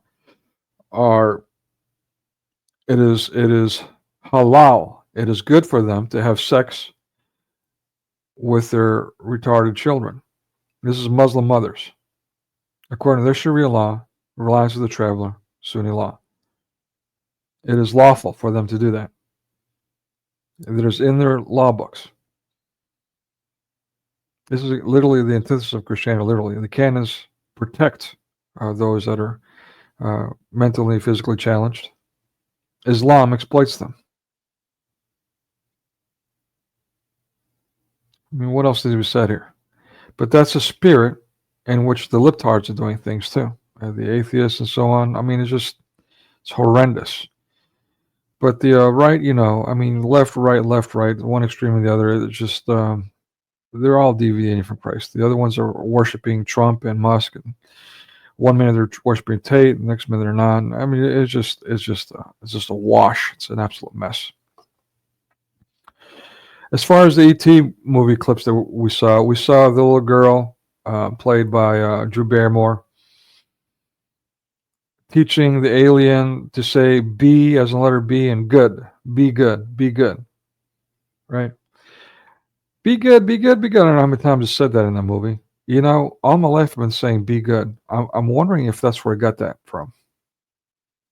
It doesn't necessarily have to be. I mean, it's a fairly genetic sounding expression, but then I got to wonder, given all these other things in context. And as far as a scene where the boy is mimicking what the alien's watching, because they have this synergy together, right? Him and the magical alien have a synergy. The extraterrestrial theosis, Lord have mercy. God have mercy in the souls of Hollywood. May God shut their mouths sooner than later. But yeah, the whole sequence of him, you know, doing the movie where the guy's grabbing the girl on the TV movie, and he's grabbing his classmate, and then, you know, doing the kiss, and then she's like twisting her little leg and like a little tantalized sexual awakening kind of thing. Completely raunchy, perverted, pedo grooming. At any rate, that being said, as influential as movies are, because they are modeling behaviors for society worldwide, and when it's when it's targeting influential children, you bet it's going to have a greater impact. So yeah, I was one that remember being encouraged by that scene to do the very same thing. Speaking of stealing a kiss, middle school, my parents showed up out of the blue. It was unexpected for me in the middle of school to come get me because we were moving suddenly. And so I ran around and stole kisses from these girls that I had crushes on, 3 of them, give or take, from what I remember. Not the crime against humanity, but still somewhat uncouth behavior. But yeah, it's just another example, or one personal anecdote of how much movies influence society, really. And this whole thing about, I wanted to expand earlier about when Lily was on, we were talking about the West, the Christian West, and how these deviations and denominations and the cults themselves too are really just extension of one of the other. And this whole modernism is really a symptom of the deviation from the faith, which you call orthodoxy. Now, what you worship, what you do, that's between you and God. Judgment comes from heaven. That's on you, and it's between you and God. If you ask me, I would encourage you to go to orthodoxy, and I would tell you disclose, just like disclose everything else. Yeah, it has problems, and if you do become Orthodox, I would encourage you to challenge and fix those problems. Be part of the community, koinonia. That's what we're called to do. That is too part of the canons, by the way. Those are in the canons, not only scriptural, but it's also in the canons, and how to address these issues. But I would encourage you to do that. I would encourage you to repent and stop all the Christian bashing and all the deviations and the rationalizations for sin, like grace alone and crap like that, which end result is, all this violence that we are suffering from today. That's the bottom line.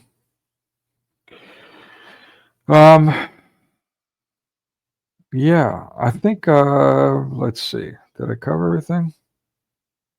Yeah, I think I've got it. Again, I'm going to try to squeeze in, at least by Tuesday, April 8th, which is the last day of my annual subscription.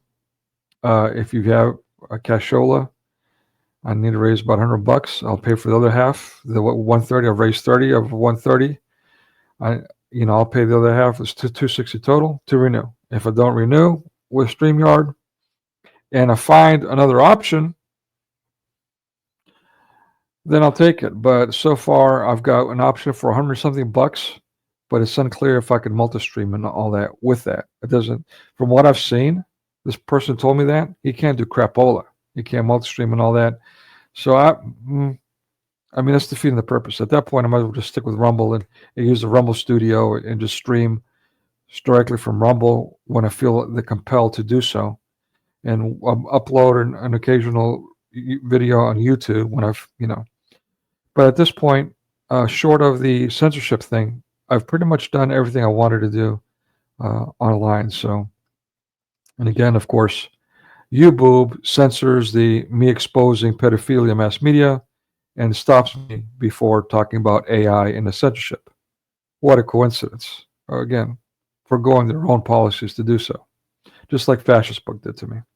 They're all the same and need to be held accountable stat. Yeah, what can I say? The proof is in the pudding. Again, this movie was not egregious. I wasn't expecting it to be, but there was still plenty to point out. Again, it's a 1920s film, 1926. So, sure, you shouldn't expect too much of the 21st century shenanigans. So, but definitely for its time, pushing the envelope a fair bit, especially for a Hebrew film. Again, this was Fox production, 21st century Fox. Yeah, I think that's all I got for you folks. Prayers for me appreciated. And we'll see what happens. I've got all these projects, these children's books and stuff that need to get published and others completed. Nonfiction, including a biography, but I'm also going to do this research. I'm going to transcribe it. I was waiting to get a PhD, but it doesn't look like that's going to happen. So I'll just go ahead and do that without the PhD. I don't think people don't have respect academia anyways these days, and they shouldn't. To be frank, it's a cesspool to say the least. So screw it. I'll just do without. But yeah, and then the video editing, that turns out that looks like it will not continue. May be blessed.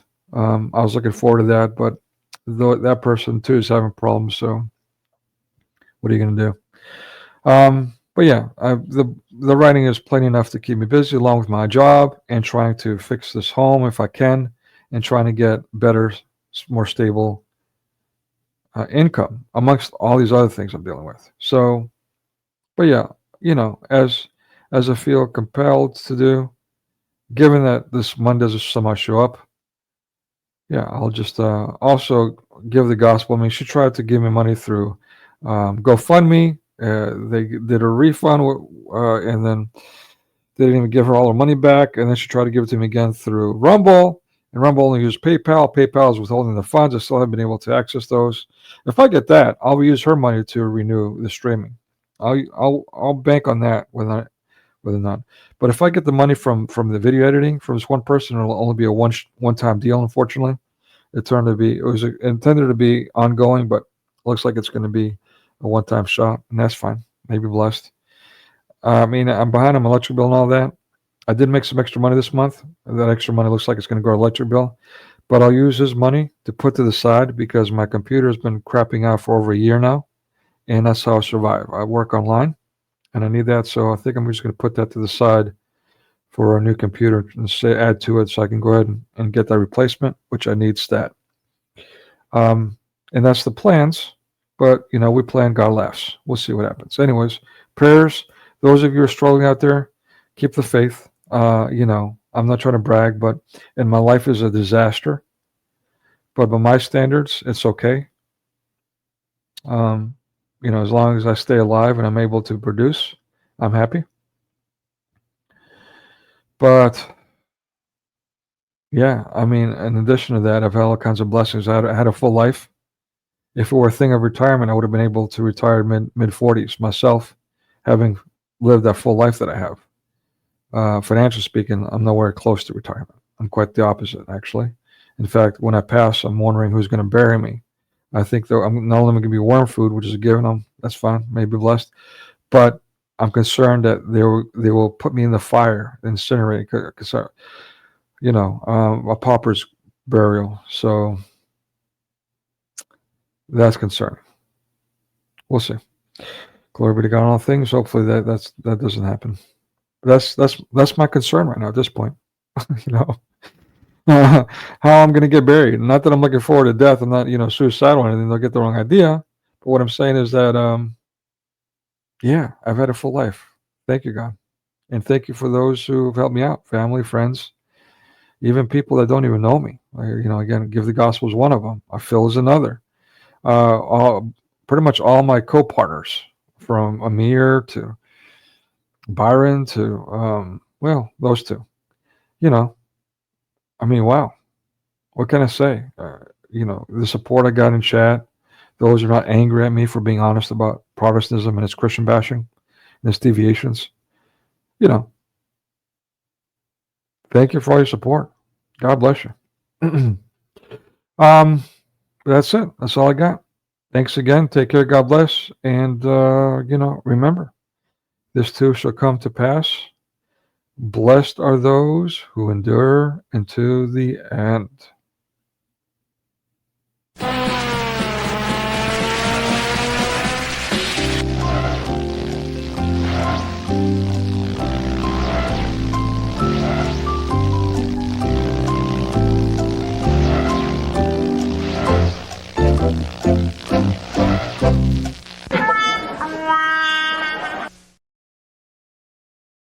By the power of Grayskull.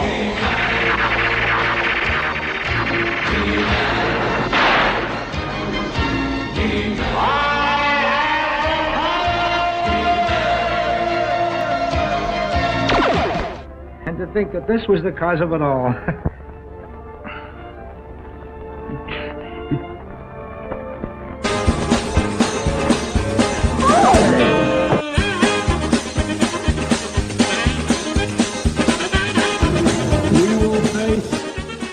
shouldn't be up here.